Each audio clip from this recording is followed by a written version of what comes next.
ที่15 เมษายนของทุกปีชาวตำบลบางม่วงหมู่ถือเป็นวันกตัญญูต่อบรรพบุรุษ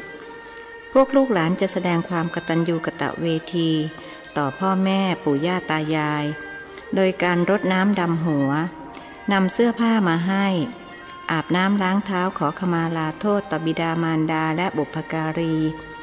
พวกผู้ใหญ่ที่สูงอายุก็จะอำนวยอวยพรให้ลูกหลานอยู่ดีมีสุขส่วนบรรพบุรุษที่ล่วงลับไปแล้วลูกหลานก็จะนำกระดูกที่เก็บใส่โกฐไว้ไปให้พระที่วัดบางสุกุลเป็นการระลึกนึกถึงพระคุณและอุทิศส่วนกุศลผลบุญไปให้บุพการีผู้ล่วงลับแม่จวนทิดพองตลอดจนลูกสาวลูกเขยพากันมาอาบน้ำให้ยายที่บ้าน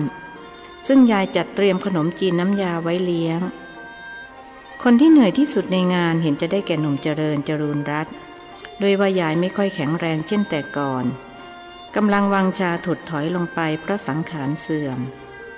หนุ่มเจริญซื้อผ้าจงกระเบนให้ยายและแม่จวนคนละถุงเสื้อคอกระเช้าสีขาวคนละตัว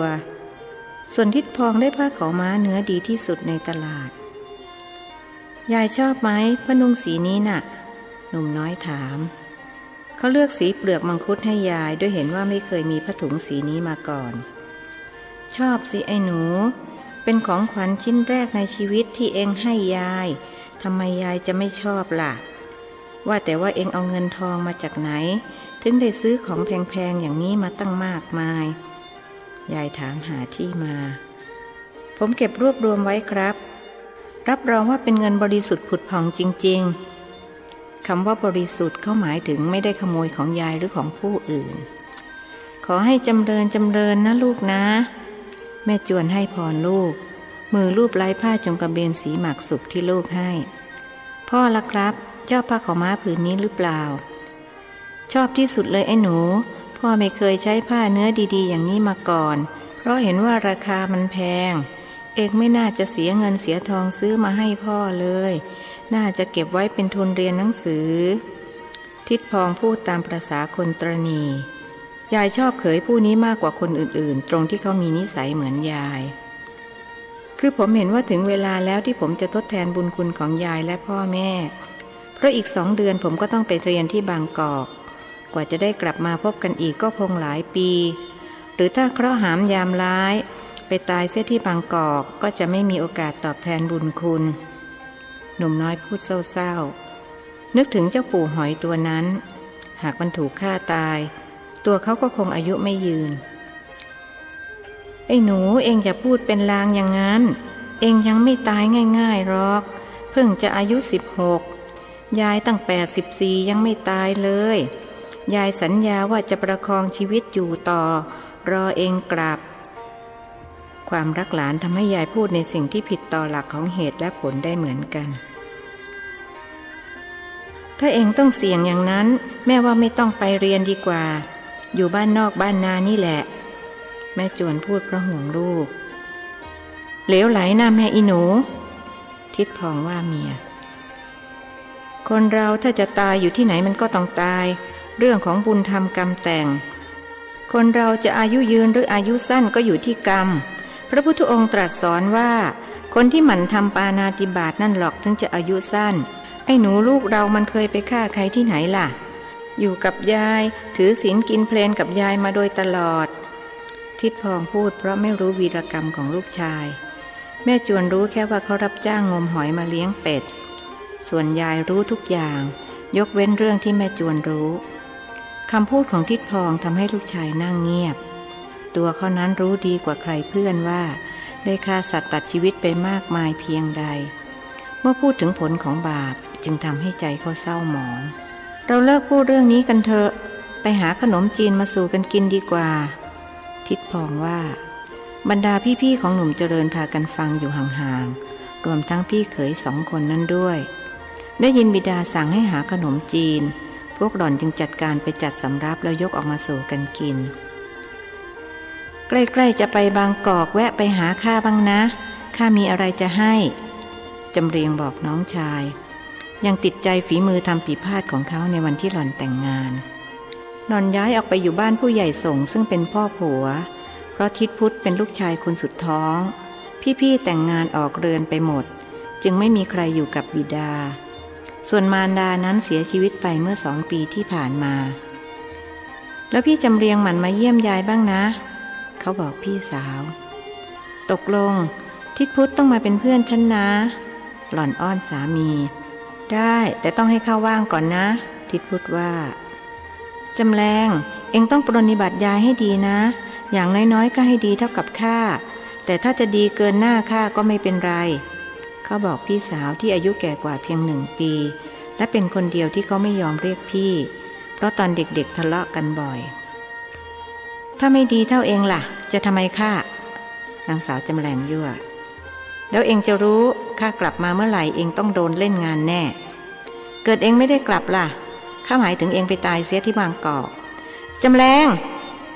ยายกับแม่จวนร้องเสียงหลงส่วนหนุ่มเจริญนั้นใจแป้วลงไปอีกแทบจะเลิกล้มความตั้งใจที่จะไปเรียนบางกอกเสียเดี๋ยวนั้นในชีวิตเขาไม่เคยกลัวอะไรมากเท่ากับกลัวตายนางคนปากไม่มีมงคลปากไม่มีทรัพย์ยายว่าอย่างนี้มันต้องตกให้ฟันร่วงให้ปากแตกกินน้ำพริกไม่ได้ไปสักเดือนนึงทิดพองว่าลูกสาวคนเล็กนางสาวจำแรงหน้าซีดรู้สึกตัวว่าพูดในสิ่งที่ไม่ควรพูดจึงแก้ว่าข้าพูดเล่นน่ะไม่ได้ตั้งใจข้าขอโทษไม่เป็นไรที่หลังเองก็อย่าปากมากปากมอมอย่างนี้อีกแล้วก็แล้วกันเอาละลงมือกินขนมจีนกันได้ประเดี๋ยวพวกลุงป้าน้าอาก็คงพากันมาเต็มบ้านไหนจะพวกลูกหลานและยังมีพวกเขยพวกสะพ้ายอีกหนุ่มเจริญจรนัย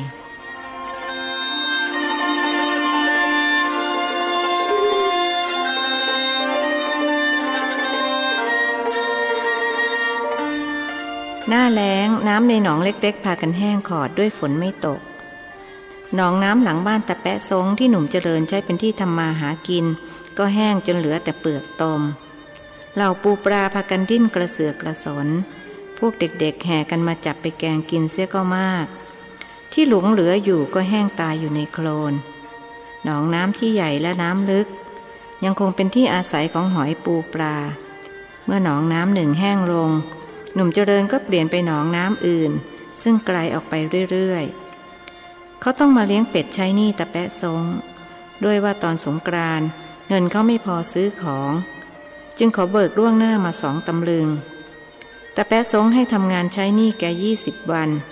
โดยคิดค่าดอกเบี้ย2 บาทแม้จะรู้ว่าถูกเอาเปรียบหากเขาก็ต้องยอมด้วยว่าไม่มีทางเลือกเขาได้แสดงความกตัญญูต่อผู้มีพระคุณไปเรียบร้อยแล้วเมื่อตอนสงกรานต์เป็นความภาคภูมิใจที่สุดในชีวิต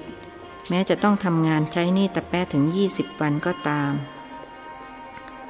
ตะแปะวันนี้วันสุดท้ายแล้วนะที่อ้วจะเป็นหนี้หรือพรุ่งนี้อ้วก็จะได้ค่าจ้างวันละ50 สตางค์เหมือนเดิมวังนี้วังที่เท่าไหร่ตะแปะซงถามวันที่30 เมษาอ้วเอาเงินลื้อไปวันที่10ทำงานใช้20 วันก็ครบพอดีใครบอกลื้อขาดอีก1 วังเพราะวังที่15ลื้อไม่ไล่มาทำงานตะแปะไม่ยอมเสียเปรียบงั้นพรุ่งนี้เป็นวันสุดท้ายเอาละถ้าอย่างนั้นมะรืนนี้ลื้อต้องจ่ายค่าจ้างให้อ้วและอ้วก็ขอขึ้นเป็นวันละ60 สตางค์เพราะอ้วต้องไปหาไกลๆหนองน้ำใกล้ๆมันแห้งหมดแล้วเมื่อแก่เค็มมาเขาก็ต้องเค็มไปบ้างไม่ครึ่งว่าไม่ครึ่งให้ลื้องั้นอ้วก็จะไปหาที่ใหม่ทำตกลงพรุ่งนี้อ้วจะมาทำงานให้ลื้อเป็นวันสุดท้ายเขายื่นไม้ตายตะแปะซงต้องใช้ความคิดอย่างหนักนับตั้งแต่อาตีคนนี้มารับจ้างเลี้ยงเป็ดเขาขายไข่ได้ราคาและได้กำไรมากกว่าค่าจ้างหลายเท่าถ้าเปลี่ยนคนอื่นมาทำอาจจะไม่ดีเหมือนอาตีคนนี้ก็ได้จึงพูดออมชอมว่าเอาอย่างนี้อ้วให้ลื้อวางละ55 สตางค์ไม่เอาลื้อเอาเปรียบอ้วมามากแล้วแค่ขอยืมเงิน20 วันลื้อคิดดอกตั้ง2 บาทเขาต่อว่าต่อขานตกลงอ้วครึ่งให้ลื้อเป็นวางละ60 สตางค์ก็ไล่ผู้ว่าจ้างยินยอมโดยง่ายด้วยคำนวณดูแล้วว่ามีกำไรหลายเท่าตัว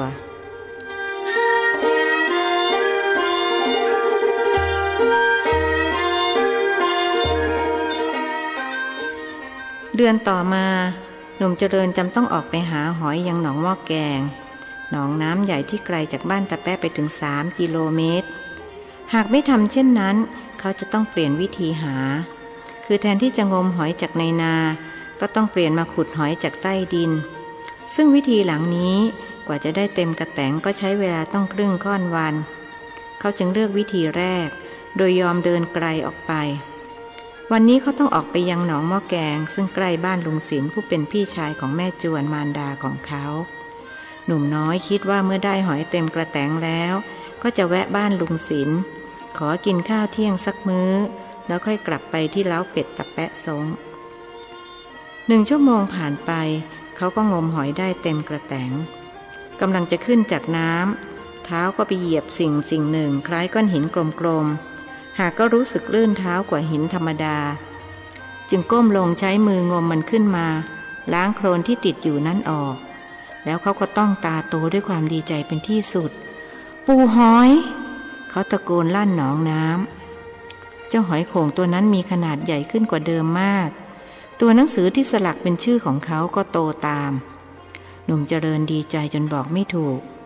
ปู่หอยยังไม่ตายแสดงว่าเขาก็จะต้องมีชีวิตยืนยาวต่อไปอีกหนุ่มน้อยออกแน่ใจว่าจะได้กลับมาหายายและพ่อแม่พี่น้องหลังจากเรียนสำเร็จแล้วคนอายุ16หิ้วกระแตงหอยสาวเท้าเดินอย่างเร่งรีบตรงไปยังบ้านลุงศิลป์มืออีกข้างหนึ่งถือปูหอยแน่นลุงครับดูอะไรนี่เขาชูหอยโข่งอวดผู้เป็นลุงทันทีที่ไปถึงอะไรของเองว่าไอ้แกะลุงศิลป์ถามภาพเด็กชายไว้ผมแกะยังอยู่ในความทรงจำของแกแม้บัดนี้เขาจะกลายเป็นหนุ่มตัวผอมสูงแขนขายาวเก้งก้างแกก็ยังพอใจที่จะเรียกชื่อเดิมของเขาปูหอยไงล่ะลุงปูหอยอะไรข้าไม่เห็นเข้าใจที่เองพูดนั่นมันหอยโข่งนี่นะครับหอยโข่งแต่มันเป็นปูหอยนะลุงคือเป็นพ่อของพ่อหอยเขาลำดับญาติให้มันแล้วยังไงลุงศิลป์ยังไม่ค่อยเข้าใจคือผมเคยเจอมันเมื่อ3 เดือนที่แล้วตรงหนองน้ำหลังบ้านตะแปะซงผมก็เขียนชื่อไว้ที่เปลือกของมันนี่ลุงเห็นไหมแล้วผมก็นำไปปล่อยไว้ที่เดิมวันต่อมาผมพยายามจะงมหามันแต่ก็หาไม่เจอเพิ่งจะมาเจอวันนี้มันเดินมาที่หนองหม้อแกงนี่ได้ยังไงนะลุง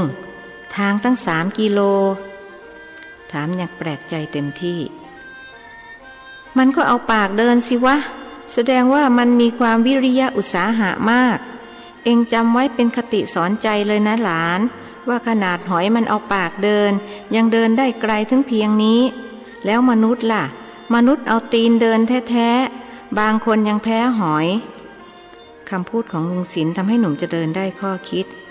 เขาตั้งใจแน่วแน่ว่าจะพยายามเรียนให้สำเร็จเจ้าปู่หอยตัวนี้จะคอยเตือนสติในยามที่เขาท้อถอย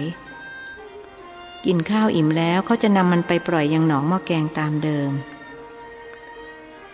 ทุบหอยให้เป็ดกินเรียบร้อยแล้วหนุ่มน้อยจึงไปรับเงินจากตะแปะพร้อมเอ่ยลาตะแปะอ้วขอบใจมากที่ทำให้อ้วมีรายได้วันนี้เป็นวันสุดท้ายที่อ้วจะทำงานกับลือพรุ่งนี้อ้วจะไม่มาทำงานแล้วลือจะไปไหนลือจะไปทำที่อื่นอย่าออกเลยอาตีแล้วอ้วจะขึ้นค่าจ้างให้ตะแปะซงต่อรองขอบใจอ้วไม่ได้ไปทำที่อื่นหรอกแต่จะไปเรียนต่อที่บางกอกมาเรื่องนี้จะเดินทางเขาบอกเหตุผลไปเรียงบางกอกตะแปะทำตาโตที่เขาร่ำลือกันว่ายายของอาตีคนนี้รวยที่สุดในตำบลบางม่วงหมู่ก็คงจะเป็นความจริงมิฉะนั้นคงไม่ส่งหลานชายไปเรียนถึงบางกอกถูกแล้วตะแปะคงอีกนานกว่าเราจะได้พบกันอีกขอให้ลือร่ำรวยเป็นเศรษฐีมหาเศรษฐีนะคำอวยพรของเขาคงจะถูกอกถูกใจตะแปะเพราะแกยื่นเงินให้เขาถึง2 บาท 60 สตางค์ทำไมมันมากนักล่ะเขาถามงงๆว่าคืนให้ลือ2 บาทไม่เอาดอกเบี้ยกับลือคนมากไวกว่าอธิบายขอบคุณขอให้ลือมีความสุขมากๆนะเขายกมือไหว้ตะแปะและเปลี่ยนจากขอบใจมาเป็นขอบคุณ จากบ้านตะแปะหนุ่มเจริญไปแวะหาหนุ่มกันเชียงและหนุ่มจำรัดเพื่อแจ้งข่าวเรื่องที่จะไปเรียนต่อที่บางกอกในวันมะเรื่องนี้ข้าก็จะไปพร้อมกับเองหนุ่มกันเชียงว่าพ่อข้าจะฝากข้าไปกับพ่อเองเพราะแกไม่มีเงินค่าเดินทางพ่อข้าไม่รวยเหมือนยายเองคนพูดหน้าสลดลงข้าอิจฉาเองสองคนจังเลยว่ะหนุ่มจำรัดพูดบ้างก็ถ้าเองไม่ห่วงนางมะลิจะไปอยู่วัดกับข้าก็ได้นี่หนุ่มกันเชียงบอกเพื่อนข้ามันไม่มีวาสนาว่ะขอหาเงินแต่งงานดีกว่าพวกเองกลับมาอาจจะได้อุ้มหลานหนุ่มจำรัดว่าเองมันดีแต่จะทำให้ผู้หญิงเขามีทุกข์หนุ่มจำเริญว่าหนุ่มจำรัดก็เขายินดีที่จะมีนี่ว่าหรือเองว่ายังไงโกะหนุ่มจำรัดหาเพื่อนข้าไม่รู้จะว่ายังไงว่ะรู้แต่ว่าข้าจะต้องไปเป็นเด็กวัดพ่อข้าจะให้พ่อเองช่วยไปส่งที่วัดสระเกตประโยคหลังก็พูดกับหนุ่มเจริญไหนๆเราก็จะต้องจากกันข้าว่าพรุ่งนี้เราไปฉลองกันที่หนองสาหร่ายเอาไหมเขาว่านกกระสาชุมเหลือเกินหนุ่มกันเชียงชักชวนอย่าเลยจะไปอยู่บางกอกทั้งทีอย่าไปทำบาปเลยคนที่เคยไว้ผมแกละว่านึกถึงคำพูดของบิดาเมื่อวันกตัญญูที่ว่าคนทำปาณาติบาตนั้นจะอายุสั้นงั้นเราจะไปไหนกันดีหนุ่มกันเชียงถามอีกไปบ้านพี่สาวข้าบ้านผู้ใหญ่ส่งน่ะพี่สาวข้าบอกจะให้ของขวัญพวกเองไปกับข้าหน่อยหนุ่มเจริญชวนอย่าเลยข้ากับเจ้าโก้เป็นคนอื่นเผื่อพี่เองเขามีอะไรจะคุยตามภาษาพี่ๆน้องๆข้าสองคนไม่อยากไปขัดคอหนุ่มจำรัดให้เหตุผลหนุ่มเจริญจึงต้องไปหาพี่สาวแต่เพียงลำพังหนุ่มน้อยต้องเดินไปที่ท่าน้ำเพื่อนั่งเรือข้ามฟากไปยังฝั่งโน้นเขาจำยายนุ่นคนพายเรือได้ดีเพราะเคยโกงค่าเรือจ้างแกทุกวันสมัยที่ยังไม่ย้ายมาเรียนโรงเรียนฝั่งนี้ดังนั้นเมื่อขึ้นจากเรือจึงเอาเงินให้แก10 สตางค์แล้วเดินขึ้นฝั่งพ่อหนุ่มลืมเอาตังค์ทอนนางนุ่นตะโกนเมื่อเห็นเขาเดินขึ้นจากเรือนางต้องทอนให้เขา5 สตางค์ไม่ต้องทอนหรอกข้ายกให้เขาบอกนางแล้วพูดในใจว่าที่ข้าเคยโกงแกเมื่อสมัยเด็กๆน่าหายกันนะเด็กหนุ่มเดินต่อไปอีก2 กิโลเมตรจึงถึงบ้านผู้ใหญ่ส่งที่พี่สาวเขามาอยู่ในฐานะสะใภ้แกละเหรอขึ้นมาก่อนโอ้โหมายังไงนี่เมียทิดพุทธดีใจที่น้องชายมาหาข้าข้ามเรือแล้วก็เดินมาเขาบอกอยู่กินข้าวเย็นกันก่อนแล้วถึงค่อยกลับนะก็ได้ถ้าไม่รบกวนพี่รบกวนอะไรล่ะเดี๋ยวเองก็ต้องไปอยู่บางกอกแล้วกว่าจะได้พบกันก็อีกหลายปีหล่อนเดินเข้าไปในห้องแล้วหิ้วไถ่ใบเขื่องออกมาส่งให้น้องชายอ้าวของขวัญข้ารวบรวมไว้ตั้งแต่วันรับไหว้กะจะให้เองเอาไว้เป็นทุนเรียนที่บางกอกได้1 ช่างพอดิบพอดีมันมากเกินไปข้ารับไม่ได้หรอกพี่เก็บไว้เถอะอีกหน่อยพี่มีลูกจะได้เอาไว้ซื้อกำไลสายสร้อยให้ลูกน้องชายรู้สึกซาบซึ้งในน้ำใจของพี่สาวไม่จำเป็นหรอกของปู่ของย่าเขามีแยะเองเอาไปเถอะอย่าให้พี่ต้องเสียน้ำใจเลยนะพี่สาวอ้อนวอนก็ได้ข้าเอาครึ่งช่างก็แล้วกันอีกครึ่งช่างขอฝากไว้ให้หลานนึกว่าเป็นของขวัญจากข้าก็แล้วกันนะพี่นะคราวนี้พี่สาวกลับรู้สึกซาบซึ้งในน้ำใจของน้องชายหล่อนนำเงินครึ่งช่างไปเก็บไว้ในเรือนตามเดิมแล้วจึงเข้าครัวไปทำกับข้าวโดยมีน้องชายช่วยอาหารเสร็จก็พอดีกับคนไปไถนากลับถึงบ้านหนุ่มน้อยยกมือไหว้ผู้ใหญ่ส่งและทิดพุทธพี่เขยส่วนคนจมูกบี้ที่มาด้วยเขาไม่รู้จักล้างมือล้างไม้กันแล้วคนทั้ง4ก็ลงมือกินข้าวคนจมูกบี้ยังไม่กล้าร่วมวงเพราะเป็นลูกจ้างเขาอ้าวแหลมมากินพร้อมๆกันสิทิดพุทธชวนในคนจมูกบี้ที่ชื่อแหลมไอเอ็นไออัพอมอินอีอังเอาไอในคนชื่อแหลมตอบอย่างเจียมเนื้อเจียมตัวทิดพุทธจึงขยันขยอว่า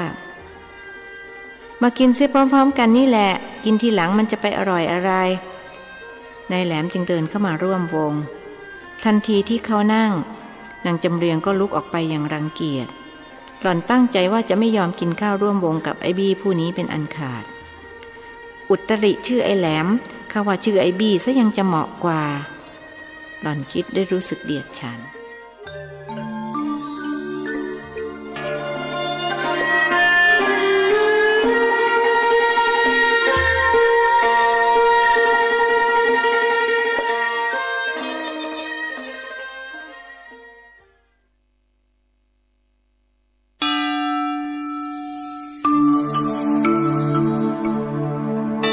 ธรรมนิยายชุดสัตว์โลกย่อมเป็นไปตามกรรมประพันธ์โดยสุทัสสาอ่อนค้อมเรื่องที่หนึ่งมักกรีผลบทที่26ไอ้โทน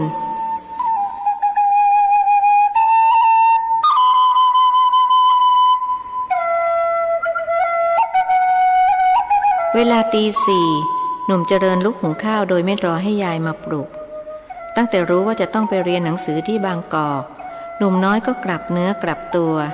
ทำตนเป็นคนดีของยายพรุ่งนี้แล้วสินะที่เขาต้องจำพรากจากบ้านเรือนที่เคยอาศัยจากยายที่เคยพร่ำสอนด้วยรักและเมตตาจากพ่อแม่พี่น้องและมวลเพื่อนที่เคยคุ้นกว่าจะได้กลับมาเห็นหน้าค่าตากันอีกก็คงอีกหลายปีบางกอกเป็นอย่างไรเขาไม่รู้ได้ยินว่าเป็นเมืองสวรรค์ที่ใครต่อใครใฝ่ฝันอยากจะไปแต่สำหรับเขามันคงเป็นสวรรค์ไปไม่ได้ในเมื่อไม่มียายอยู่ด้วยหลวงทาราคุณปู่ของเขาจะให้ความรักความเมตตาเหมือนที่ยายให้หรือไม่หนอหนุ่มน้อยครุ่นคิดขณะก่อไฟเตรียมตั้งหม้อข้าวยายตื่นพร้อมๆกับเขาล้างหน้าล้างตาแล้วก็เข้าห้องพระใช้เวลาสวดมนต์ภาวนาอยู่ในนั้นประมาณ1 ชั่วโมงจึงจะออกมาจัดสำรับกับข้าวเตรียมใส่บาตรเมื่อข้าวเม็ดบานได้ที่หนุ่มน้อยก็ยกหม้อข้าวลงจากเตานำหม้อแกงส้มโทลาขึ้นตั้งแทน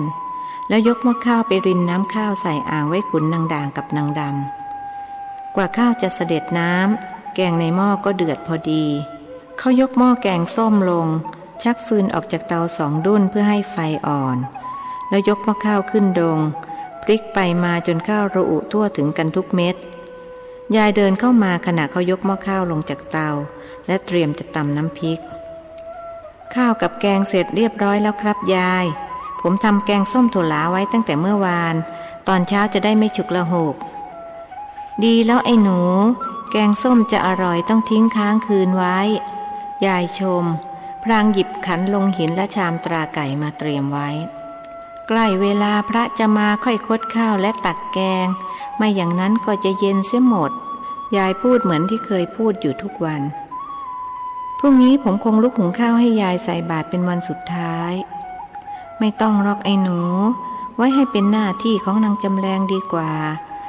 สายๆก็คงจะขนของมาอยู่กับยายส่วนเองต้องเตรียมตัวไปบางกอกเห็นว่าเรือแดงจะออกบ่าย2 โมงไม่ใช่หรือครับพ่อกับแม่จะมากินข้าวกลางวันที่นี่แล้วจะไปส่งผมที่ท่าเรือพ่อว่าต้องไปให้ถึงที่นั่นก่อนเรือออกราวๆครึ่งชั่วโมงยายอยากไปส่งเองที่ท่าเรือแต่ยายไม่ได้พูดต่อแต่ทำไมครับหลานชายซักไม่มีอะไรหรอกยายรีบปฏิเสธคนอายุ7 รอบรู้ดีว่าสามารถเดินไปถึงท่าเรือได้แต่ขากลับนี่สิต้องคิดหนักคงหมดเรี่ยวแรงที่จะเดินโดยว่ากำลังใจขาดหายมาลายลับหลานรักไปแล้วกำลังวังชาทั้งมวลคงจะหมดสิ้นลงจนกว่าเขาจะกลับมานั่นแหละยายจึงจะมีชีวิตชีวาขึ้นอีกครั้งไม่รู้เหมือนกันว่าจะสามารถประคับประคองสังขารให้อยู่จนถึงวันนั้นหรือเปล่าคิดแล้วก็ผ่านจะร้องไห้แต่ผมรู้ว่าต้องมียายบอกมาเถิดครับผมกำลังฟังอยู่ถ้ายายไม่พูดออกมาคืนนี้ผมคงนอนไม่หลับเอ็งอยากให้ยายไปส่งหรือเปล่าทั้งอยากและไม่อยากครับหมายความว่ายังไงไหนลองขยายความหน่อยสิสงสัยยายจะแก่เกินไปแล้วกระมังถึงได้ฟังเองไม่เข้าใจไม่แก่หรอกครับยายของผมยังสาวดูเหมือนว่าอายุแค่19-20เท่านั้น เขาพยายามสร้างอารมณ์ขันเพื่อชดเชยความเศร้าในใจทำไมเองถึงไม่อยากให้ยายไปส่งคนอายุ84ถามอีกโดยไม่สนใจคำยั่วเย้าของหลานชายผมไม่อยากให้ยายลำบากครับหนทางมันไกลแล้วยายก็ไม่ค่อยแข็งแรงใจจริงผมอยากให้ยายไปส่งจนถึงบางกอกแล้วอยู่กับผมที่นั่นเลยพูดอย่างที่ใจคิดเป็นไปไม่ได้หรอกไอ้หนูยายเกิดที่นี่ก็ขอตายที่นี่จะให้โยกย้ายไปอยู่ที่อื่นยายไม่คุ้นถึงจะสุขสบายสักปานใดยายก็อยู่ไม่ได้ต้องอยู่ที่ตำบลบางม่วงหมู่นี่แหละเองก็เหมือนกันเรียนจบแล้วก็ให้กลับมาอยู่บ้านเราอย่าไปหลงบางกอกจนลืมบ้านเกิดเมืองนอนล่ะขืนทำอย่างนั้นคนเขาจะได้นินทาว่าผมเป็นวัวลืมตีนน่ะสิยายคนอย่างผมไม่มีวันลืมกำพืชตัวเองถึงจะมีปู่เป็นคุณหลวงแต่ตัวผมเกิดจากท้องไร่ท้องนาชอบกินน้ำพริกปลาร้าไปอยู่บางกอกคงจะอดกินเสียกระมังยายทำปลาร้าไว้ให้เองตั้ง2 หายรับรองว่ากินไปจนกระทั่งเรียนจบก็ยังไม่หมดยายบอกด้วยว่าจัดเตรียมเสบียงไว้ให้เขาพร้อมแล้ว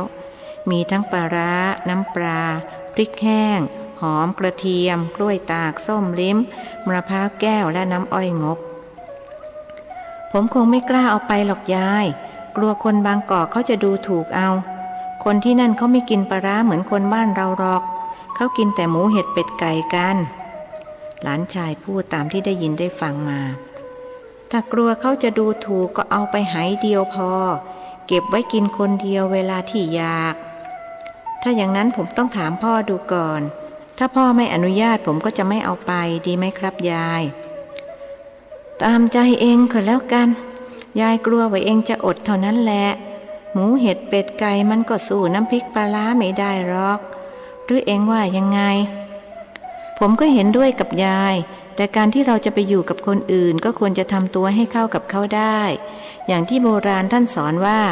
เข้าเมืองตาหลิวต้องหลิวตาตามจริงไหมครับ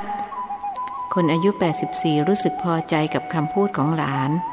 แล้วก็คิดว่าเขาคงจะไม่มีปัญหาในการอยู่ร่วมกับผู้อื่นนอกจากนี้กิริยามารยาทก็บ่งบอกว่าเป็นชาติผู้ดีไม่มีที่ติสักนิด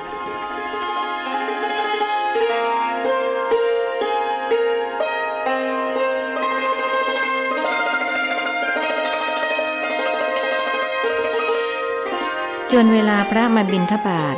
ยายจึงคดข้าวใส่ขันลงหินแล้วตักแกงใส่ชามหลานชายจัดลงในถาดทองเหลืองยกตามยายไปรอพระอยู่ที่หน้าบ้านใส่บาตรแล้วยายจึงขึ้นมากรวดน้ำไปให้บุพการีและเจ้ากรรมนายเวรที่ล่วงลับดับชีพไปแล้วจากนั้นจึงมาจัดการเรื่องเสบียงกลางให้หลานชาย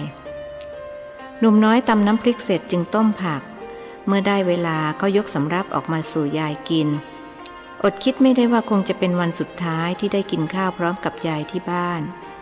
วันพรุ่งนี้คงจะต้องกินในเรือแดงที่เขาจะโดยสารไปบางกอก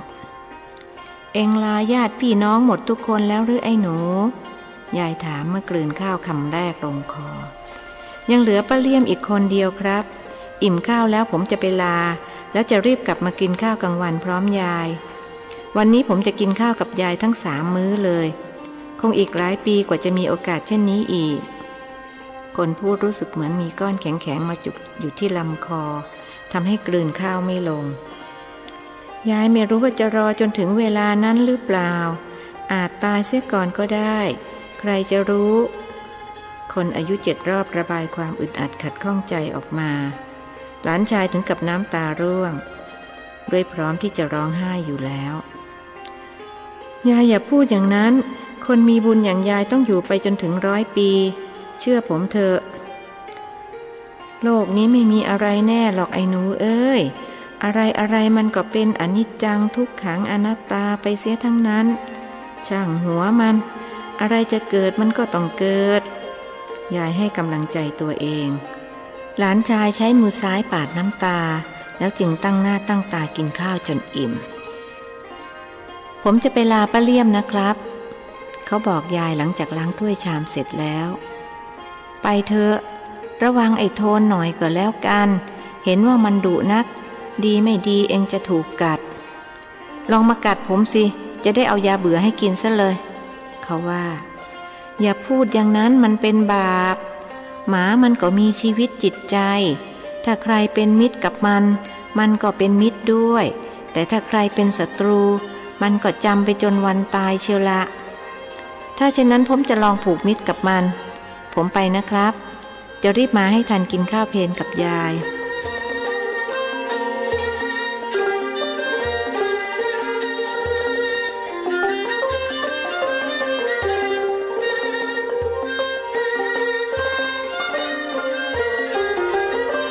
เมื่อหนุ่มน้อยมาถึงบ้านของนางเลี่ยม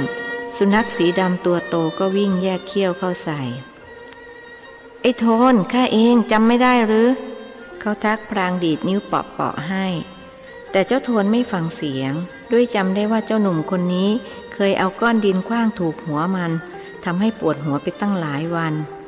จึงวิ่งเข้าใส่ยังไม่ยอมหยุดยั้งหนุ่มเจริญเห็นท่าไม่ดีจึงวิ่งไปคว้าไม้ท่อนหนึ่งมาถือไว้ลองกัดข้าสิจะตีให้ตายเลยเขาขู่เห็นว่าไม่มีทางสู้เจ้าโทนจึงตั้งหลักเห่าอยู่ห่างๆนางเลี่ยมมองลงมาเห็นหลานชายจึงทักเอ็งหรอกหรือไอ้หนูได้ข่าวว่าจะไปเรียนที่บางกอกไม่ใช่หรือหนุ่มน้อยยกมือไหว้พี่สาวของมารดาแล้วตอบว่าครับผมกำลังจะมาลาป้าคงอีกหลายปีกว่าจะได้เจอกันพูดพลางเดินขึ้นมาบนเรือนถือไม้ท่อนนั้นขึ้นมาด้วยถ้าเช่นนั้นก็อยู่กินข้าวเพลกันก่อนประเดี๋ยวป้าจะต้มยำไก่ให้เองกินไก่ป้ามีหลาย10 ตัวจะย่างให้เองไปกินบางกอกด้วย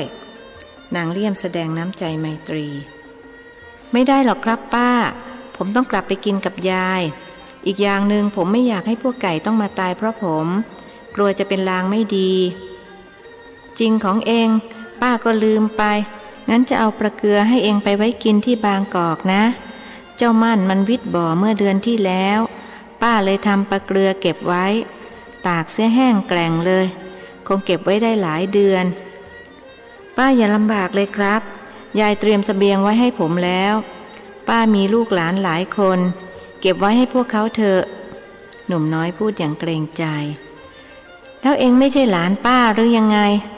เอาเถอะผู้ใหญ่ก็ให้อะไรก็ต้องรับไว้ก่อนถึงจะเรียกว่าเด็กดีว่าแล้วจึงเดินเข้าไปในครัวครู่หนึ่งก็ถือปลาเกลือห่อด้วยใบตองแห้งออกมาส่งให้หลานขอบคุณครับหนุ่มน้อยยกมือไหว้ก่อนรับห่อปลาจากมือผู้เป็นป้านึกถึงข้าวเหนียวหน้าปลาแห้งนะใครๆก็ทำอร่อยสู้ยายเองไม่ได้สมัยป้าเด็กๆวันไหนยายทำข้าวเหนียวหน้าปลาแห้งวันนั้นลูกๆท้องกลางกันเลยเดี๋ยวนี้ยายไม่ทำแล้วล่ะครับเวลาอยากกินก็ให้ผมทำให้ยายบอกว่าอร่อยกว่าที่ยายทำเสียอีกหนุ่มน้อยโอ้อวดอดไม่ได้ที่จะพูดเกินความจริงเพราะยายพูดเพียงว่าเอ็งทำได้รสชาติเกือบเหมือนที่ยายทำเลยนะอร่อยน้อยกว่าของยายนิดเดียวเองป้ากับหลานนั่งคุยกันพักใหญ่ๆคนเป็นหลานก็เอ่ยลานางเลี่ยมหายเข้าไปในเรือนชั่วครู่แล้วออกมาพร้อมไถ่ใบย่อมสีแดงเลือดนกป้าให้เงินเอง2 ตำลึงเอาไว้เป็นค่าเรียนนางส่งไถ่บรรจุเงิน8 บาทให้หลานชายหนุ่มน้อยยกมือไหว้อีกครั้งแล้วจึงลงจากเรือน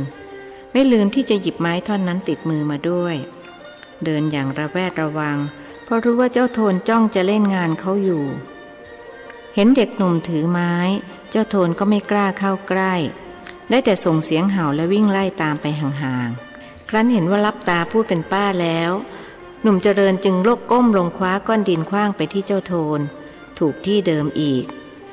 เจ้าโทนส่งเสียงร้องเอ๋งๆแล้ววิ่งเข้าบ้านมันนึกอาฆาตแค้นเคืองเด็กหนุ่มหากพูดได้มันจะพูดว่าฝากไว้ก่อนเถอะถึงทีข้าบ้างจะกัดให้เนื้อหลุดออกมาเป็นชิ้นๆเลยเชียว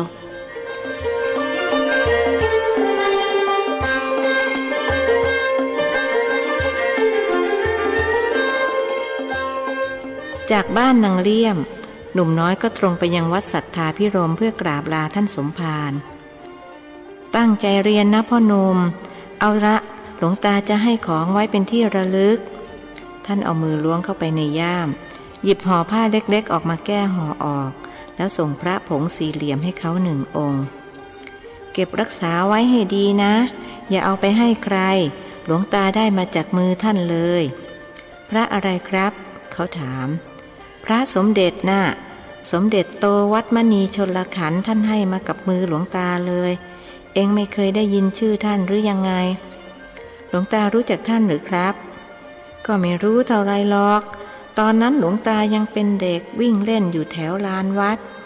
บ้านหลวงตาอยู่ข้างวัดมณีชลขันธ์ตอนนั้นท่านอายุเราๆสัก60เศษนี่แหละพอเจอท่านทีไร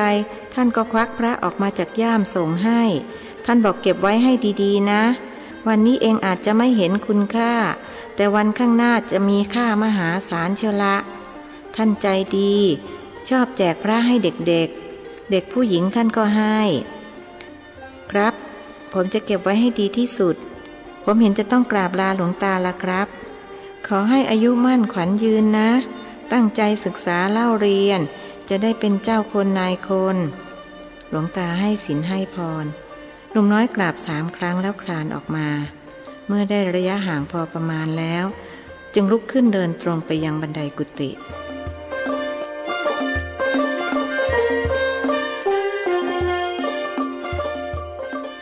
นางสาวจำแรงมาถึงตอนเย็น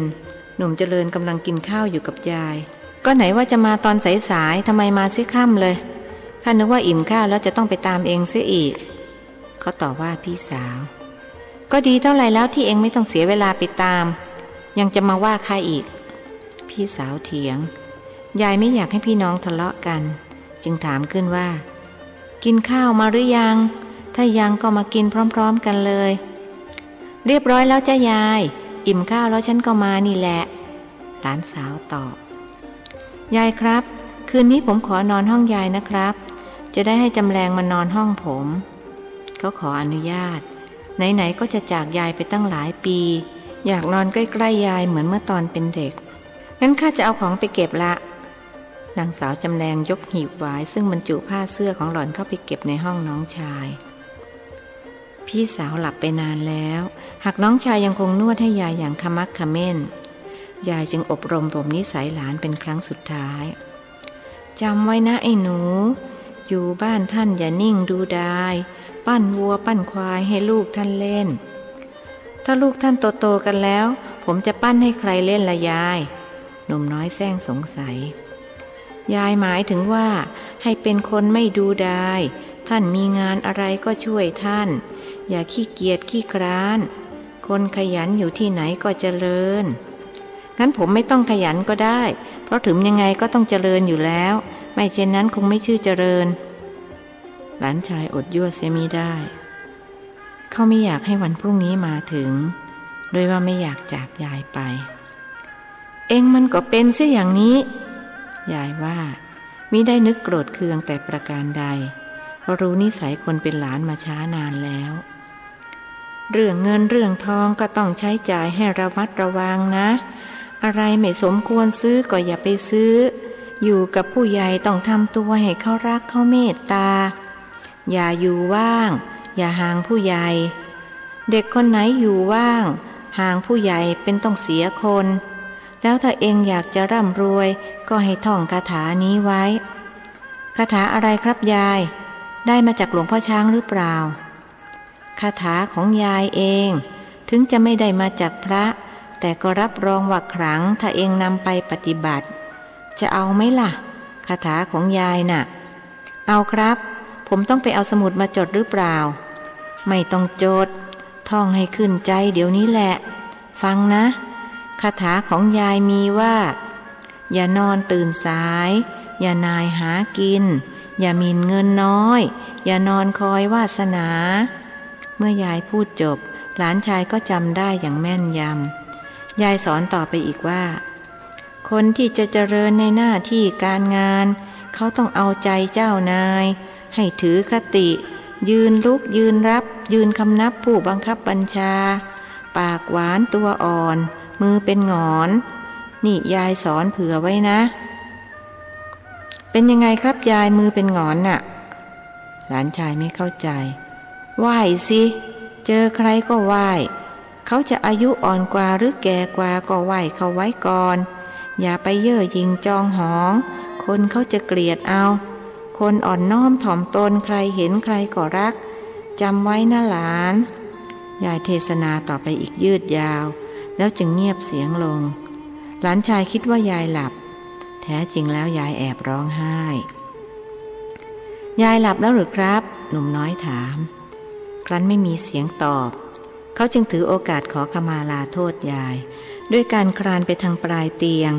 กราบที่เท้ายาย3 ครั้งพูดเบาๆว่ายายครับผมเคยล่วงเกินยายทั้งกายกรรมวจีกรรมและมโนกรรมเป็นต้นว่าขโมยเงินยายโกหกยายและคิดไม่ดีกับยายโปรดอโหสิกรรมให้ผมด้วยเถิดแล้วกราบอีก3 ครั้งคนที่กำลังนอนร้องไห้นึกขำจึงทำทีเป็นละเมอด้วยการพูดลอยๆขึ้นว่าตบหัวกลางศาลาขอขมาที่บ้านหนุ่มน้อยสะดุ้งรู้ได้ในทันทีว่ายายแกล้งทำเป็นละเมอนึกว่าหลับไปแล้วที่แท้ก็แอบฟังเขาอยู่ในที่สุดยายก็รู้ความลับของเขาจนได้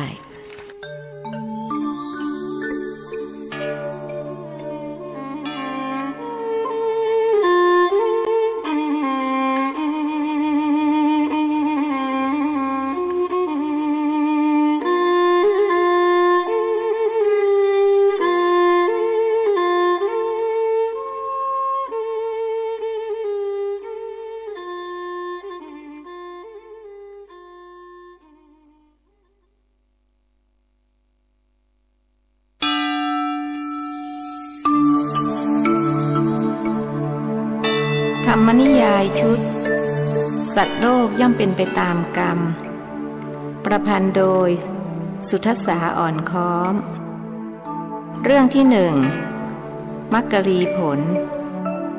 บทที่27 3 เกลอ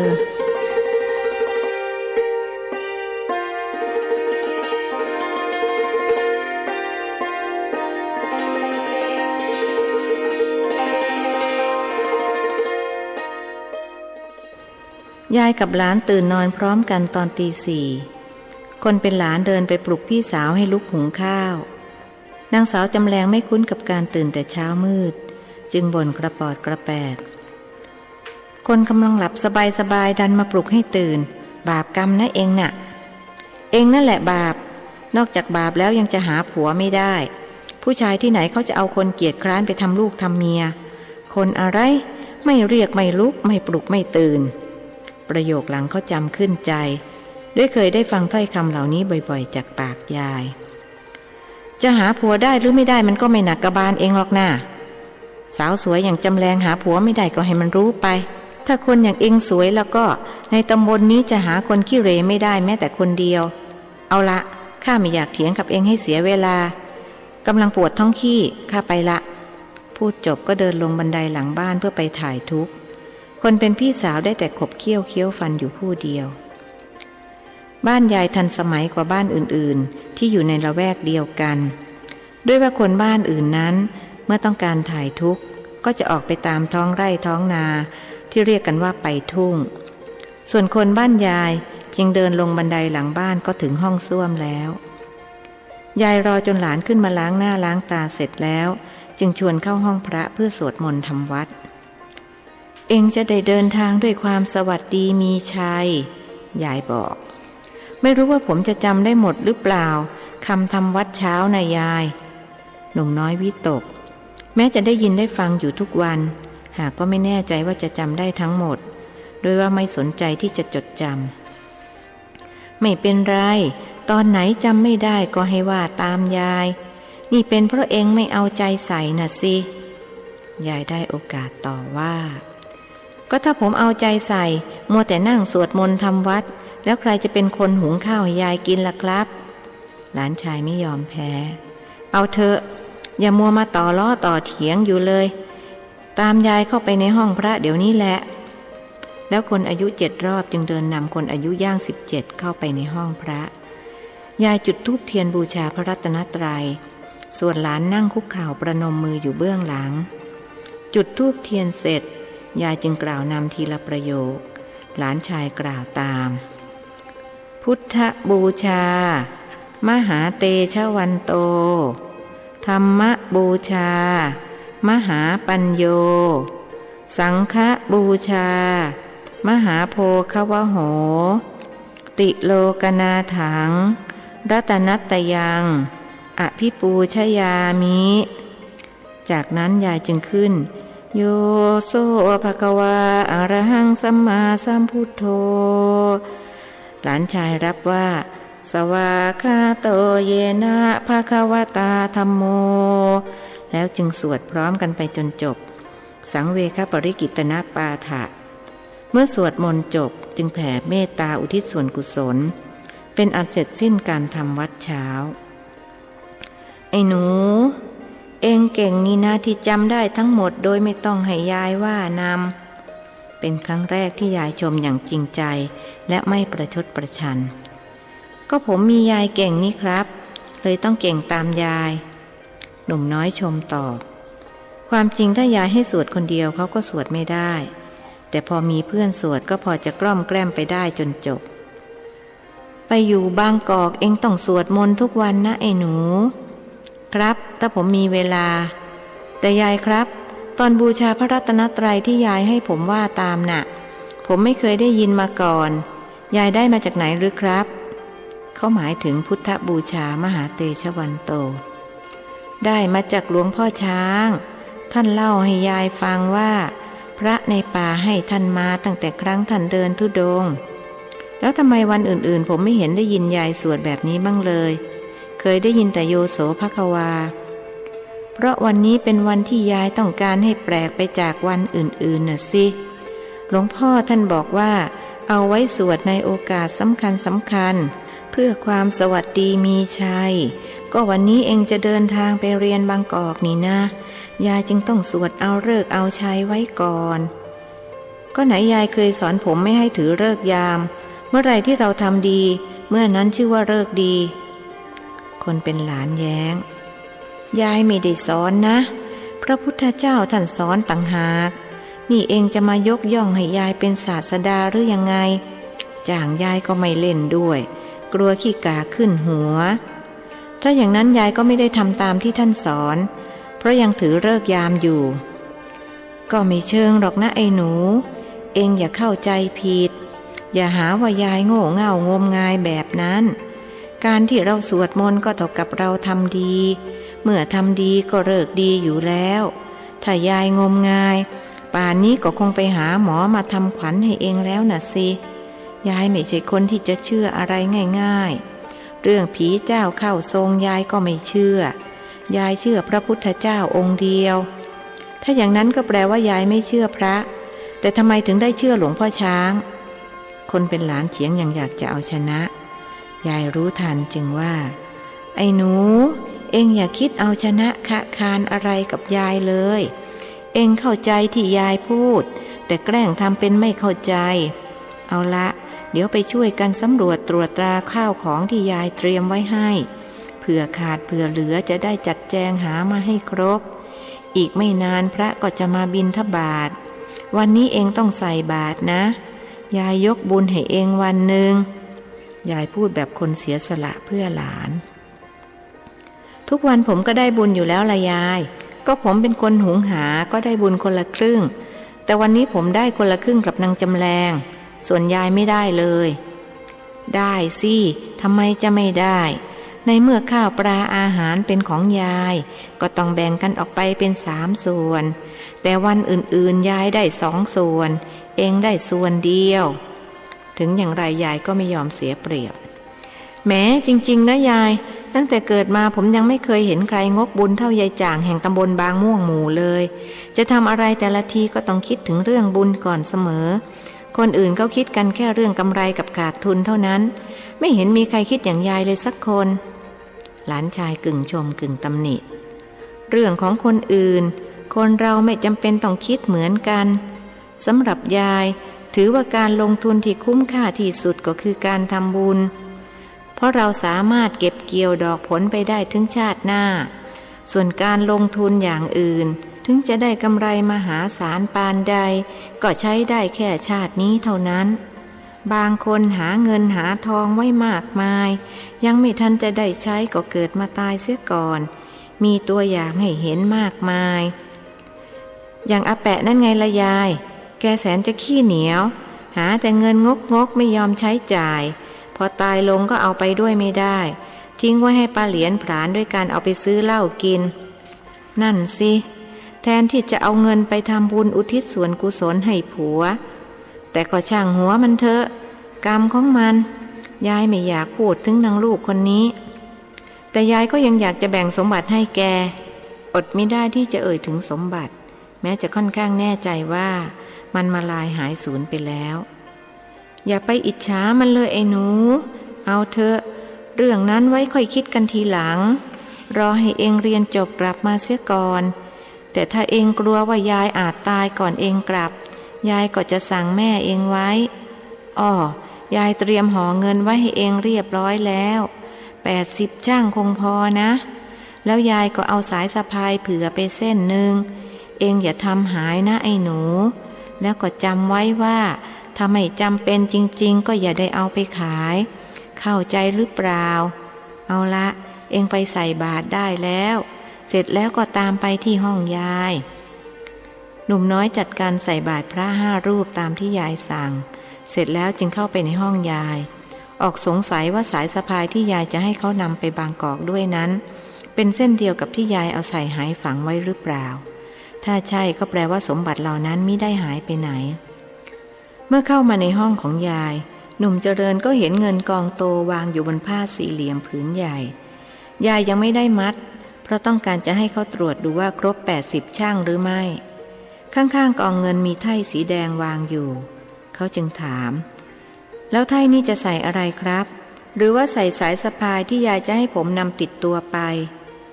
ถูกแล้วแต่เองต้องสัญญากับยายนะว่าหากไม่จำเป็นจริงๆก็จะไม่เอาออกขายเป็นอันขาดครับผมให้สัญญาแล้วไหนล่ะครับสายสะพาย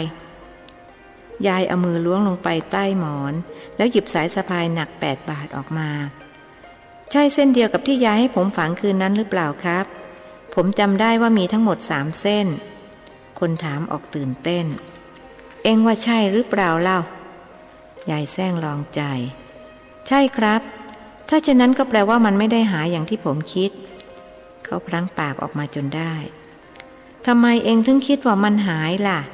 ก่อนไหนเอ็งพูดว่าทรัพย์จะหนีก็ต่อเมื่อเอ็งขโมยเท่านั้นนอกเสียจากเอ็งใครเขาจะกล้ามาขโมยของยายแหมยายแล้วก็เรื่องมันแล้วไปแล้วยังจะเอามาพูดให้แสลงหูแสลงใจผมอีกหลานชายต่อว่า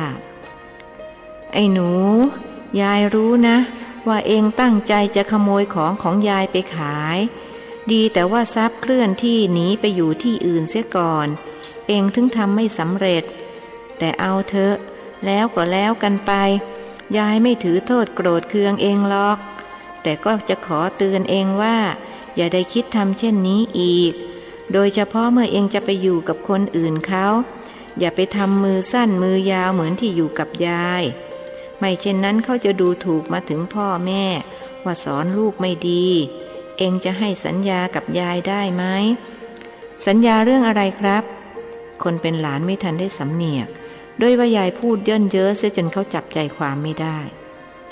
สัญญาว่าจะไม่ไปทำมือสั้นมือยาวที่บางกอกน่ะสิยายทวนให้ผมจะไปทำอย่างนั้นได้ยังไงในเมื่อมือของผมมันก็แค่นี้จะให้สั้นให้ยาวไปกว่านี้ผมทำไม่ได้แน่หรือว่ายายทำได้ครับหลานชายไม่วายยั่วไอ้หนูเองอย่าพาออกนอกเรื่องนี่ยายพูดเป็นงานเป็นการนะเองต้องสัญญากับยายอย่าให้ผู้บังเกิดเกล้าของเองต้องอับอายขายหน้าคนเขาจะด่ามาถึงพ่อแม่เอง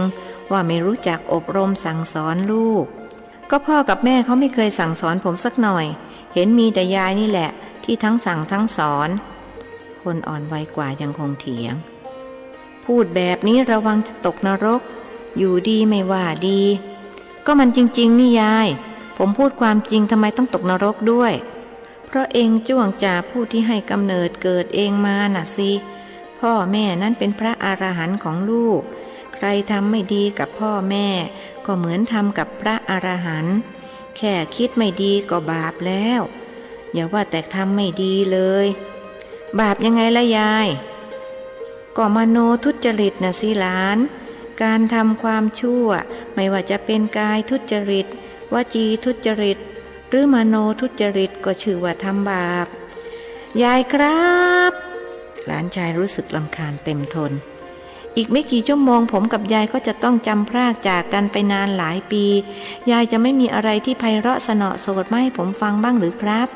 เรื่องบุญเรื่องบาปนี่ผมฟังมาตั้งแต่หัวเท่ากำปั้นเปลี่ยนเรื่องบ้างสิยายเอาเรื่องสังทองหรือเรื่องจันทโครบก็ได้นี่ถ้ายายเป็นตัวโผลิเกรับรองเจ๊งเพราะเล่นซ้ำซากอยู่แค่เรื่องเดียวก็เรื่องเดียวนี่แหละที่สำคัญที่สุดในชีวิตของคนเราเอาละถ้าเองเบื่อยายจะเล่าตอนใหม่ก็ได้รับรองว่าเองยังไม่เคยฟังมาก่อนเรื่องเดิมแต่ตอนใหม่หรือยายชื่อตอนอะไรครับตอน3 เกลองั้นผมก็เคยฟังแล้วที่มีไอ้มือใหญ่ไอ้ขี้มูกมากแล้วก็ไอ้ตูดแหลมใช่ไหมยายไม่ใช่ก็ยายบอกแล้วยังไงล่ะว่าเองไม่เคยฟังมาก่อนว่าแต่ว่าอยากจะฟังหรือเปล่าแต่ถึงจะไม่อยากฟังยายก็อยากเล่า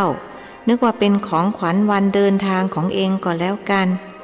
เอาละเมื่อยายจะเล่าก็ต้องนอนเองก็ต้องนวดให้ยายตามระเบียบว่าแล้วยายก็ขึ้นนอนบนเตียงถ้าผมไปเสร็จแล้วใครจะนวดให้ยายแล้วครับคนพูดรู้สึกใจหายคนฟังรู้สึกเช่นเดียวกันหากก็แข็งใจพูดว่านางจำแรงยังไงล่ะแต่ไม่รู้ว่าจะได้เรื่องได้ราวเท่าเองไหมรับรองว่าไม่เท่าคนอย่างผมมีหนึ่งเดียวในจักรวาลหนุ่มน้อยได้โอกาสอวดสรรพคุณของตนขณะนวดต้นคอแล้วไล่ลงมาตามแผ่นหลังที่เนื้อหนังเหี่ยวย่นเพราะความชราเอาละไม่ต้องยกย่องตัวเองระฆังดังเองมีที่ไหนมีสิยายเขาเรียกว่าระฆังอับปรีไม่ตียังเสือกดังแต่เองไม่ใช่ระฆังเพราะฉะนั้นก็อย่ายกย่องตัวเองมันผิดธรรมเนียมคนไทยเอาละอย่ามัวมาต่อล้อต่อเถียงตั้งใจฟังนิทานเรื่องบุญบาปตอน3 เกลอได้แล้วเห็นหลานไม่พูดอะไรยายจึงเริ่มต้นเล่า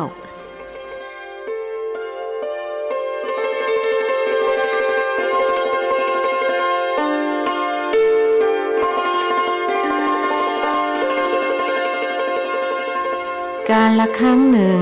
มีกระทาชายนายหนึ่งอาศัยอยู่ในเมืองหลวงเขามีเกลออยู่3 คนคนที่1เขารักมากทำทุกสิ่งทุกอย่างเพื่อเกลอคนนี้เกลอคนที่2เขารักรองลงมาจากคนแรกส่วนคนที่3เขาไม่สนใจและไม่เคยทำอะไรเพื่อเกลอผู้นี้เลยต่อมาไม่ช้าไม่นานเขาก็ตายลงความที่จิตเขาผูกพันอยู่กับเกลอคนที่1เขาจึงไปหาแต่เกลอคนนี้ไม่ใยดีเขาเลยเขาพูดด้วยก็ไม่ยอมเจรจาตอบเขารู้สึกเสียใจมากนึกเสียดายว่าขณะมีชีวิตอยู่เขาไม่ควรทุ่มเทเพื่อเกลอผู้นี้จากนั้นเขาจึงไปหาเกลอคนที่2เกลอผู้นี้ดีกว่าเกลอคนแรกตรงที่ตามไปส่งเมื่อเขาเดินทางไปปรโลกแต่ส่งเพียงครึ่งทางก็กลับคงมีแต่เกลอคนที่3เท่านั้นที่ติดตามเขาและร่วมเดินทางไปกับเขาตลอดเส้นทางไม่เคยทอดทิ้งเขาแม้เพียงอึดใจเดียวเสียงเล่านิทานหยุดชะงักลงด้วยว่าคนเล่ากำลังคิดถึงเกลอคนที่3ซึ่งคงจะได้พบกัน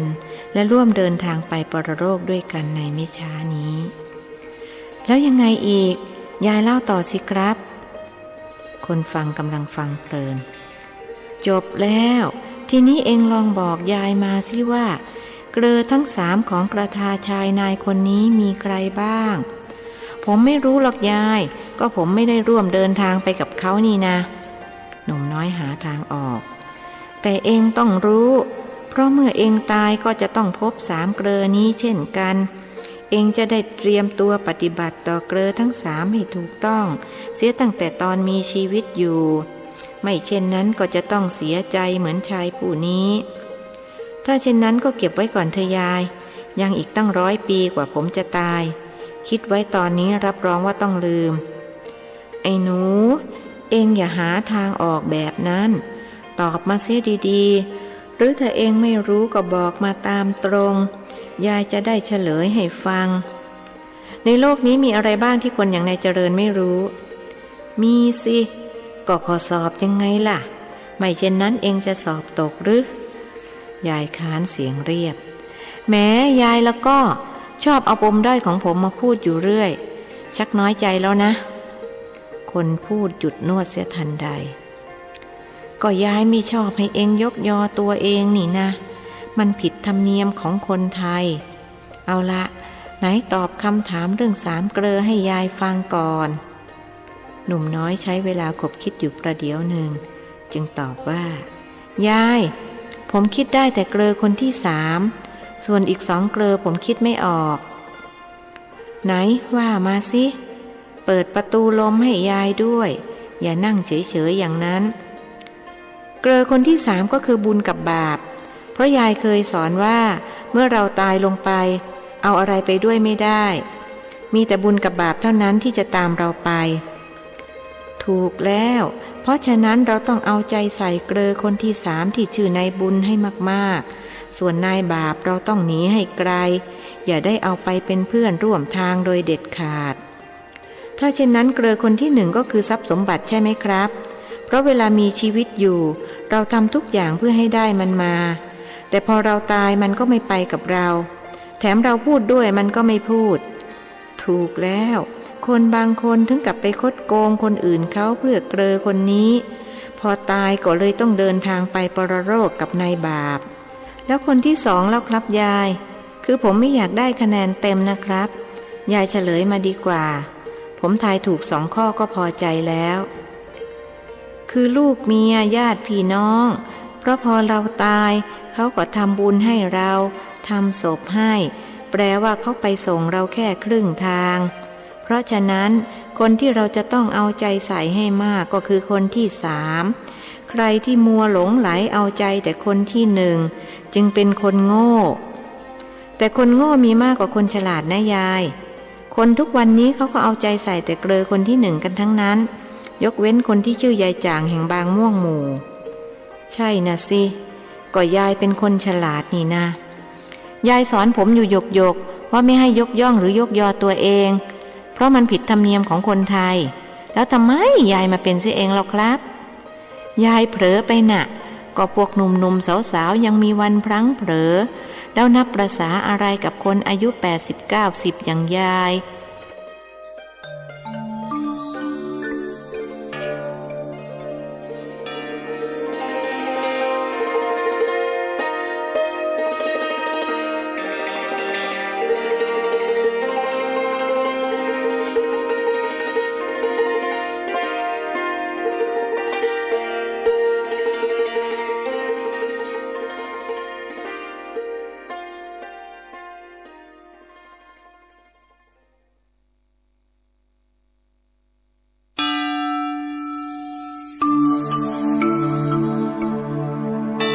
ธรรมนิยายชุดสัตว์โลกย่อมเป็นไปตามกรรมประพันธ์โดยสุทัสสาอ่อนค้อมเรื่องที่1มักกรีผลบทที่31มหาแพ้ว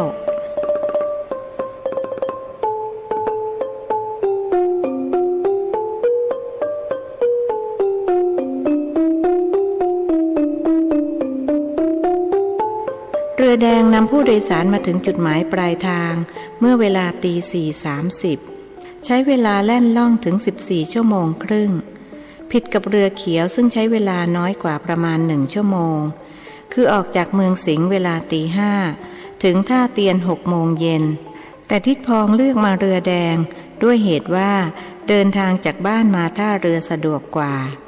เพราะหากมาเรือเขียวต้องออกจากบ้านเราๆตี 3 คนที่จะมาส่งยังท่าเรือก็จะพลอยลำบากไปด้วย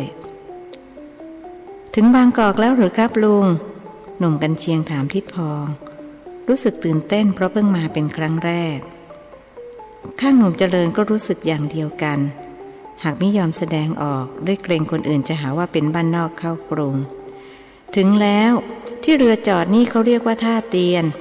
เวลาจะกลับเมืองสิงห์ต้องมาลงเรือที่นี่เรือแดงจะออกเวลาบ่าย3ถึงบ้านเราประมาณ6 โมงเช้าส่วนเรือเขียวออก3 ทุ่มถึงบ้านเรา10 โมง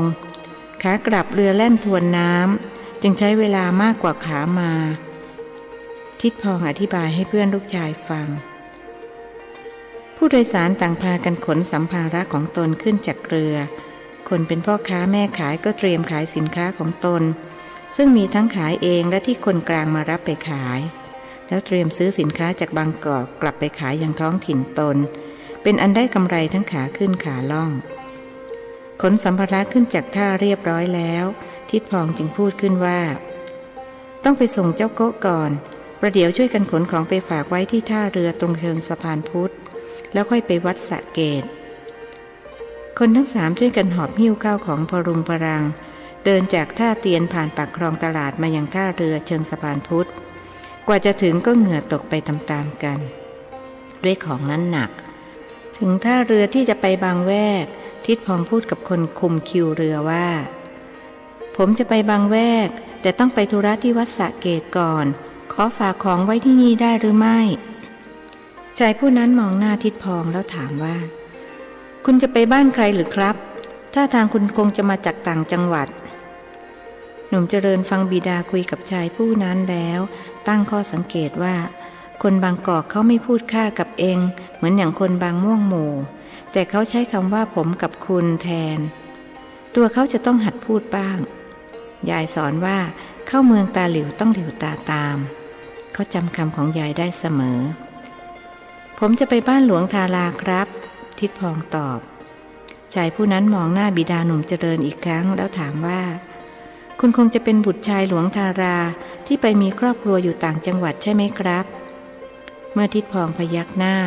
เขารีบยกมือไหว้พร้อมกล่าวคำขอโทษที่จำบุตรชายคุณหลวงไม่ได้หลวงทาราท่านกว้างขวางมากนะครับคนตำบลบางแวกรู้จักท่านทั้งนั้นได้ยินว่าท่านเป็นระนาดเอกเคยตีระนาดถวายในหลวงรัชกาลที่6เวลาที่พระองค์ทรงโขนครับคุณพ่อก็เคยเล่าให้ฟังอย่างนี้ตกลงผมฝากของไว้ที่นี่นะครับอีก1 ชั่วโมงหรือ2 ชั่วโมงจะกลับมาได้ครับวางแอบไว้แถวนี้แหละผมจะคอยดูแลให้รับรองว่าไม่หายหนุ่มเจริญนำเงินและสายสะพายที่ยายให้ติดตัวไปด้วยเคยได้ยินมาว่าคนบางกอกไว้ใจไม่ค่อยได้จึงต้องป้องกันเอาไว้ก่อนคนทั้ง3พากันเดินจากท่าเรือเชิงสะพานพุทธมาถึงวัดสระเกตเมื่อเวลา6 โมงเช้าเข้าไปถามหามหาแพ้วตามกุฏิต่างๆอยู่เป็นนานพระส่วนใหญ่พากันออกไปบิณฑบาตโปรดสัตว์แต่ก็มีหลายรูปที่ไม่ได้ออกบิณฑบาตซึ่งส่วนมากเป็นพระสูงอายุแข้งขาไม่ค่อยดีต้องอาศัยพระที่แข็งแรงกว่าบิณฑบาตมาเผื่อบางครั้งก็มีญาติโยมนำอาหารใส่ปิ่นโตมาถวายปกติมักจะเป็นมื้อเพลหนุ่มเจริญแอบตั้งข้อสังเกตว่าพระบางกอกท่านไม่ใคร่จะสนใจซึ่งกันและกันสักเท่าไรด้วยมีหลายรูปที่เขาพากันตอบว่าไม่รู้จักมหาแพ้วเกือบ7 โมงเช้าเมื่อท่านกลับจากบิณฑบาตเขาจึงได้พบทิดพองพาเด็กหนุ่มทั้ง2เข้าไปกราบท่านและรอให้ท่านฉันภัตตาหารเสร็จเสียก่อนจึงสนทนาปราศัยด้วยกินข้าวกันเสียก่อนเรื่องอื่นค่อยว่ากันทีหลังมหาแพ้วบอกคนทั้ง3หลังจากที่ท่านฉันภัตตาหารเรียบร้อยแล้วกระผมยังไม่หิวครับเดี๋ยวว่าจะกลับไปรับทานที่บ้านไหนโยมมีบ้านอยู่แถวนี้หรืออยู่บางแวกครับผมเป็นบ้านของบิดากระผมเองครับอ้อท่านพยักหน้าเป็นเชิงรับรู้หนุ่มกันเชียงส่งหนังสือที่บิดาฝากมาให้ท่านภิกษุวัย50 เศษรับมาอ่านและพูดกับเขาว่าเจ้าเป็นลูกชายนายลานดอกหรือครับผมหนุ่มกันเชียงตอบ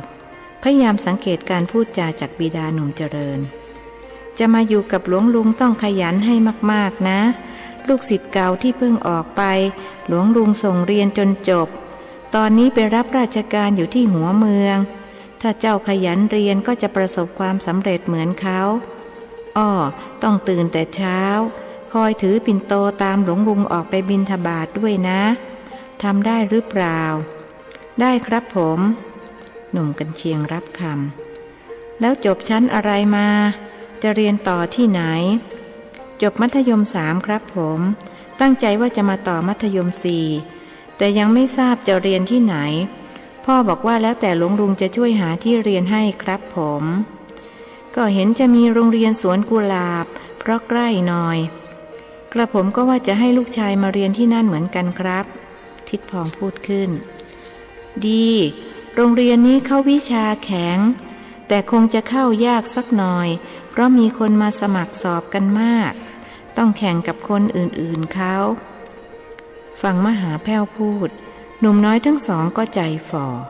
ด้วยว่าสอบผ่านมัธยม3ได้คะแนนคาบเส้นทั้ง2 คนเรื่องนั้นคงต้องว่ากันอีกทีอันที่จริงกระผมก็พอมีผู้หลักผู้ใหญ่ที่พอจะช่วยฝากฝังให้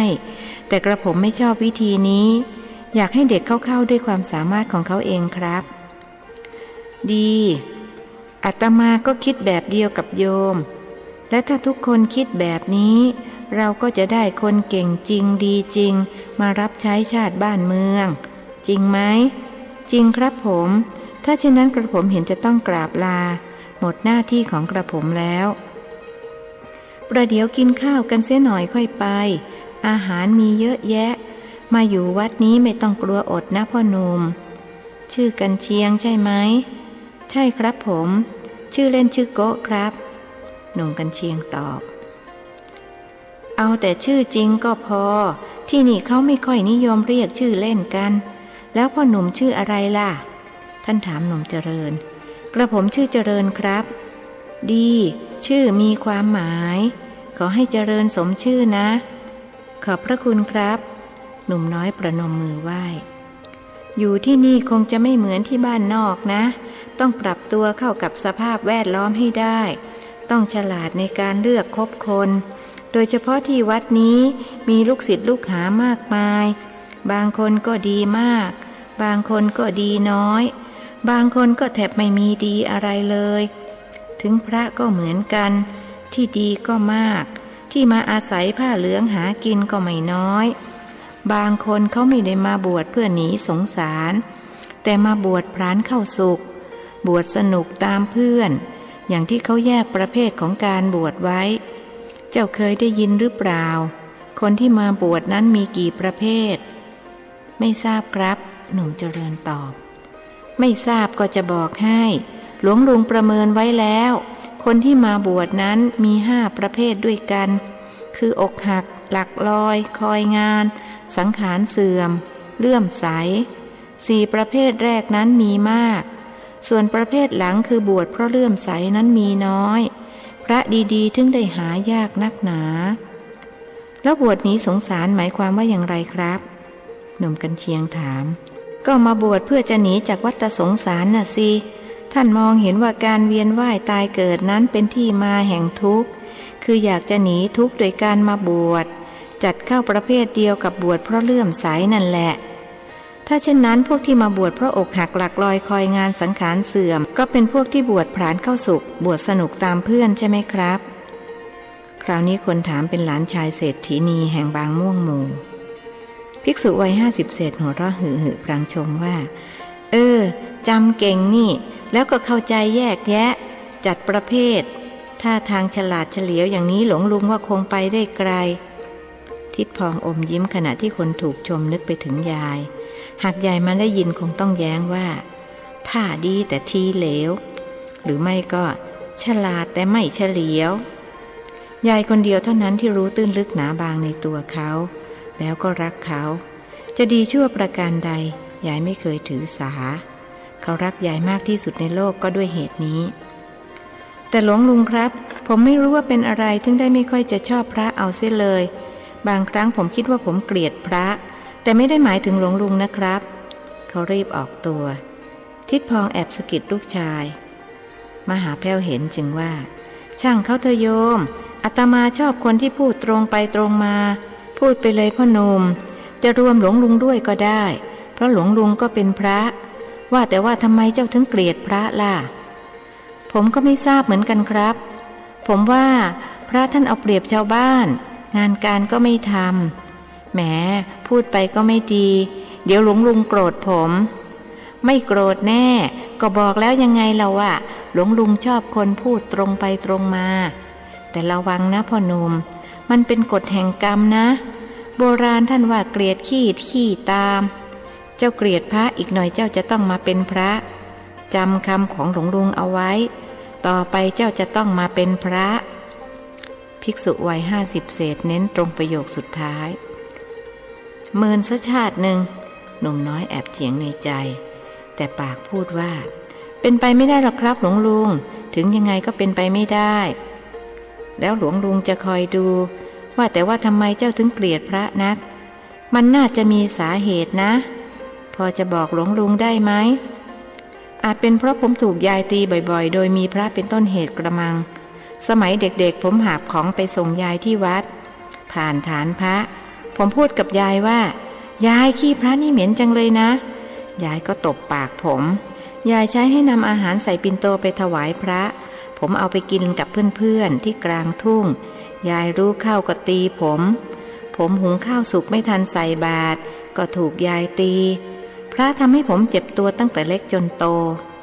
เขาบอกต้นสายปลายเหตุเจ้าก็เลยเกลียดพระครับถ้าอย่างนั้นก็เป็นการดีแล้วที่เจ้าไม่ได้มาอยู่วัดมิฉะนั้นก็จะเกลียดพระหนักเข้าไปอีกพระบางกอกนั้นจะว่าไปแล้วท่านไม่ค่อยเคร่งวินัยสักเท่าไรบางองค์บวชพรานเข้าสุกจริงๆไม่ได้ทำประโยชน์ให้กับชาวบ้านร้านถิ่นเขาเลยเรียกว่าเลี้ยงเสียเข้าสุกเราเลี้ยงไก่ตัวผู้ไว้ขันเลี้ยงไก่ตัวเมียไว้กินไข่แมวเลี้ยงไว้จับหนูหมาเลี้ยงไว้เฝ้าบ้านแล้วพระเลี้ยงไว้ทำไมไหนลองตอบหลวงลุงมาสิไม่ทราบครับหนุ่มน้อย2 คนตอบพร้อมกันเลี้ยงไว้ดับทุกข์ทางใจครับผมทิดพองช่วยตอบให้ถูกแล้วญาติโยมเลี้ยงพระไว้ก็เพื่อให้ช่วยดับทุกข์ทางใจพระรูปไหนช่วยญาติโยมไม่ได้ก็ถือว่าเลี้ยงไว้เสียเข้าสุขการที่จะช่วยดับทุกข์ทางใจให้เขาได้พระต้องเล่าเรียนศึกษาต้องให้ได้ทั้งปริยัติปฏิบัติและปฏิเวทไม่ใช่มานั่งนอนกินไปวันๆบางพวกยิ่งร้ายไปกว่านั้นคือตั้งตัวเป็นพ่อมดหมอผีเป็นหมอดูหมอเสน่ห์หลอกลวงประชาชนพวกนี้เขาเรียกว่ามาอาศัยผ้าเหลืองหากินเป็นมารศาสนาแล้วก็แปลกที่ว่าญาติโยมส่วนใหญ่เขาชอบพระประเภทนี้คนโง่เขลาเบาปัญญาเท่านั้นแหละครับหลวงพี่ที่ชอบแต่คนฉลาดเขาจะรู้เท่าทันว่าสิ่งเหล่านี้ไม่ใช่คำสอนขององค์สมเด็จพระสัมมาสัมพุทธเจ้าแต่ก็อย่างว่านั่นแหละครับคนโง่มีมากกว่าคนฉลาดพวกที่มาอาศัยผ้าเหลืองหากินจึงมีคนนับถือมากกว่าพระที่ปฏิบัติดีปฏิบัติชอบทิดพองรู้สึกสนุกเมื่อพูดถึงเรื่องนี้จึงกล้าออกความเห็นอย่างตรงไปตรงมาเขาเรียกว่าพวกมิจฉาทิฏฐิพวกนี้น่าสงสารนะโยมอุตส่าห์เกิดมาเป็นมนุษย์พบพระพุทธศาสนาแต่กลับไปชอบของปลอมๆพูดถึงมิจฉาทิฏฐิทำให้ผมนึกถึงคนแถวบ้านผมคนหนึ่งแกเป็นคนจีนคนเรียกแกว่าตาแป๊ะเตี๋ยวเป็นมิจฉาทิฏฐิมากเลยครับหลวงพี่เที่ยวไปด่าพระสงฆ์องค์เจ้าหาว่าเป็นพวกขอทานเกียจคร้านไม่ทำมาหากินแกมีลูกชายอยู่คนหนึ่งชื่ออาตงแต่เด็กคนนี้กลับมีความเข็นตรงข้ามกับบิดาคือเป็นสัมมาทิฏฐิบิดามีอาชีพฆ่าหมูก็พยายามจะถ่ายทอดวิชาให้ลูกชายแต่อาตงแกไม่เอาหนีไปบวชเนนอยู่ที่วัดเตี่ยก็ไปฉุดกระชากลากดึงจะให้สึกมาฆ่าหมูขายบาปมากเชียวนะทำแบบนี้บาปเหลือเกินภิกษุวัย50เศษว่านั่นสิครับแกตามรังควานจนเนนลูกชายต้องหนีไปอยู่วัดอื่นพอลูกบวชเป็นพระแกก็ไปขู่จะให้สึกจ้างชายชะกัน2 คนจะให้มาทำร้ายพระลูกชายก็ประกาศต่อหน้าบิดาว่าขอยอมตายจะไม่ยอมสึก ชาย2 คนที่ตาแป๊ะจ้างไปเกิดกลัวบาปจึงพากันกลับตาแป๊ะโกรธมากไปยืนด่าพระลูกชายที่หน้ากุฏิพวกชาวบ้านพากันมาห้ามแกก็ด่าพวกเขาครั้นชาวบ้านจะรุมทำร้ายแกก็เกรงใจพระลูกชายเลยต้องยอมให้แกยืนด่าพระอยู่อย่างนั้นตอนหลังพระลูกชายเลยหนีมาอยู่บางกอกครับผมก็รู้จักท่านหนุ่มเจริญช่วยบิดาเล่าตาแป๊ะตายไปจะตกนรกไหมครับหนุ่มกันเชียงถามขึ้นไม่ต้องสงสัยคนมิจฉาทิฐิตายไปก็ต้องตกนรกทั้งนั้นหลวงลุงตอบนรกมีจริงหรือครับลูกชายในลานถามอีกเจ้าไม่เชื่อกระนั้นหรือมหาแพ้วย้อนถามบอกไม่ถูกครับหลวงลุงบางครั้งก็อยากจะเชื่อแต่บางครั้งผมก็คิดว่าเป็นเรื่องเหลวไหลดีแล้วที่เจ้าคิดอย่างนั้นการเชื่ออะไรง่ายๆไม่ใช่วิสัยของคนฉลาดหลวงลุงชอบคนที่เชื่อยากเพราะสอนง่ายส่วนคนที่เชื่อง่ายนั้นสอนยากถ้าเจ้าอยากรู้เรื่องนรกสวรรค์เจ้าต้องพิสูจน์ด้วยตัวเองแล้วหลวงลุงจะสอนวิธีพิสูจน์ให้ท่านหันมาทางหนุ่มเจริญแล้วถามว่าเจ้าล่ะเชื่อหรือเปล่าไม่เชื่อครับหนุ่มน้อยตอบทันใดยายพูดกรอกหูเขาไม่เว้นแต่ละวัน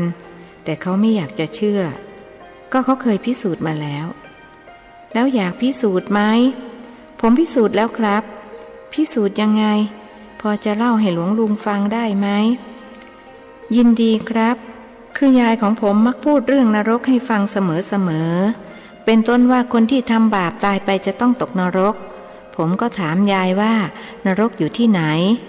ยายบอกอยู่ใต้ดินผมก็เลยลองไปขุดดูก็ไม่เห็นพบนรกสักหน่อยพบแต่ไส้เดือนกับกิ้งกือ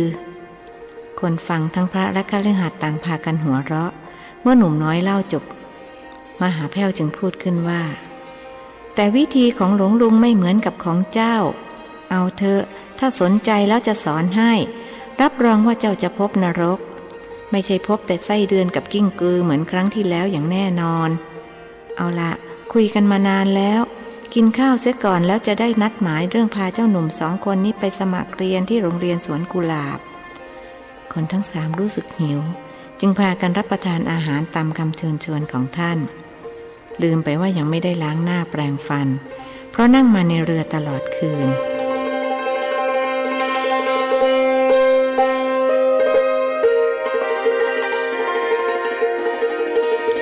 อิ่มข้าวแล้วหนุ่มเจริญกับหนุ่มกันเชียงก็พากันล้างปิ่นโตและถ้วยชามส่วนทิดพองนั่งคุยกับมหาแพ้วพรุ่งนี้ผมจะมารับเจ้ากันเชียงไปสมัครสอบที่โรงเรียนสวนกุหลาบนะครับเขาเรียนมหาแพ้วดีเหมือนกันอาตมาจะได้ไม่ต้องไป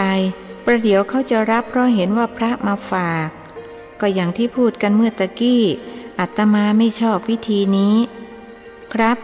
ถ้าเช่นนั้นพรุ่งนี้เวลา2 โมงเช้าผมจะมารับแกนะครับวันนี้เห็นจะต้องกราบลาฝากของเขาไว้ที่ท่าเรือ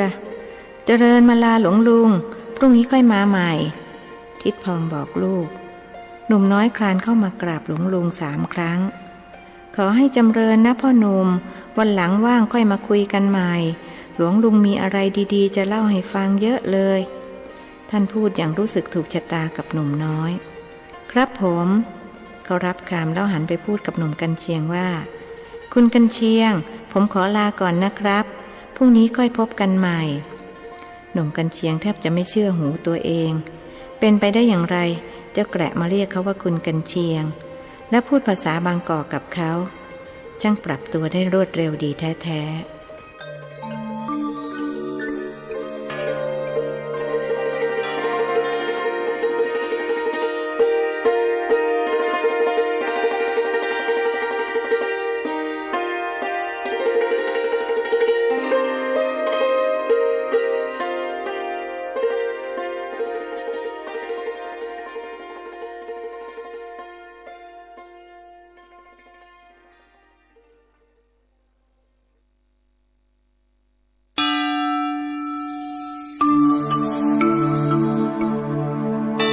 ธรรมนิยายชุดสัตว์โลกย่อมเป็นไปตามกรรมประพันธ์โดย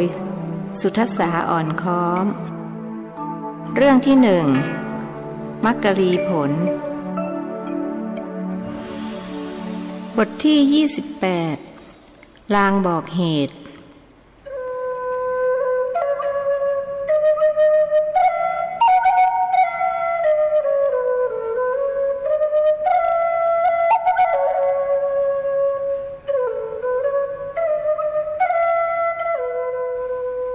ภาพที่เห็นทำให้นางบัวไขแทบสิ้นสติชายร่างสูงใหญ่ผิวสีทองแดงท่าทางดุดันกำลังเดินตรงเข้ามาดวงตาแดงก่ำจับจ้องที่ใบหน้าหล่อนอย่างประสงค์ร้ายหล่อนอยากวิ่งหนีหากก็ขยับเขยื่อนกายไม่ได้รู้สึกเหมือนถูกตรึงให้อยู่กับที่เมื่อร่างนั้นเข้ามาประชิดติดตัวมันก็เอื้อมมือใหญ่หยาบกร้านมาควักลูกในตาข้างขวาของหล่อนออกมาถือไว้ส่งเสียงหัวเราะดังก้องขณะที่หล่อนร้องด้วยความเจ็บปวดช่วยด้วยหล่อนกรีดเสียงและดิ้นรนนายลานผุดลุกขึ้นนั่งพลางเขย่าร่างเมียรักบัวไขเอ็งเป็นอะไรไปเมื่อได้สติหล่อนก็โผล่เข้ากอดผัวไว้แน่นตัวสั่นเทิมด้วยความหวาดกลัวทิศข้ากลัวเหลือเกินหล่อนระล่ำละลักกลัวอะไรเอ็งคงจะฝันร้ายกะมังคนเป็นเมียค่อยๆลืมตาขึ้นดูครั้นเห็นใบหน้าของผัวรักภายใต้แสงจันทร์ข้างแรมที่ส่องเข้ามาทั้งหน้าต่างก็ใจชื้นนี่ข้าฝันไปหรอกหรือแต่ข้ายังเจ็บที่ตาข้างขวาพูดพลางร่ำไห้เมื่อนึกถึงความฝันทั้งเสียงและภาพยังติดหูติดตาทิศข้ากลัวเหลือเกินช่วยข้าด้วยหล่อนรำพันพลางซุกหน้ากับอกผัวไม่ต้องกลัวอยู่กับข้าเองไม่ต้องกลัวอะไรทั้งสิ้นไหนลองเล่าให้ข้าฟังทีซิว่าเองฝันเห็นอะไรนางบัวไขจึงเล่าความฝันให้เขาฟังเล่าจบจึงบอกผัวว่าทิศช่วยทำนายฝันให้ข้าด้วยฝันอย่างนี้มันหมายความว่ากระไรนายลานนิ่งงันรู้สึกหวาดกลัวด้วยว่าฝันนั้นคล้ายเป็นลางบอกเหตุอะไรบางอย่างโบราณว่าแก้วตาขวาคือลูกชายแก้วตาซ้ายคือลูกสาว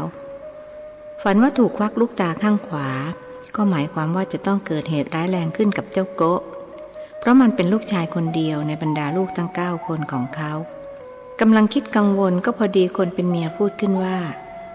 พรุ่งนี้ไอ้หนูของเราจะเดินทางไปบางกอกข้าออกหวั่นใจว่าจะเกิดเหตุเพศภัยขึ้นกับมันชักไม่อยากให้มันจากไปเสียแล้วหรือทิศว่ายังไงคนเป็นผัวนั่งนิ่งเขาเองก็คิดอย่างเดียวกับหล่อนหากมิกล้าพูดออกมาถึงอย่างไรก็ยังอยากให้ลูกชายได้ศึกษาเล่าเรียน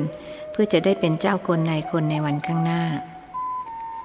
ไม่มีอะไรหรอกเองคงคิดมากเลยทำให้ฝันนอนกันดีกว่าเขาปลอบใจเมียพลางกดร่างหล่อนให้นอนลงตัวเขาตั้งท่าจะนอนทับด้วยเกิดอารมณ์พิศวาสขึ้นฉับพลันตามวิสัยของผู้ครองเรือนที่ยังละกามราคะไม่ได้นี่อย่ามาทำอะไรบ้าๆกับข้านะ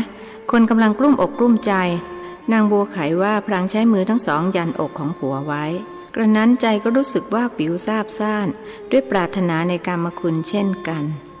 อย่าขัดขืนข้าเลยเองก็รู้ว่าสิ่งนี้เป็นยอดปรารถนาของมนุษย์เมื่อข้ายังมีเรี่ยวแรงอยู่เองต้องกอบโกยเอาไว้ก่อน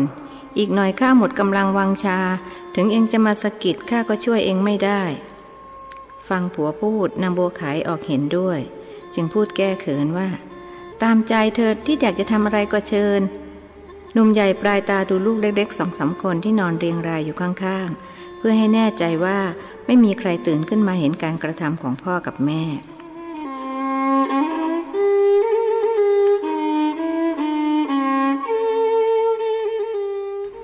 คู่ต่อมาในลานก็นอนแผ่หลาหมดเรี่ยวแรงเขาหวนคิดถึงเรื่องที่เมียฝันรู้สึกทุกข์ร้อนด้วยห่วงใยในลูกชายคนเดียวเห็นผัวนอนเอามือก่ายหน้าผากนางบัวไขจึงถามทิศเป็นอะไรไปกลุ้มใจเรื่องไอ้หนูหรือเปล่าเปล่าเขาปลดเมียหน้าตาเฉยกลัวหล่อนไม่ให้ลูกไปเรียนบางกอกแล้วทำไมต้องเอามือก่ายหน้าผากมีอะไรก็บอกมาเถอะเผื่อข้าช่วยได้หนุ่มใหญ่จึงพูดบ่ายเบี่ยงว่าข้าอยากไปส่งไอ้หนูที่บางกอกแต่ก็จนใจไม่มีเงินค่ารถค่าเรือ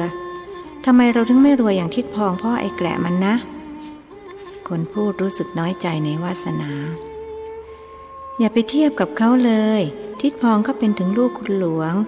ข้างแม่จวนเขาก็เป็นลูกเศรษฐีตำบลบางม่วงหมู่ส่วนเราสองคนเป็นลูกชาวนา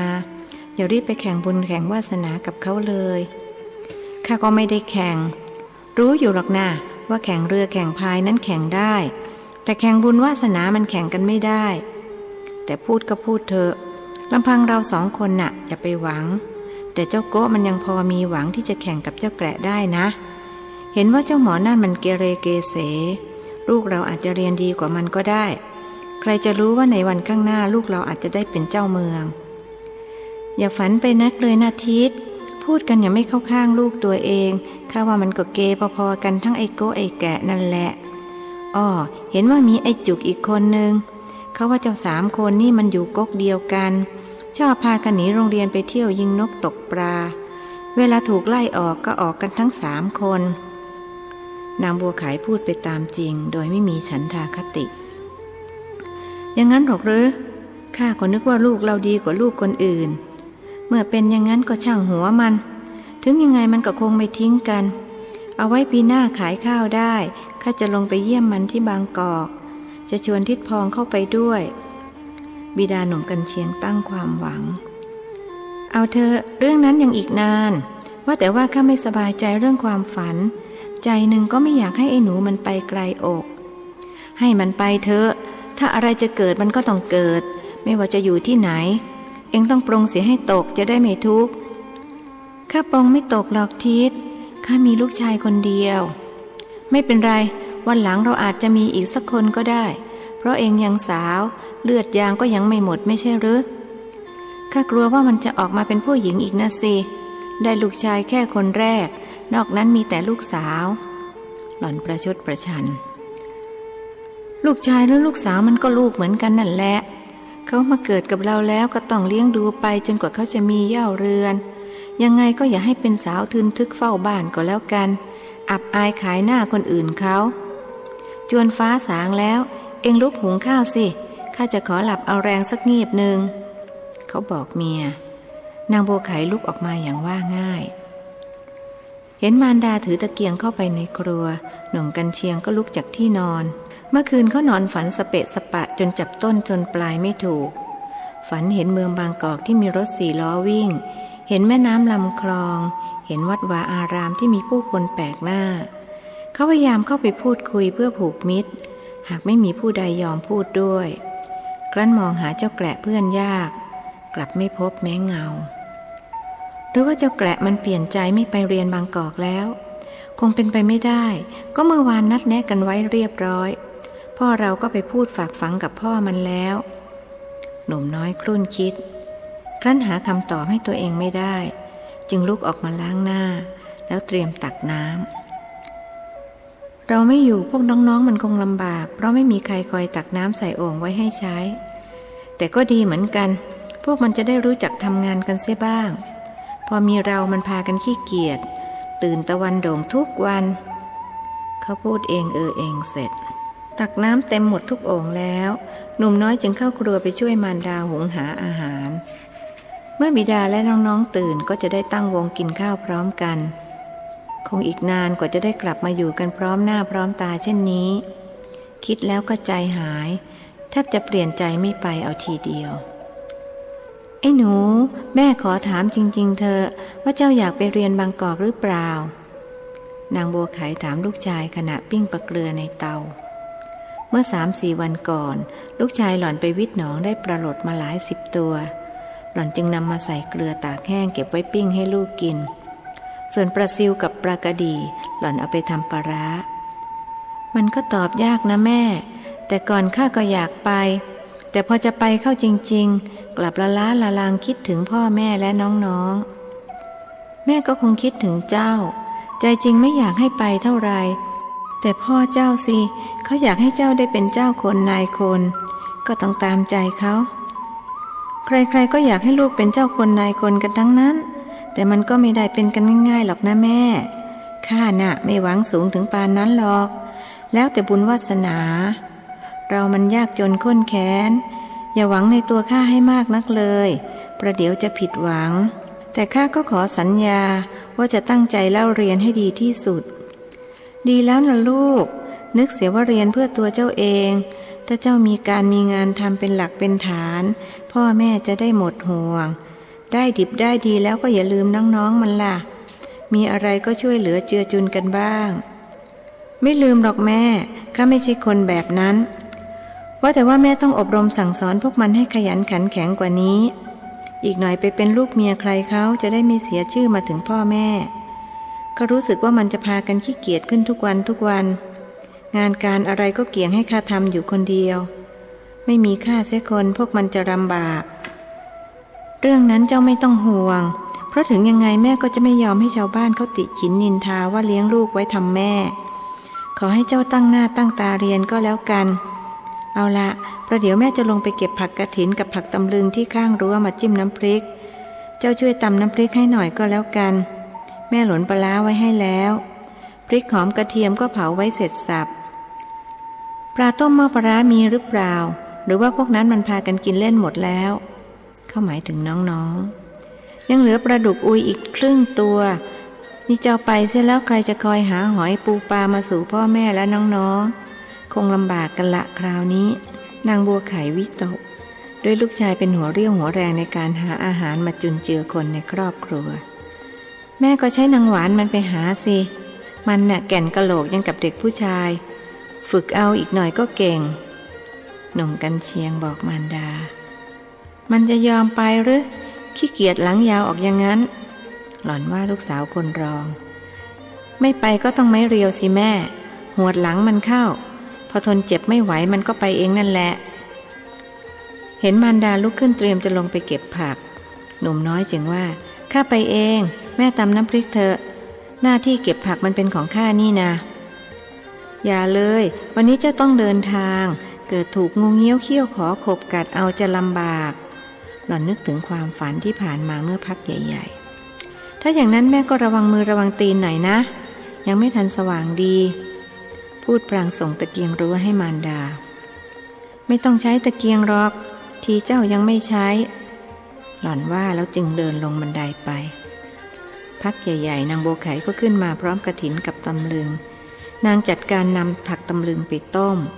ส่วนผักกฐินนั้นกินดิบๆได้หนุ่มกันเชียงตำน้ำพริกเสร็จพอดีแม่ไก่ในเล้าเรามีเหลือกี่ตัวเขาถามสัก10 กว่าตัวได้กระมังเจ้าถามทำไมหรือข้าอยากกินน่ะขอข้าเชือดสักตัวได้ไหมเอามาต้มยำกินมื้อกลางวันกันแล้วแบ่งย่างไปให้ข้ากินบนเรือบ้างเอาสิเชือดมา2 ตัวเลยจะได้ย่างไปเผื่อทิดพองกับเจ้าแกะด้วยหล่อนคิดเผื่อแผ่ไปถึงผู้อื่นทั้งที่ตัวเองแสนยากจนไม่ต้องหรอกแม่เขาคงเตรียมกันมาแล้วอย่าลืมว่าเราจนกว่าเขานะแม่รู้เราจนเงินแต่ก็ไม่จนใจนะลูกฉะนั้นต้องเผื่อแผ่แบ่งปันคนอื่นด้วยแม่ไม่ต้องการให้เจ้าเป็นคนคับแคบเห็นแก่ตัวถ้าเช่นนั้นก็ตามใจแม่แล้วกันตกลงข้าจะไปจับไก่มา2 ตัวนะว่าแล้วจึงเดินลงเรือนไปยังเล้าไก่ซึ่งอยู่ใต้ถุนบ้านสักพักก็อุ้มไก่ตัวผู้เข้ามา2 ตัวเอาสุ่มครอบไว้ตัวหนึ่งอีกตัวหนึ่งเขาจัดการนำมาเชือดคอให้เลือดไหลลงในกะละมังเจ้าไก่เคราะห์ร้ายส่งเสียงร้องก๊อกก๊อกพลางดิ้นรนตาทั้ง2มองหน้าเด็กหนุ่มอย่างอาฆาตเมื่อตัวแรกตายเรียบร้อยแล้วตัวที่อยู่ในสุ่มกำลังจะถูกนำมาเชือดเห็นเพื่อนของมันถูกฆ่าต่อหน้าต่อตาไอ้โต้งสุดแสนจะกลัวครั้นหนุ่มน้อยเปิดสุ่มมันจึงวิ่งเตลิดออกไปอย่างไม่คิดชีวิตหนุ่มกันเชียงวิ่งไล่ตามไปติดๆจะไปไหนคิดหรือว่าจะหนีกูพ้นเขาพูดกับไอ้โต้งครั้นมันวิ่งกึ่งกระโดดบินลงเรือนไปเขาก็กระโดดตามและคว้าคอมันไว้ได้ไอ้โต้งต่อสู้สุดฤทธิ์ใช้ปากจิกที่มือเขา2 ตีนตะกุยตามเนื้อตามตัวจนเขารู้สึกเจ็บเลือดไหลซิบๆปวดดีนักนะมึงตายซิเถอะอารามโกรธหนุ่มกันเชียงใช้มือทั้ง2จับคอมันไว้แน่นแล้วหักเสียงดังกรอบไอ้โต้งดิ้นกระเดวก่อนขาดใจตายเขาหิ้วมันขึ้นมาในครัวบ่นกับมารดาว่าฤทธิ์มันมากนักข้าเลยต้องหักคอมันดูสิ มันทั้งจิกทั้งขวนเลือดออกซิบๆเลยก็มันไม่อยากตายนี่นาถึงเจ้าเป็นมันก็ต้องทำอย่างนั้นเหมือนกันนางบัวไขพูดอย่างเห็นเป็นเรื่องธรรมดาหล่อนเองก็เคยเชือดคอไก่มานับครั้งไม่ถ้วนเมื่อไม่อยากถูกฆ่าก็จะเกิดเป็นไก่สิจริงไหมแม่มันคงเลือกเกิดไม่ได้น่ะเหมือนที่เราเลือกเกิดไม่ได้นั่นแหละไม่เช่นนั้นคงไม่เกิดมาเป็นคนจนหรอกเขาเรียกว่ากรรมใช่ไหมต้องเป็นไปตามกรรมอย่างที่พระท่านเทศใช่ไหมคงใช่กระมังอ้าวนี่น้ำร้อนเอาไปลวกไก่2 ตัวนั่นจะได้ถอนขนง่ายหน่อยแล้ว2 แม่ลูกจึงช่วยกันถอนขนไก่2 ตัวซึ่งตัวหนึ่งถูกเชือดอีกตัวถูกหักคอเพื่อนำไปปรุงอาหาร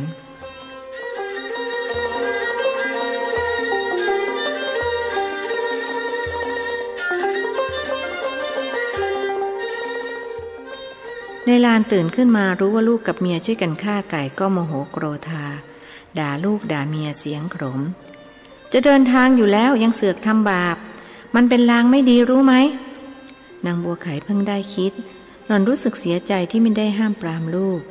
ยิ่งนึกถึงความฝันหล่อนก็น้ำตาตกไปถือโชคลางให้ใจหมองทำไมเราพ่ออะไรจะเกิดมันก็ต้องเกิดแค่ฆ่าไก่ไม่เห็นจะมีอะไรนักหนาธรรมชาติก็ส่งให้มันมาเป็นอาหารของมนุษย์ลูกชายว่ายังจะมาพูดมากอีนางแม่ก็โง่ไม่รู้จักยับยั้งปล่อยให้ลูกทำตามอำเภอใจประเดี๋ยวได้พากันฉิบหายหมดหรอกข้าลืมไปนะทิศยกโทษให้ข้าด้วยเราจะทำยังไงกันต่อไปแล้วนี่หล่อนรู้สึกหวั่นวิตกนายหลานครุ่นคิดอยู่พักหนึ่งจึงว่าเอาอย่างนี้ก็แล้วกัน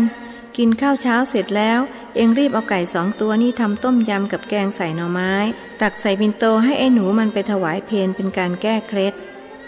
แล้วข้าจะไปทันเรือหรือรอพระสันเสร็จก็ร่วมบ่ายข้าก็ไม่ได้ให้เอ็งรอนี่นาไปถึงก็ประเคนแล้วกลับวันหลังข้าค่อยไปเอาปิ่นโตคืนอย่าลืมขอพรจากท่านสมภารด้วยล่ะขอเยอะๆนะไอ้หนูพรน่ะนางบัวไขรีบบอกอย่างน้อยก็ทำให้นางอุ่นใจเมื่อคิดถึงความฝันตอนย่ำรุ่ง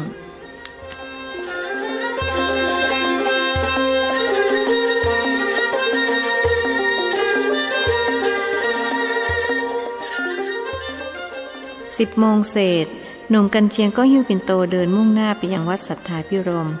เขาคิดถึงอดีตสมัยอายุ 8-9 ขวบกำลังเลี้ยงควายอยู่กลางทุ่งเห็นเจ้าแกะเดินหิ้วปิ่นโตผ่านมาจึงชวนให้ตั้งวงกินกันเองไม่ได้หรอกประเดี๋ยวยายข้าเคี่ยนหลังลายเจ้าแกะว่าแกไม่รู้หรอกหน้าพวกมึงอย่าปากโป้งไปล่ะเขาบอกพักพวก 4-5 คนที่เลี้ยงควายด้วยกันพวกนั้นรับคำแข็งขันแต่ยายข้าใช้ให้เอาไปถวายพระไม่ได้เอามาให้พวกเองกินเด็กชายแกะยังลังเลให้แม่มันกินทำไมประเดี๋ยวมันก็สึกไปเป็นผัวใครก็ไม่รู้เด็กชายจุกว่าในที่สุดพวกเขาก็ตั้งวงกินกันอย่างสนุกสนาน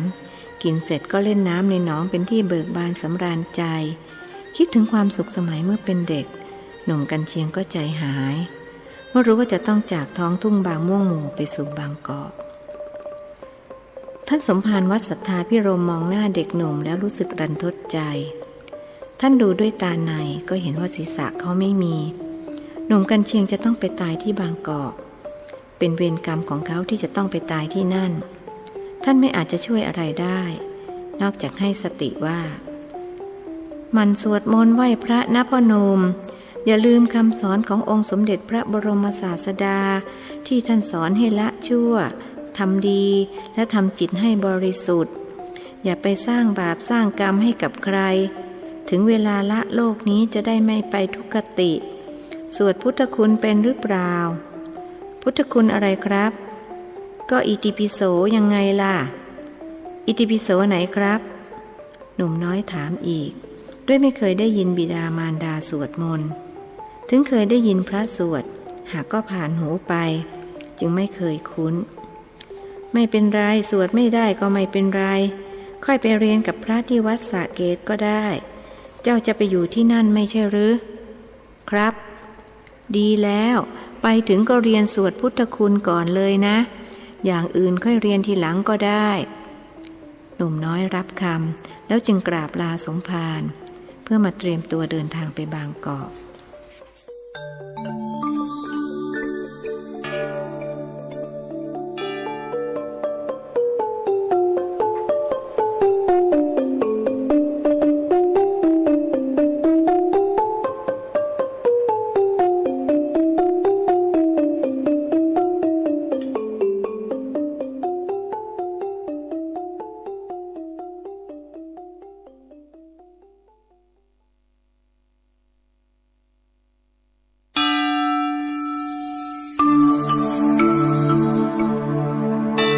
ธรรมนิยายชุดสัตว์โลกย่อมเป็นไปตามกรรมประพันธ์โดยสุทัสสาอ่อนค้อมเรื่องที่หนึ่งมักกรีผลบทที่29ไปเรียนบางกอก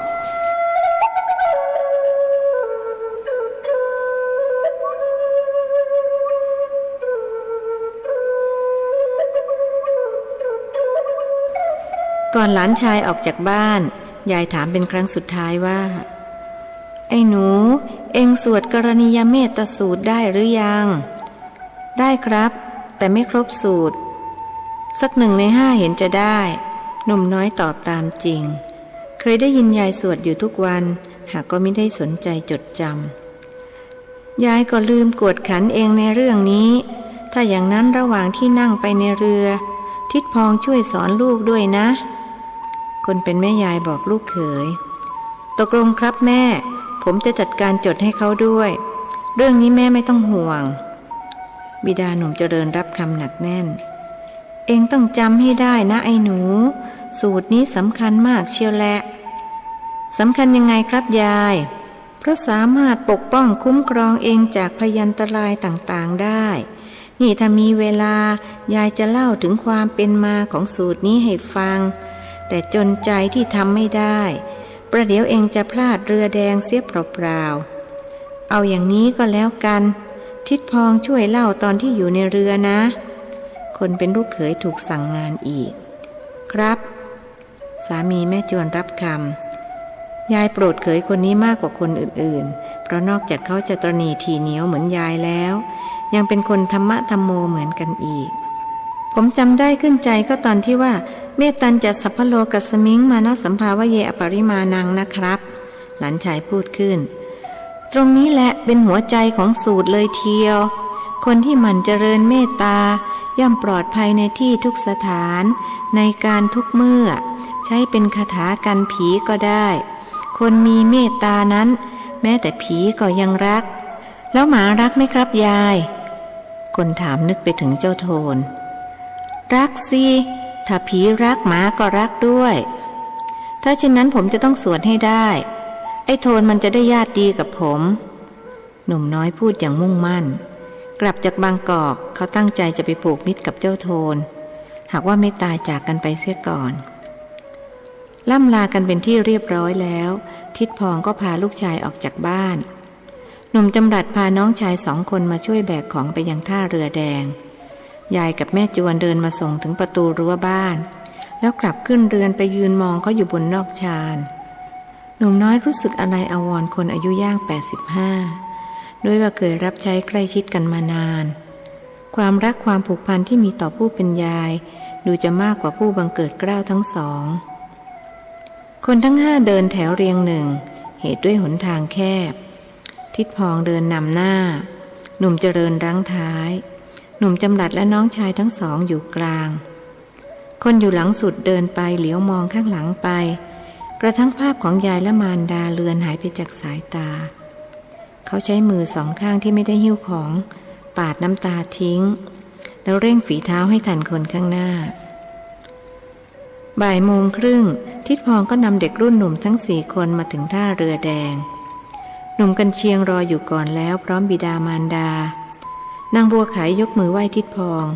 พร้อมกับออกปากฝากฝังทิดข้าฝากไอ้หนูมันด้วยนะนึกว่าช่วยสงเคราะห์คนยากคนจนด้วยก็แล้วกันตาของหล่อนแดงมีน้ำตาซึมออกมาเรื่องนั้นเองไม่ต้องห่วงหรอกบัวไขตราบใดที่เขาอยู่ในความดูแลของข้าก็จะทำให้เขาปลอดภัยเท่ากับตัวข้าและลูกข้าแต่เมื่อหมดภาระนั้นแล้ว ข้าก็คงดูแลให้ไม่ได้ถึงไอ้หนูของข้ามันก็ต้องดูแลตัวเอง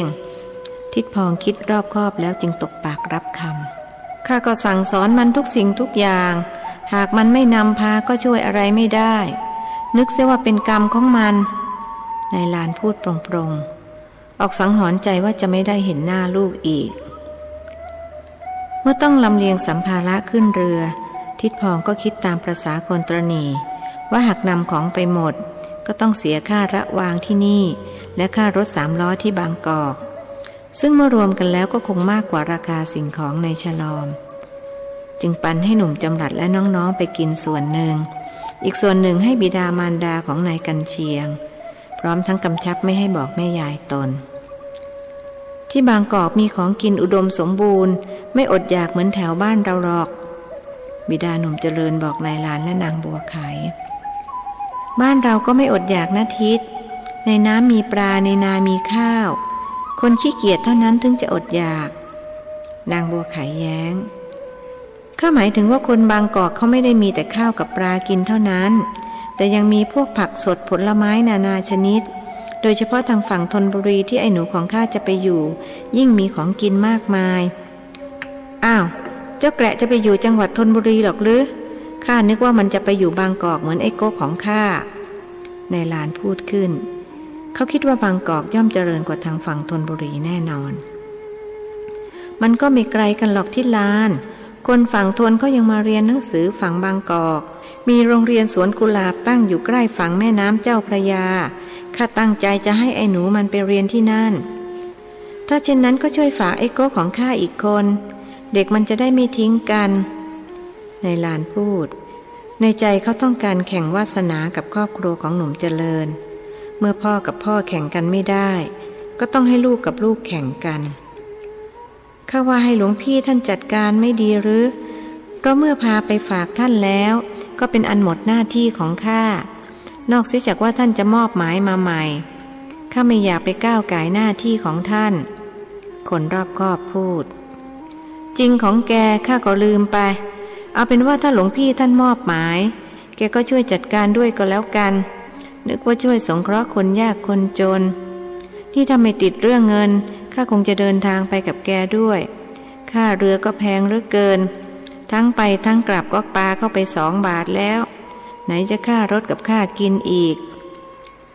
ข้าวของที่นั่นก็แพงกว่าบ้านเรานะอะไรก็ต้องซื้อเข้าทุกอย่างบ้านเรายังเก็บผักข้างรั้วหาปลาในหนองมากินได้ข้าชอบอยู่บ้านนอกก็ด้วยเหตุผลนี้แหละ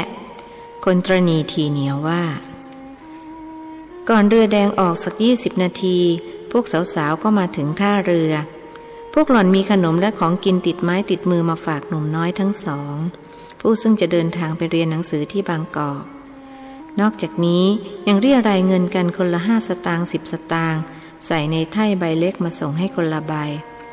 นางสาวมะลิเป็นคนส่งให้หนุ่มเจริญส่วนนางสาวม่วยส่งให้หนุ่มกันเชียงขอให้ทิดโก้โชคดีนะจ๊ะนางสาวม่วยให้พรสบตากับหนุ่มกันเชียงแล้วหล่อนก็ต้องตกใจเมื่อเห็นหน้าเขาดำคล้ำผิดปกติหล่อนคิดว่าคงจะตาฝาดไปจึงกระพริบตาทีๆ3-4 ครั้งแล้วเพ่งมองใหม่คราวนี้ใบหน้าของชายหนุ่มกลับมืดคล้ำลงไปกว่าเดิมขอบใจมากนะม่วยข้าหวังว่าจะได้กลับมาพบกับเองอีกถึงตอนนั้นเองอาจจะออกเรือนแล้วแต่ข้าก็จะคิดว่าอย่างน้อยเราก็เคยเป็นเพื่อนที่ดีต่อกันเสียงนั้นพูดฟังดูเศร้าส้อยจนหล่อนอยากร้องไห้อย่าคิดไปไกลถึงปานนั้นเลยจ้าข้าคิดแต่ว่าขอให้ทิดกลับมาบางม่วงหมู่อีกพร้อมกับความสำเร็จและข้าจะสวดมนต์อ้อนวอนคุณพระคุณเจ้าให้วันนั้นมาถึงเร็วๆสาวน้อยพูดทั้งที่ใจนั้นคิดว่าเขาคงไม่มีโอกาสกลับมาหน้าที่แห่งนี้อีกอะไรบางอย่างบอกหล่อนเช่นนั้นแล้วถ้าข้าเรียนสำเร็จกลับมาเตี่ยเองจะยอมให้ข้าเป็นลูกเขยหรือเปล่าหนุ่มน้อยฝันถึงอนาคตนางสาวม่วยรู้สึกร้อนที่ใบหน้าตอบอ้อมแอมว่าทิดก็ลองไปพูดกับเตี่ยเอาเองเรื่องนี้ข้าไม่ขอออกความเห็นเมื่อลูกชายคุยกับเพื่อนหญิงค่อนข้างนานนางบัวไขจึงเดินเข้ามาหาคุยอะไรกันเรือจวนออกแล้วนะแม่ว่าเตรียมขึ้นไปหาที่นั่งได้แล้วหล่อนบอกลูกชาย นึกไม่พอใจเด็กสาวที่มาแย่งเวลาที่ควรจะเป็นของหล่อนกับลูกเท่านั้นเดี๋ยวลุงพองแกก็จัดการเรื่องที่นั่งให้เองข้าขอคุยกับเพื่อนหน่อยอีกนานกว่าจะได้กลับมาเห็นหน้ากันอีกหนุ่มน้อยบอกมารดานานแค่ไหนก็ขอให้กลับก็แล้วกันข้าหวั่นใจว่าทิศจะไปตายเสียที่บางกอกเท่านั้นนางสาวม้วยนึกในใจเมื่อลูกชายยกมือไหว้ลานางบัวไขก็โอบกอดพรางร้องไห้อย่างไม่อายใครๆเห็นมารดาร้องไห้หนุ่มกันเชียงพลอยน้ำตาซึมไปด้วยเขารู้สึกอ้างว้างเปล่าเปลี่ยวอาลัยอาวรณ์ตำบลบางม่วงหมู่ยิ่งนักความรู้สึกคล้ายกับว่า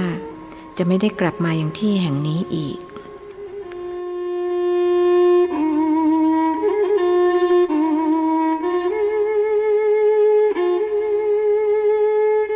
บ่าย2 โมงตรงเรือแดงก็เปิดอู่เสียงดังก้องไปทั้งสองฝากฝั่งแม่น้ำเจ้าพระยาจากนั้นจึงค่อยๆเคลื่อนตัวออกจากท่าพาผู้โดยสาร50 กว่าชีวิตไปสู่จุดหมายปลายทางคือเมืองบางกอกหนุ่มกันเชียงกับหนุ่มเจริญยืนโบกมืออำลาเพื่อนๆเมื่อเรือแล่นเลยมาไกลจนมองไม่เห็นพวกเขาแล้วจึงพากันกลับเข้ามานั่งในเรือ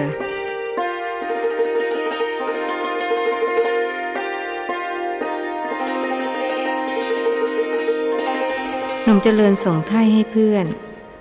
ข้ามอบให้เองของข้ามีมากพอแล้วยายให้มาหลาย10 ช่างแต่พวกเพื่อนๆเขาตั้งใจให้เองนี่นาเก็บไว้เถอะข้าก็ได้เช่นเดียวกับเองนั่นแหละเขาให้มาคนละใบหนุ่มกันเชียงพูดอย่างเกรงใจรับไปเถอะนาเอาไว้ใช้ยามจำเป็นอย่าลืมว่าเองต้องไปอยู่วัดนะส่วนข้าไปอยู่กับคุณปู่แล้วก็มีญาติพี่น้องอีกมากมายพวกเขาคงไม่ให้ข้าตกระกำลำบากหรอกคนชื่อกันเชียงจึงต้องรับไถ่ใบนั้นมาใส่กระเป๋ากางเกงด้วยความซาบซึ้งใจขอบใจเองมากนะแกละเราจะไม่ทอดทิ้งกันมีสุขมีทุกข์อะไรก็จะช่วยเหลือกันถึงข้าจะจนเงินแต่ก็ไม่จนใจเรื่องรวยเรื่องจนอย่าเอามาพูดกับข้าคนอย่างไอ้แกละลองได้คบใครแล้วก็ไม่สนใจเรื่องยากดีมีจนที่สำคัญคือข้าไม่เคยทิ้งเพื่อนเมื่อกินด้วยกันได้ก็ต้องตายด้วยกันได้จริงไหมจริงสิเพื่อนเพราะอย่างนี้ข้าถึงรักน้ำใจเองนักตั้งแต่คบกันมาข้ายังไม่เคยเห็นเองพูดไม่จริงกับข้าเลยสักครั้งแต่กับคนอื่นข้าไม่รู้นั่นแหละดีแล้วเพราะคนที่จะรู้จักข้าในทุกๆเรื่องก็เห็นจะมีแต่ยายคนเดียวขนาดพ่อกับแม่ข้ายังไม่รู้เลยว่าข้าเป็นคนยังไงเขาลดเสียงลงด้วยเกรงบิดาจะได้ยินเงียบกันไปพักหนึ่งหนุ่มกันเชียงก็พูดขึ้นว่าข้าชักปวดท้องขี้เสร็จแล้วสิสงสัยท้องจะไม่ดีแล้วนี่ข้าจะทำยังไงบนเรือไม่มีส้วมเสียด้วยพูดอย่างกังวลจะยากอะไรโน่นเดินไปที่ท้ายเรือโน่นข้าเห็นมีกระบุงโกยอยู่ใบหนึ่งเอ็งจะให้ข้าขี้ใส่กระบุงโกยใบนั้นหรือข้าทำไม่ได้หรอกหนุ่มกันเชียงรีบปฏิเสธใครบอกเอ็งเล่าอย่างโง่ไปหน่อยเลยนะเพื่อนเอ็งนี่สงสัยไม่เคยโดยสารเรือถึงได้ไม่รู้เขาเอากระบุงโกยไว้ทำอะไรแล้วเขาเอาไว้ทำอะไรล่ะก็เอาไว้ครอบหัวน่ะสิเอากระบุงโกยครอบหัวแล้วนั่งขี้ตรงท้ายเรือนั่นแหละใครๆเขาก็ทำกันอย่างนี้ทั้งนั้นไม่เอาหรอกข้ากลัวคนเห็นตูดข้าเห็นตูดดีกว่าเห็นหน้านะเว้ยใครเขาจะจำตูดเองได้แต่ถ้าหน้าเขาจำได้แน่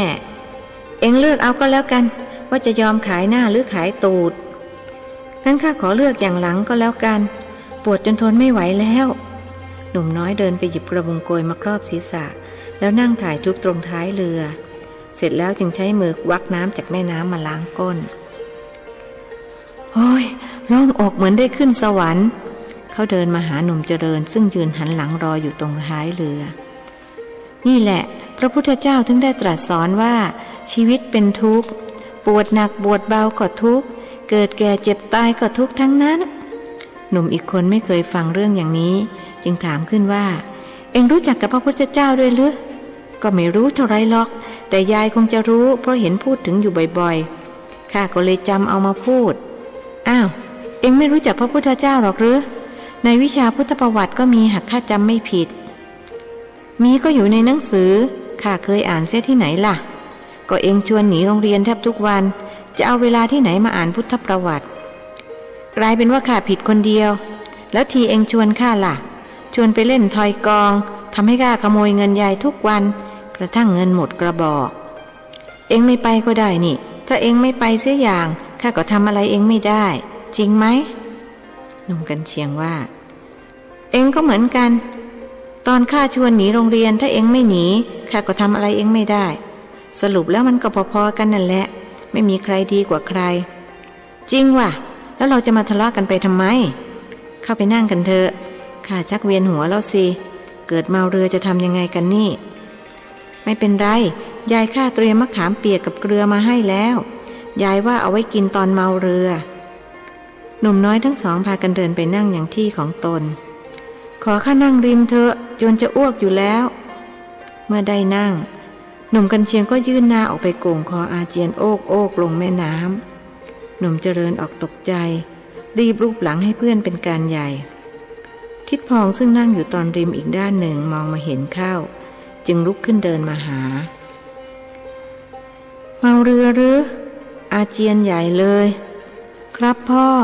เมื่อกี้ผมก็พาไปถ่ายทุกข์ตรงท้ายเรือมาแล้วหนุ่มน้อยบอกบิดารู้สึกกังวลกับอาการป่วยไข้ของเพื่อนยุ่งละสิแล้วจะทำยังไงดีหยูกยาพ่อก็ไม่ได้เตรียมมาสิด้วยบิดาหนุ่มเจริญรู้สึกกังวลยายเตรียมมะขามเปียกกับเกลือมาให้ครับบอกว่าให้เอาไว้กินตอนเมาเรือแต่สงสัยจะติดไปกับฉลอมที่ให้เจ้าจุกหรือไม่ก็ให้น้าบัวไขเขาเพิ่งนึกออกด้วยว่าบิดาได้ยกฉลอมที่บรรจุของกินให้หนุ่มจำหลัดและนางบัวไขไปคนละ2 ฉลอมไม่เป็นไรหรอกลูกถึงยังไงก็กินไม่ได้เพราะมะขามเปียกจะทำให้ท้องเสียหนักเข้าไปอีกประเดี๋ยวให้นอนสักพักก็คงหายไอ้หนูเป็นลมหรืออ้าวยายมียาดมมาด้วยหญิงสูงอายุที่นั่งติดกับเขาพูดพลางส่งทำยาดมให้ของฉันมียาหม่อง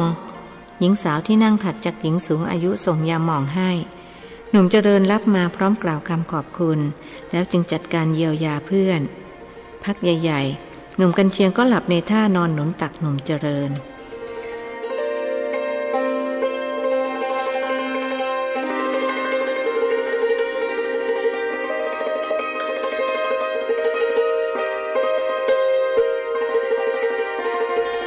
เรือล่องไปตามลำน้ำเจ้าพระยาเปิดบูดเป็นครั้งคราวเมื่อจวนจะถึงท่าหนุ่มเจริญมองเพื่อนที่ซบหลับอยู่บนตักอย่างนึกเวทนาเพราะหนุ่มผู้นี้เคยสมบุกสมบันมากับเขาด้วยเป็นเพื่อนเล่นกันมาตั้งแต่เด็กเมื่อถูกออกจากโรงเรียนก็ออกด้วยกันเขาย้ายโรงเรียนมาถึง8 โรงเรียนเจ้าหมอนี่ก็ติดสอยห้อยตามมาด้วยทุกครั้งไม่ว่าอนาคตข้างหน้าจะเป็นอย่างไรเขาจะไม่ยอมทอดทิ้งเพื่อนผู้ซื่อสัตย์คนนี้ฟังจากเสียงคนในเรือคุยกันหนุ่มน้อยก็รู้ว่าพวกเขาไม่ใช่คนเมืองสิงห์บ้างก็มาจากเมืองสองแควบ้างมาจากพิจิตรและบ้างก็มาจากปากน้ำโพคงไม่มีคนเมืองสิงห์อยู่ในเรือลำนี้นอกจากเขาบิดาและเจ้าโกะแต่ถึงจะมีเขาก็คงไม่รู้จักด้วยว่าคนเมืองสิงห์มีมากมายโดยเฉพาะคนต่างด้าวที่อพยพมาจากจังหวัดลพบุรีซึ่งเป็นเขตทหารหนุ่มน้อยมองออกไปนอกลำเรือเห็นคุ้งน้ำไกลสุดสายตาสองฝากฝั่งมีบ้านเรือนปลูกเรียงรายไม่หนาแน่นนักบางที่ก็ไม่มีหมู่บ้านเรือแล่นไปตั้งนาน2 นานจึงจะพบหมู่บ้านสักแห่งหนึ่งผู้คนในเรือเริ่มหลับเพราะความง่วงหันไปมองบิดาก็เห็นนั่งหลับประงกอยู่บ้างก็นอนคอพับเอนไปทางคนที่นั่งข้างๆบ้างก็หลับน้ำลายไหลยืดเห็นคนอื่นๆพากันหลับตัวเขาจึงนั่งมองแมกไม้2 ข้างทางอย่างเพลิดเพลินตะวันรอนอ่อนแสงลงหนุ่มน้อยเริ่มง่วงครั้นเมื่อนึกไปถึงยายกลับทำให้หลับไม่ลงป่านจะนี้ยายจะเป็นอย่างไรหนอนางจำแรงพี่สาวเขาจะดูแลยายดีเท่ากับที่เขาดูแลหรือไม่ตั้งแต่จำความได้กระทั่งอายุย่างเข้า17 ปีนี้เขายังไม่เคยจากยายไปไกลๆเพิ่งจะครั้งนี้เป็นครั้งแรกที่เขาทั้งจากไกลและไปนานจนไม่แน่ใจว่าจะได้กลับมาหายายอีก ยายจ๋าผมจะกลับมายายอย่าเพิ่งเป็นอะไรไปนะครับหนุ่มน้อยคร่ำครวญในใจน้ำตาไหลอาบแก้มโดยไม่รู้ตัว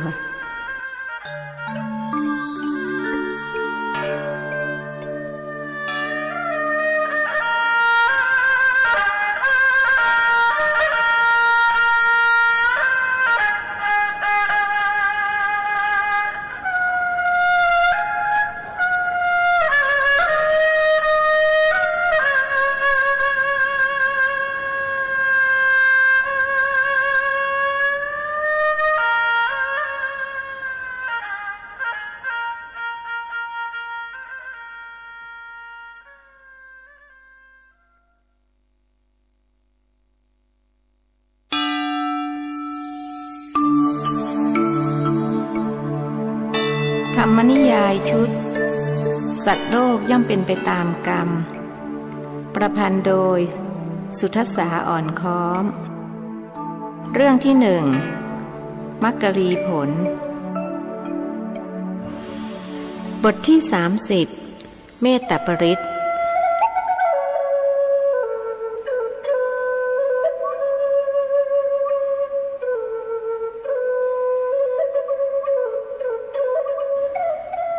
หลานชายรับสายตาแล้ว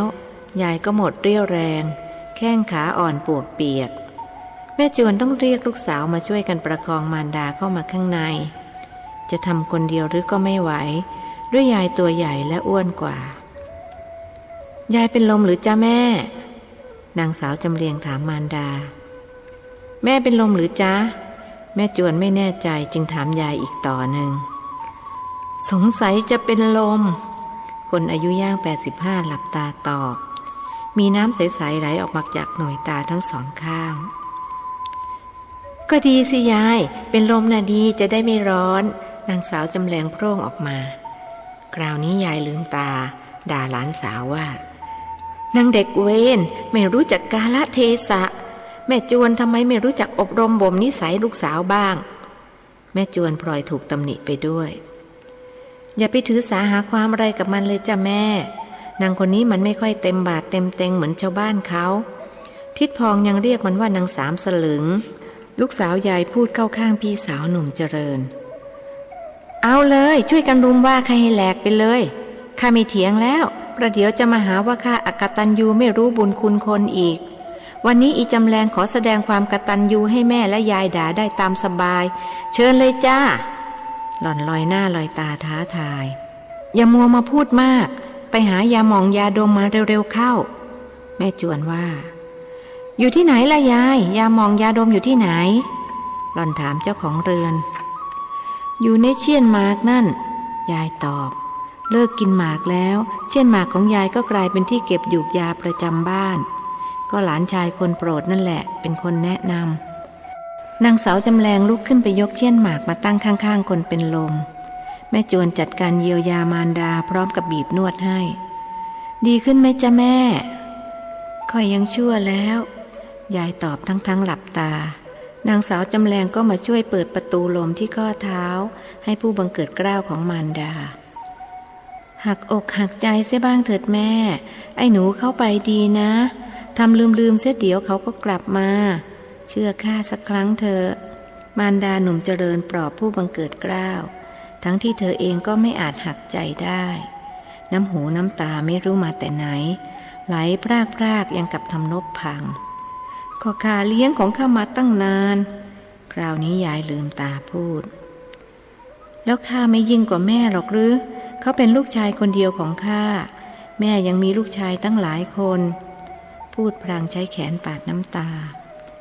แต่ข้าก็ไม่รักคนไหนเท่าไอ้หนูของข้าลูกพากันทอดทิ้งข้าไป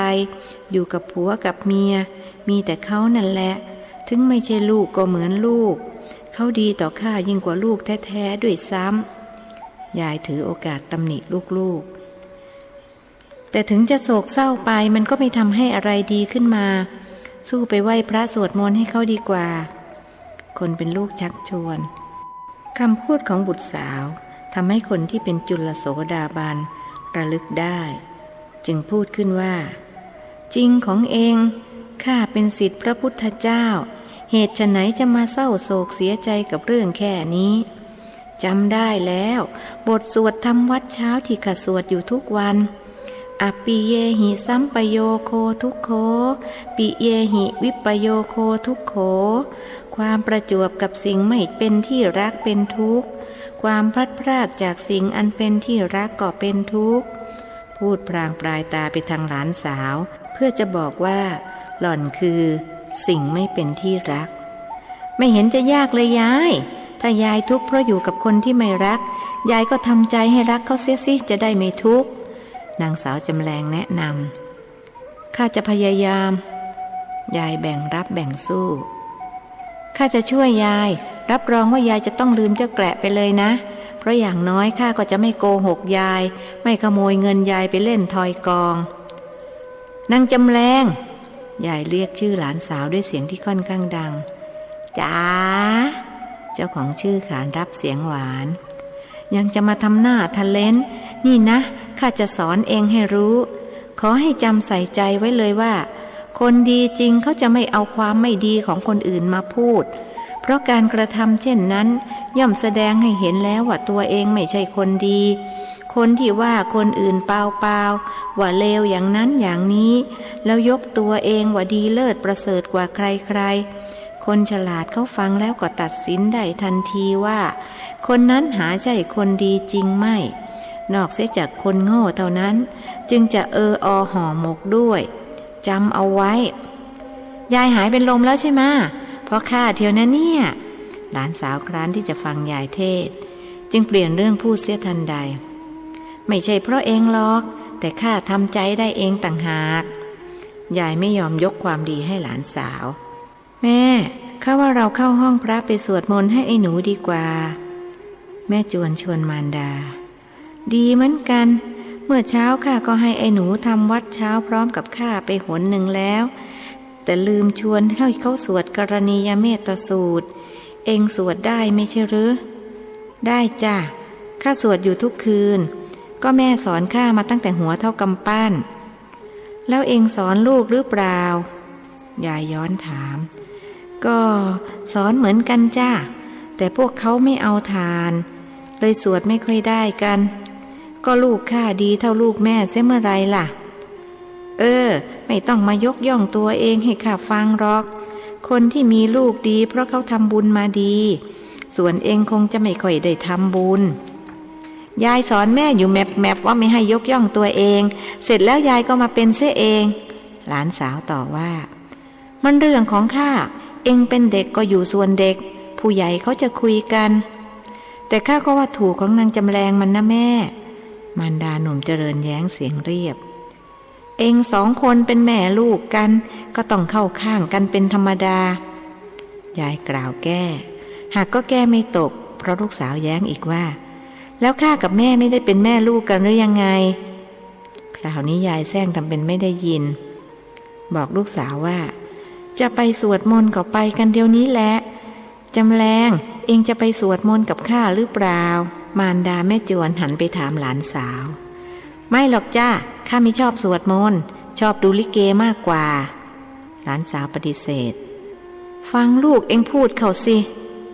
ยายพูดกับแม่จวนแบบประชดนิดเด็กสมัยนี้ก็เป็นอย่างนี้แหละจ้าแม่จะให้ดีเหมือนสมัยข้าน่ะไม่ได้หรอกพอถึงรุ่นลูกรุ่นหลานของนางจำแรงเห็นทีจะสวดมนต์ไม่เป็นกันแล้วแม่จวนทำนายอนาคตเพราะพ่อแม่มันไม่ทำเป็นตัวอย่างน่ะสิทำไมจะไม่ทำข้ากับทิดพองพากันสวดมนต์ทุกคืนบอกให้พวกลูกๆสวดไม่มีใครเชื่อฟังเลยไม่เหมือนไอ้หนูของแม่รายนั้นคงจะสวดได้หมดทุกบทเพราะอยู่กับยายถ้าอยู่กับพ่อแม่ก็คงจะไม่เอาฐานเหมือนพวกพี่ๆนั่นแหละคราวนี้ยายนิ่งหากพูดความจริงก็เท่ากับประจานหลานชายสุดที่รักครั้นจะพูดไม่จริงยายก็กลัวบาปทางที่ดีที่สุดก็คือนิ่งแม่ลุกไปห้องพระไหวหรือเปล่าหรือจะให้ข้ากับนางจำแรงช่วยพยุงไปไหวสิคนอย่างข้าไม่โศกเศร้านานให้บั่นทอนร่างกายและจิตใจของตัวเองหรอกนางจำแรงถ้าเองไม่ชอบสวดมนต์ก็ลงไปหาเก็บผักหักฟืนมาเตรียมไว้ ไม่ใช่รอให้มืดให้ค่ำแล้วค่อยทำยายสั่งหลานสาวแล้วเดินนำแม่จวนเข้าไปในห้องพระเพื่อสวดกรณียเมตสูตรด้วยกันออกจากห้องพระแล้วแม่จวนจึงพูดขึ้นว่าแม่ข้าอยากรู้ว่าสูตรนี้มีความเป็นมาอย่างไรแม่ช่วยเล่าให้ข้าฟังหน่อยสิข้าเคยเล่าให้ฟังแล้วสมัยที่พวกเองยังเล็กๆจำไม่ได้หรือลืมหมดแล้วจ้ะเรื่องจำเก่งนี้ต้องยกให้แม่กี่ปีก็ยังไม่ลืมนี่ถ้าข้าอายุเท่าแม่คงจำอะไรไม่ได้แม้กระทั่งชื่อตัวเอง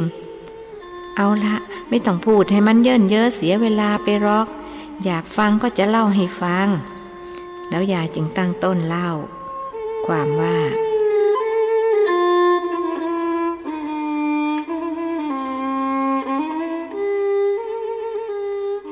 กรณียเมตสูตรนี้เรียกอีกอย่างหนึ่งว่าเมตตปริตเป็นพระสูตรที่พระพุทธองค์ทรงแสดงแก่ภิกษุ500 รูปผู้ซึ่งเดินทางมาเฝ้าพระองค์ที่พระเชตวันมหาวิหารที่เรียกว่าวัดเชตวันใช่ไหมจ๊ะนั่นแหละที่ท่านเศรษฐีอนาถปิณฑิกะสร้างถวายพระพุทธเจ้าตอนสร้างเสร็จใหม่ๆได้ชื่อว่าอนาถปิณฑิการามต่อมาคนพากันเรียกว่าวัดเชตวันตามชื่อเจ้าของที่เดิมคือเจ้าเชษฐ์วัดนี้อยู่ที่เมืองสาวัตถีเป็นเมืองที่พระพุทธองค์ทรงจำพรรษาอยู่นานถึง25 พรรษาแม่จำเก่งจริงๆจำได้ละเอียดเสียด้วยคนเป็นลูกเอ่ยปากชมก็ข้าชอบฟังเทศพระท่านก็ช่างเทศข้าก็เลยช่างจำอะไรที่เกี่ยวข้องกับพระพุทธองค์ข้าจะจำแม่นกว่าเรื่องอื่นคนความจำดีอธิบายเล่าต่อเธอแม่ทำไมพระพุทธองค์ท่านจึงแสดงสูตรนี้แก่ภิกษุเหล่านั้นจะต้องมีเหตุที่ทำให้ทรงแสดงใช่ไหมจ๊ะถูกแล้วภิกษุ500 รูปนี้ได้มาทูลขอคำแนะนำเกี่ยวกับเรื่องการปฏิบัติธรรมจากพระพุทธองค์แล้วจึงพากันไปหาที่สงบเพื่อบำเพ็ญจิตภาวนาท่านเดินทางไปสู่ป่าซึ่งอยู่แถบภูเขาหิมาลัยห่างจากเมืองสาวัตถี100 โยชน์และได้ไปอาศัยอยู่ตามโคนไม้ใกล้หมู่บ้านเพื่อสะดวกในการบิณฑบาตเลี้ยงชีพพวกรุกขเทวดาที่อาศัยอยู่บนต้นไม้จึงต้องพากันอพยพลงมาอยู่ข้างล่างเพราะมีคุณธรรมน้อยกว่าภิกษุตอนแรกก็ไม่ได้ว่าอะไรด้วยคิดว่าท่านคงจะมาพักแรมเพียงคืน2 คืนแล้วก็จะเดินทางต่อไปครั้นเห็นว่าท่านไม่ไปสักทีจึงพากันมารังควานทำความเดือดร้อนต่างๆเช่นส่งเสียงโหยหวนฟังดูน่ากลัวบ้างแสร้งทำเป็นผีหัวขาดมาหลอกหลอนบ้างปรากฏเป็นรูปร่างน่าเกลียดน่ากลัวบ้างภิกษุเหล่านั้นก็ขวัญเสียไม่เป็นอันได้บำเพ็ญจิตภาวนาจึงประชุมตกลงกันว่าจะกลับไปเฝ้าพระพุทธเจ้าแล้วพากันเดินทางกลับมายังพระเชตวันมหาวิหารกราบทูลให้ทรงทราบพระพุทธองค์จึงตรัสกรณียเมตสูตรซึ่งมีใจความสำคัญคือให้สัตว์โลกทั้งหลายจงมีเมตตาต่อกันเมื่อภิกษุเหล่านั้นท่องจำคำสอนได้แล้วก็กลับมายังที่เดิมและเจริญเมตตากระทั่งรุกขเทวดาเหล่านั้นกลับมาเป็นมิตรด้วยในที่สุดภิกษุ500 รูปก็ได้บำเพ็ญเพียรจิตภาวนาโดยไม่ถูกรบกวนจากพวกรุกขเทวดาเหล่านั้นอีกทั้งยังได้บรรลุอรหัตผลเป็นพระอรหันต์โดยทั่วทั่วเอวังก็มีด้วยประกาศนี้สาธุคนฟังยกมือขึ้นพลางกล่าวอนุโมทนาแม่เทศเก่งจริงๆนี่ถ้าเป็นพระคงไม่มีใครเทศสู้ได้ข้าดีใจที่มีแม่เก่งอย่างนี้คนอายุย่าง85รู้สึกเขินจึงว่าเอ็งไม่ต้องมาย่อข้าหรอกข้าไม่ใช่คนบ้ายอว่าแต่ว่าคืนนี้จะค้างหรือว่าจะกลับล่ะค้างจ้ะข้าตั้งใจจะอยู่เป็นเพื่อนแม่จนกว่าทิดพงษ์จะกลับจากบางกอกแม่คงไม่ว่าอะไรนะ ข้าจะว่าอะไรดีเสียอีกจะได้อยู่เป็นเพื่อนกันอย่างน้อยก็ให้นางจำแรงมันเป็นงานเป็นการเสียก่อนข้าคนเดียวคงไม่มีแรงสอนมันแล้วแม่ไม่กลัวเปลืองข้าวหรอกหรือข้ากินจุนะแม่จวนแซงเย้ามารดาข้าวข้ามีตั้งยุ้งเอ็งมีปัญญากินหมดก็ตามใจสินี่ไอ้หนูก็ซ้อมข้าวไว้ให้ตั้ง2 กระสอบลูกข้าคนนี้มันดีจริงๆลูกข้าต่างหากล่ะเขาเป็นลูกข้าเป็นหลานแม่ลูกสาวชี้แจงก็ข้าเลี้ยงเขามาเขาก็ต้องเป็นลูกข้าสิถึงจะถูกเรื่องอะไรมาตู่ลูกคนอื่นเขาไอ้หนูเป็นลูกข้าส่วนลูกแม่ก็ทิศสินยังไงล่ะแม่มีลูกชายกี่คนจำได้หรือเปล่าทำไมจะจำไม่ได้โดยเฉพาะคนที่ชื่อเจริญนั้นข้าจำได้แม่นเลยทีเดียวยายแซงเย้าลูกสาวบ้างเอาเถอะข้าไม่เถียงกับแม่ก็ได้ถ้าแม่อยากได้ไอ้หนูของข้าเป็นลูกของแม่ข้าก็จะตัดใจยกให้ว่าแต่ว่าป่านนี้จะไปถึงไหนแล้วก็ไม่รู้คำพูดของลูกสาวทำให้ยายคิดถึงหลานชายคนโปรดขึ้นมาอีกจึงรำพันว่าโธ่ทูลหัวของยายคงจะนั่งหลังขดหลังแข็งอยู่ในเรือแดงขาล่องอีกตั้งหลายชั่วโมงกว่าจะถึงบางกอกทิดพองเขาว่าจะถึงกี่โมงนะยายถามลูกสาวตี 4จ้ะถ้าออกจากบ้านเราบ่าย 2จะไปถึงบางกอกตี 4ยายนับนิ้วขยุกขยิกอยู่พักหนึ่งแล้วว่าโอ้โหใช้เวลาเดินทางตั้ง14 ชั่วโมงเชียวหรือแบบนี้ผู้โดยสารก็พากันเมื่อยแย่บางกอกนี่มันไกลจังเลยนะเห็นทิดพองเขาว่าเรือต้องแวะเติมน้ำมันกลางทางด้วยเลยทำให้เสียเวลามากข้าไม่คิดไปเหยียบบางกอกก็เพราะเหตุนี้นี่เองแม่ล่ะอยากไปเที่ยวบางกอกกับเขาไหมไม่ละข้าไม่อยากไปตายในเรือขอตายสบายๆในบ้านเรานี่แหละข้าคิดถึงไอ้หนูเหลือเกินพูดแล้วก็ตั้งท่าจะร้องไห้ไม่เอาหน้าถ้าแม่ร้องห่มร้องไห้เดี๋ยวมันจะเป็นลางไม่ดีกับไอ้หนูนะข้าว่าเราลงไปดายหญ้าในสวนกันดีกว่าหญ้ารกเชียวไอ้หนูเขาไม่ค่อยมีเวลาเห็นว่าออกไปรับจ้างเลี้ยงเป็ดเพื่อหาเงินไปเรียนขยันไม่มีใครเกินละไอ้หนูของข้าคนนี้ดีแล้วล่ะแม่เขาขยันดีกว่าขี้เกียจคนขี้เกียจไปอยู่กับใครเขาก็ไม่อยากให้อยู่ด้วยลูกทั้งท้องข้าก็เห็นไอ้หนูนี่แหละที่จะเอาดีได้ถ้าอย่างนั้นเราลงไปดูสวนกันเถอะหาอะไรทำเสียบ้างจะได้ไม่มีเวลาคิดถึงไอ้หนูของข้ายายบอกลูกสาวแล้ว2 แม่ลูกจึงพากันลงเรือนไป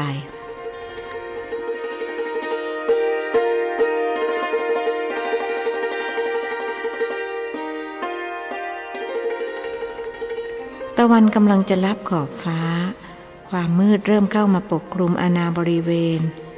เรือแดงยังคงแล่นล่องไปตามลำน้ำด้วยความเร็วสม่ำเสมอในท้ายเรือจุดตะเกียงรั้วขึ้น2 ใบห้อยไว้หน้าลำเรือใบหนึ่งอีกใบหนึ่งห้อยไว้ข้างท้ายผู้คนในเรือพากันกินอาหารที่เตรียมมาส่วนใหญ่เป็นข้าวเหนียวข้าวต้มหัวงอกแล้วข้าวหลามด้วยว่าสะดวกต่อการพกพาและยังไม่บูดง่ายพวกเขาต้องกินอาหารในเรือถึง3 มื้อจึงต้องจัดเตรียมมาให้เพียงพอจะได้ไม่หิวกลางทางโก๊ะโก๊ะตื่นเถอะมืดแล้วหนุ่มเจริญสะกิดคนที่นอนหลับไหลอยู่บนตักแม้จะรู้สึกเมื่อยหากก็ต้องทนด้วยเวทนาเพื่อนหนุ่มกันเชียงงัวเงียลุกขึ้นนั่งปากถามว่าถึงไหนแล้วนี่ข้าหลับไปนานเองคงเมื่อยแย่พูดอย่างรู้สึกเกรงใจไม่เป็นไรข้าทนได้ว่าแต่เองเธอรู้สึกดีขึ้นบ้างไหมถามอย่างอาทรดีขึ้นมากนี่ถ้าไม่ได้นอนตักเองข้าคงแย่เหมือนกันขอบใจเองมากนะเพื่อนข้าชักหิวแล้วล่ะ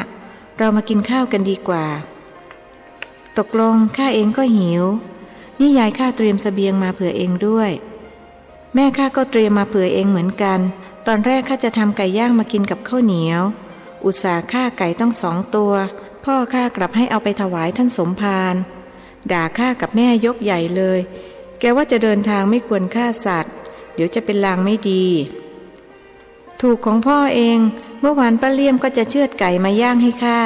แต่ข้าไม่ยอมด้วยเหตุผลเดียวกับพ่อเองนั่นแหละถึงว่าสิที่ข้าท้องเสียแล้วก็เมาเรือคงเป็นเพราะทำบาปก่อนเดินทางนี่เองคนพูดใจเสียขึ้นมาอีกช่างเถอะไหนๆมันก็ผ่านไปแล้วกินข้าวกันดีกว่าเดี๋ยวข้าไปเรียกพ่อข้าก่อนหนุ่มน้อยเดินไปหาบิดาแล้วบอกความประสงค์ทิดพองกลับบอกลูกว่ากินกันเถอะพ่อถือศีล8แต่วันนี้ไม่ใช่วันพระนี่ครับถึงไม่ใช่ก็ถือได้พ่อตั้งใจจะรักษาอุโบสถศีลตลอดชีวิตแม่เจ้าเขาก็อนุญาตแล้วถ้าอย่างนั้นผมขออนุโมทนาด้วยครับลูกชายประนมมือนบไหว้บิดาแล้วจึงกลับมานั่งที่ของตนจากนั้นหนุ่มน้อยทั้งสองก็จัดแจงกินอาหารมื้อเย็นกันอย่างอร่อยเพราะอยู่ในวัยกำลังกินกำลังนอนด้วยกันทั้งคู่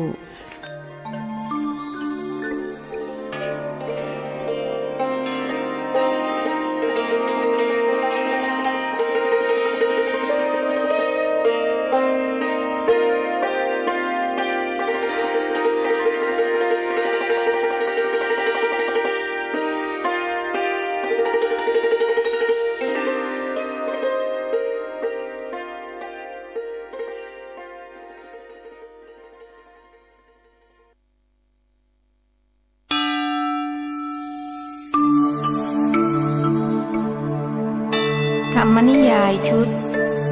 สัตว์โลกย่อมเป็นไปตามกรรมประพันธ์โดยสุทัสสาอ่อนค้อมเรื่องที่1มักกลีผลบทที่32หลวงทารา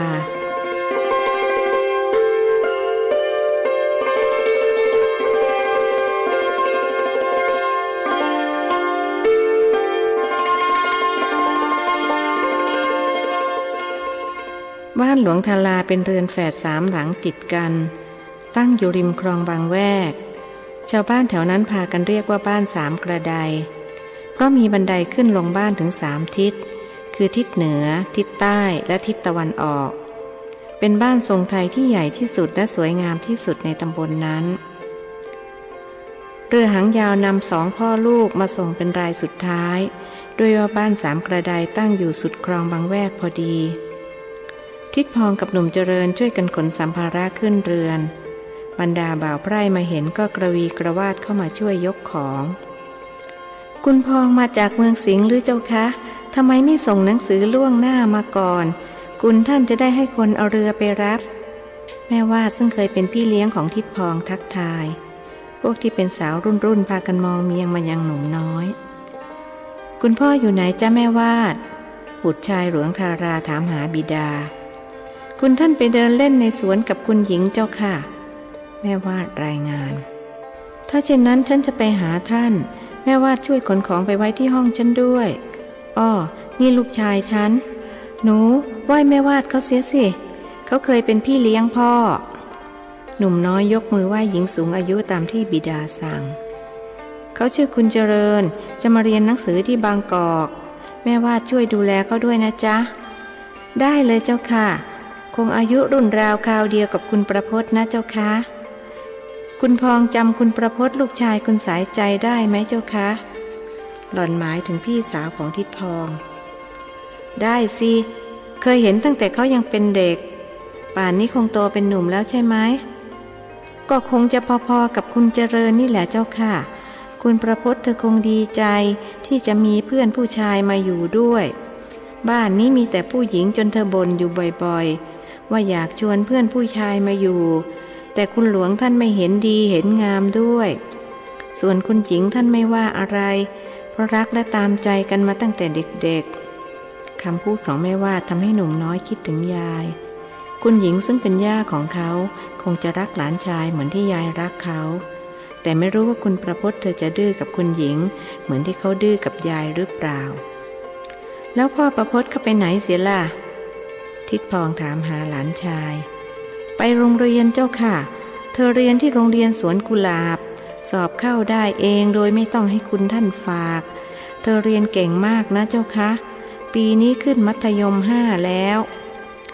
อ้อแล้วคุณพี่สายใจอยู่ที่ไหนล่ะ เขาถามหาพี่สาวเตรียมอาหารอยู่ในครัวเนี่ยเจ้าค่ะตั้งแต่คุณเปี่ยมไปอยู่กับภรรยาคนใหม่คุณสายใจเธอเงียบลงไปมากไม่ค่อยพูดคุยกับใครตอนแรกๆแทบจะทำใจไม่ได้คุณท่านต้องเตือนให้เอาทางพระเข้าข่มแล้วคุณสายจิตล่ะเป็นยังไงบ้างคราวนี้ก็ถามถึงน้องสาวคงสบายดีเจ้าค่ะเธอมีลูกสาว5 คนฝากคุณตาคุณยายเลี้ยงไว้ส่วนตัวเธอก็ไปอยู่หัวเมืองกับสามีนานๆจะมาเยี่ยมลูกสักครั้งลูกสาวเธอไม่ค่อยชอบเรียนหนังสือแล้วก็ไม่ค่อยกินเส้นกับคุณประพจน์สักเท่าไรพวกเธอเรียนอยู่โรงเรียนราชินีปากคลองตลาดเจ้าค่ะเอาละฉันยืนพูดกับแม่วาดมานานแล้วจะขอไปหาคุณพ่อคุณแม่ที่ในสวนแล้วนะเชิญเจ้าค่ะเชิญเดี๋ยวจะได้มารับทานอาหารกลางวันร่วมกันคุณสายใจเธอเป็นคนปรุงนะเจ้าค่ะดิฉันและเด็กๆคอยเป็นลูกมือไปหนูไปกราบคุณปู่คุณย่ากันเขาเรียกลูกหนุ่มเจริญสงสัยนักว่าเหตุใดบิดาจึงเรียกเขาว่าหนูแทนที่จะเป็นไอ้หนูเหมือนตอนอยู่บ้านนอกอยากจะถามหากก็ไม่กล้าหลวงทารากับคุณหญิงห่วงกำลังเดินดูต้นไม้อย่างเพลิดเพลินเห็นคน2 คนเดินเข้ามาหา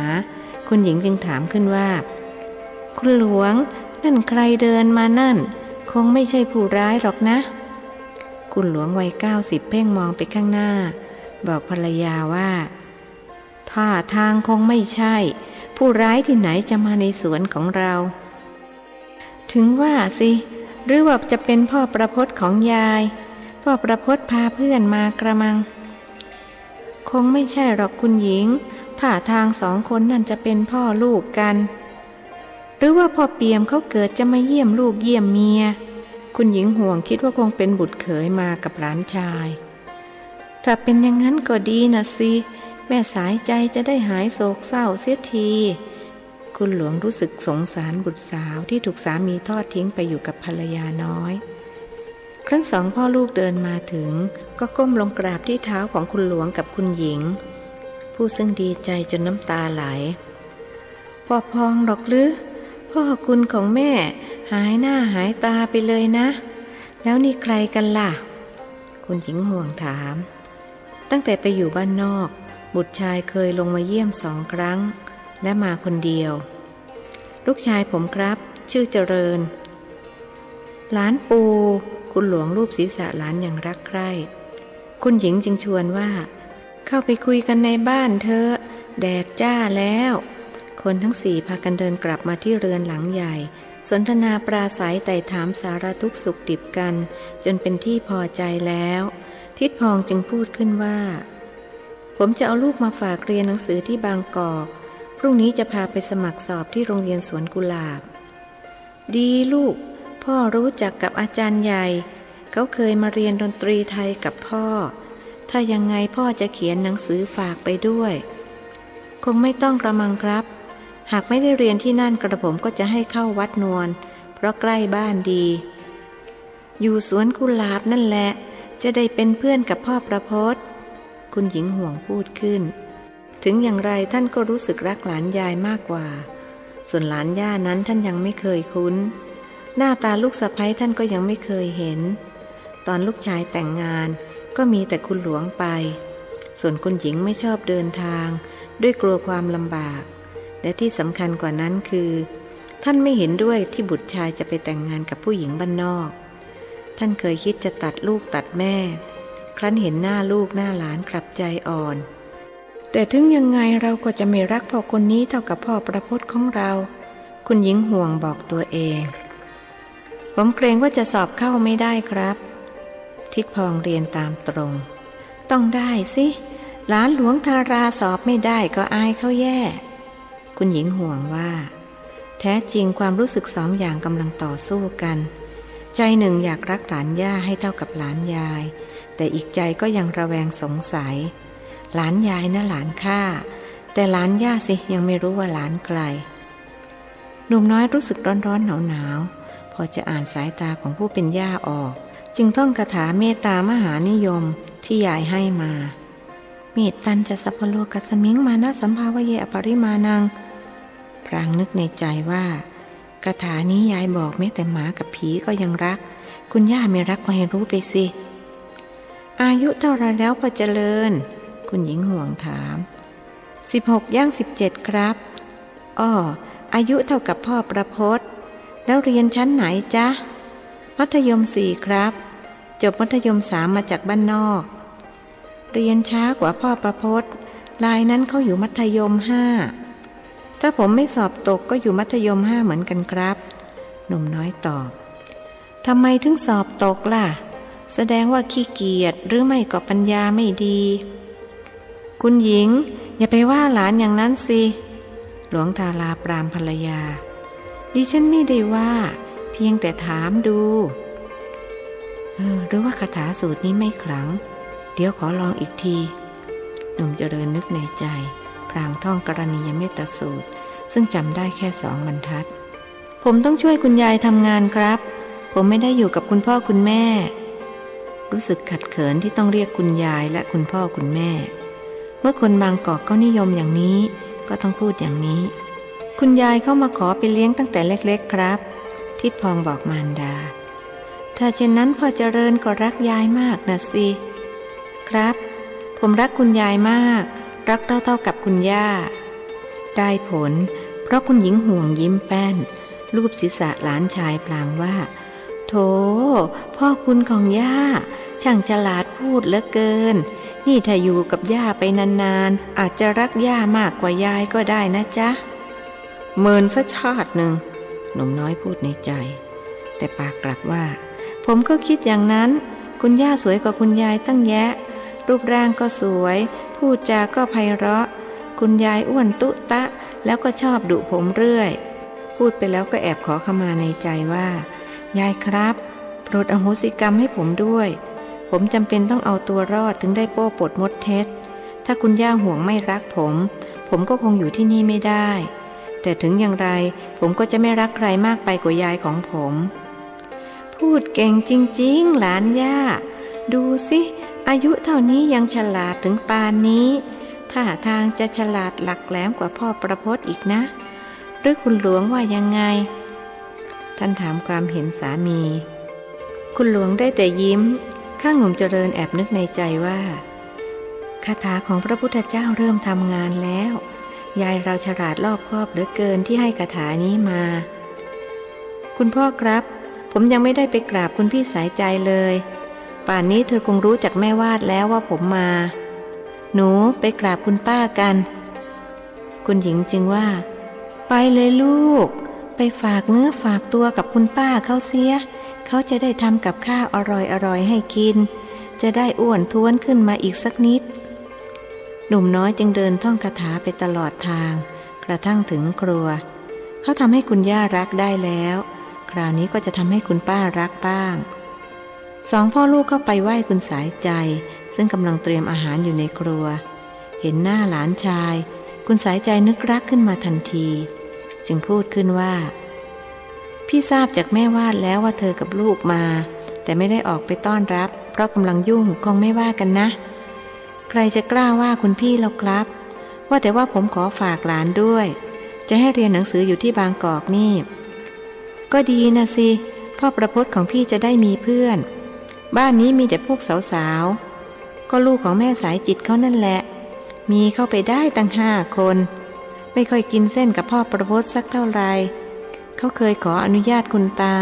จะเอาเพื่อนผู้ชายมาอยู่ด้วยแต่คุณตาไม่อนุญาตคราวนี้คงจะได้เพื่อนสมใจละสิแถมเป็นญาติกันอีกด้วย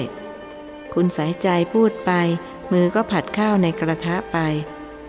หนุ่มเจริญจึงพูดขึ้นว่า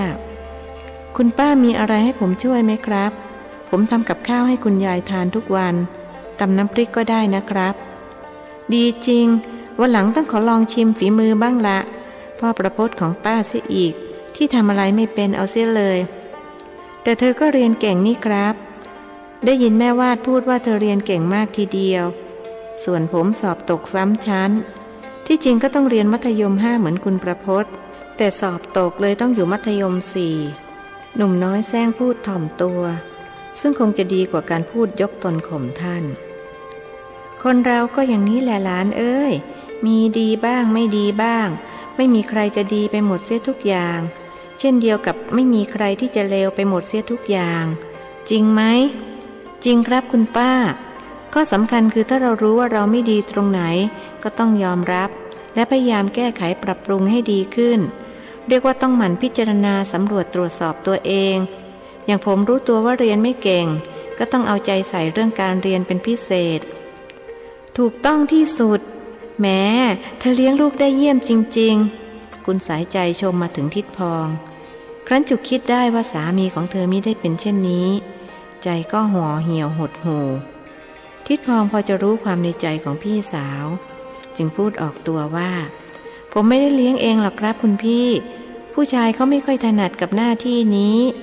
หนูเขาดีได้เพราะยายเขาเลี้ยงต่างหากผมว่าผู้หญิงเลี้ยงลูกได้ดีกว่าผู้ชายนะเอาละพี่คุยกับหลานไปก่อนผมขอตัวละ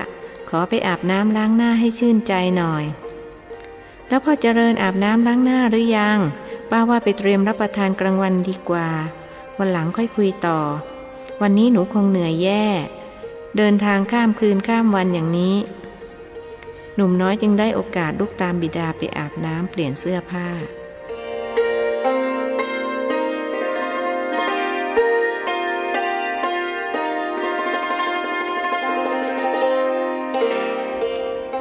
รับประทานอาหารกลางวันกันแล้ว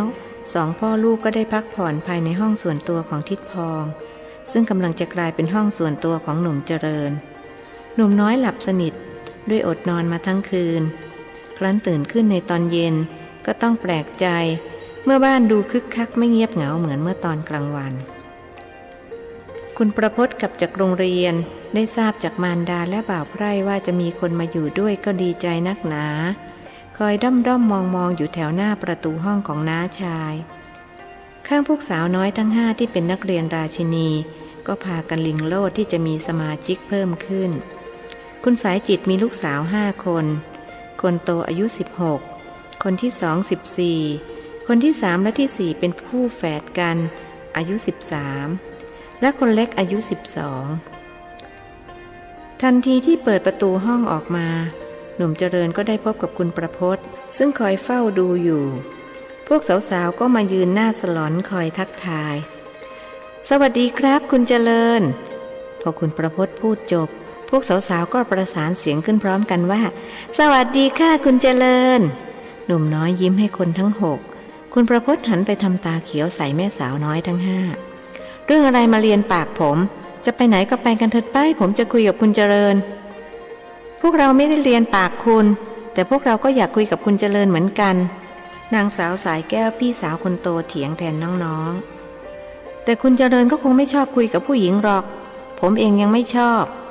พวกผู้หญิงนี่เรื่องมากจริงไหมครับคุณเจริญหนุ่มน้อยอยากจะรับรองคำพูดนั้นเขาเข้าใจคุณประพจน์ด้วยตัวเขาก็มีพี่สาวถึง9คนแต่แล้วก็พูดได้เพียงว่า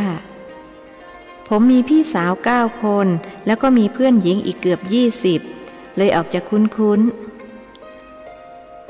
อาหารมื้อเย็นขาดทิดพองไปคนเดียวเพราะเขาถือศีล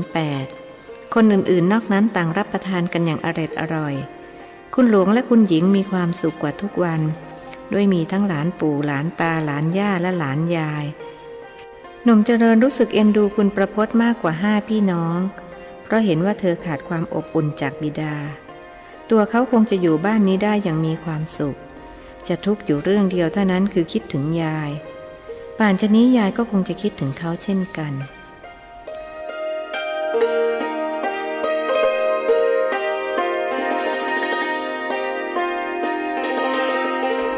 ก่อนนอนคืนนั้นหนุ่มเจริญได้ขอให้บิดาจดกรณียเมตสูตรให้และทิดพองก็ได้เล่าประวัติความเป็นมาของสูตรนี้ตามที่ได้รับมอบหมายมาจากแม่ยายเพียงแต่ไม่ได้เล่าในเรือแดงเท่านั้นเพราะเวลาและโอกาสไม่อำนวยเมื่อเล่าจบทิดพองพาลูกไหว้พระสวดมนต์โดยเริ่มตั้งแต่บทพุทธคุณและไปจบที่กรณียเมตสูตรแล้วต่างก็ช่วยกันแผ่เมตตาไปให้อาจารย์ใหญ่โรงเรียนสวนกุหลาบโดยว่าพรุ่งนี้เขาทั้งสองจะต้องไปพบหนุ่มน้อยออกจะเชื่อว่าคาถาของพระพุทธเจ้าที่ยายให้มานั้นขลังจริง วันพรุ่งนี้เขาก็จะได้พิสูจน์อีกครั้งหลวงทารามีเรือส่วนตัวสำหรับรับส่งหลานๆไปเรียนหนังสือมีคนขับที่ให้ค่าจ้างเป็นรายเดือนหลังอาหารเช้าพวกเด็กๆวัยรุ่นพากันไปโรงเรียนทิดพองกับหนุ่มเจริญก็มากับเรือด้วยน้าต้องไปรับเพื่อนคุณเจริญก่อนทิดพองบอกคุณประพจน์เมื่อเดินมาถึงหน้าโรงเรียนสวนกุหลาบคุณประพจน์จึงต้องเดินเข้าไปในโรงเรียนแต่ผู้เดียวส่วนสาวน้อยทั้งห้าแยกย้ายกันตั้งแต่ขึ้นจากเรือเพราะโรงเรียนราชินีอยู่ติดกับท่าเรือนั่นเองกรณียเมตสูตรที่ยายกำชับให้ท่องนั้นช่างมีอานุภาพเกินกว่าจะพรรณนาด้วยว่าเมื่อคนทั้งสามพบอาจารย์ใหญ่ท่านก็แจ้งว่าทางโรงเรียนได้ผ่านการสอบคัดเลือกไปเรียบร้อยและเปิดเรียนมา1 สัปดาห์แล้วบังเอิญเมื่อ2 วันก่อนนักเรียนคนหนึ่งเกิดจมน้ำตายเพราะลงไปเล่นน้ำในแม่น้ำเจ้าพระยาและเป็นตะคริวว่ายเข้าฝั่งไม่ได้จึงมีที่ว่าง1 ที่สำหรับหนุ่มเจริญจรูนรัตน์ซึ่งพออาจารย์ใหญ่เห็นนามสกุลและรู้ว่าเป็นหลานครูบาอาจารย์จึงยินดีรับไว้ส่วนหนุ่มกันเชียงนั้นไม่มีที่ว่างแล้วพักอยู่ที่ไหนอาจารย์ใหญ่ถามหนุ่มกันเชียงอยู่วัดสระเกตครับอยู่กับพระซึ่งเป็นญาติกันกับคุณพ่อผมพระรูปนั้นท่านชื่ออะไรพระมหาแพ้วครับอ้อเธอเป็นหลานมหาแพ้วหรอกหรือพอดีทางโรงเรียนกำลังจะมีหนังสือไปนิมนต์ท่านมาช่วยสอนวิชาศีลธรรมทางเราได้ยินกิตติศัพท์มาว่าท่านเป็นพระปฏิบัติดีปฏิบัติชอบถ้าเช่นนั้นเห็นจะต้องรับเธอเข้าไว้เรียนที่นี่ท่านจะได้ไม่กล้าปฏิเสธได้ยินอาจารย์ใหญ่พูดทั้งทิดพองและลูกชายต่างคิดตรงกันว่ากรณียเมตสูตรช่างศักดิ์สิทธิ์แท้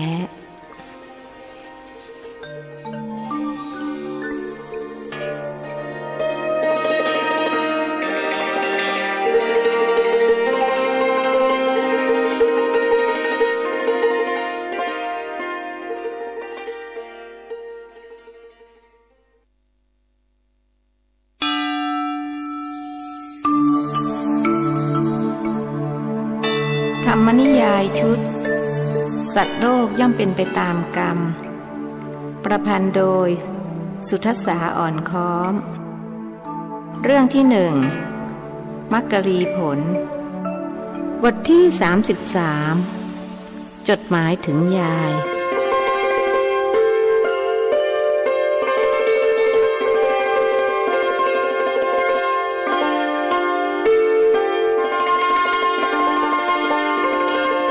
ตั้งแต่หลานชายสุดที่รักจากไปเรียนบางกอกยายก็เฝ้านับวันนับคืนคอยเขากลับมาสู่บางม่วงหมู่อีกครั้งเป็นการรอคอยที่แสนทรมานโดยไม่แน่ใจว่าตนจะมีอายุยืนยาวต่อไปจนถึงวันนั้นหรือว่าจะด่วนเข้าเมนไปเสียก่อน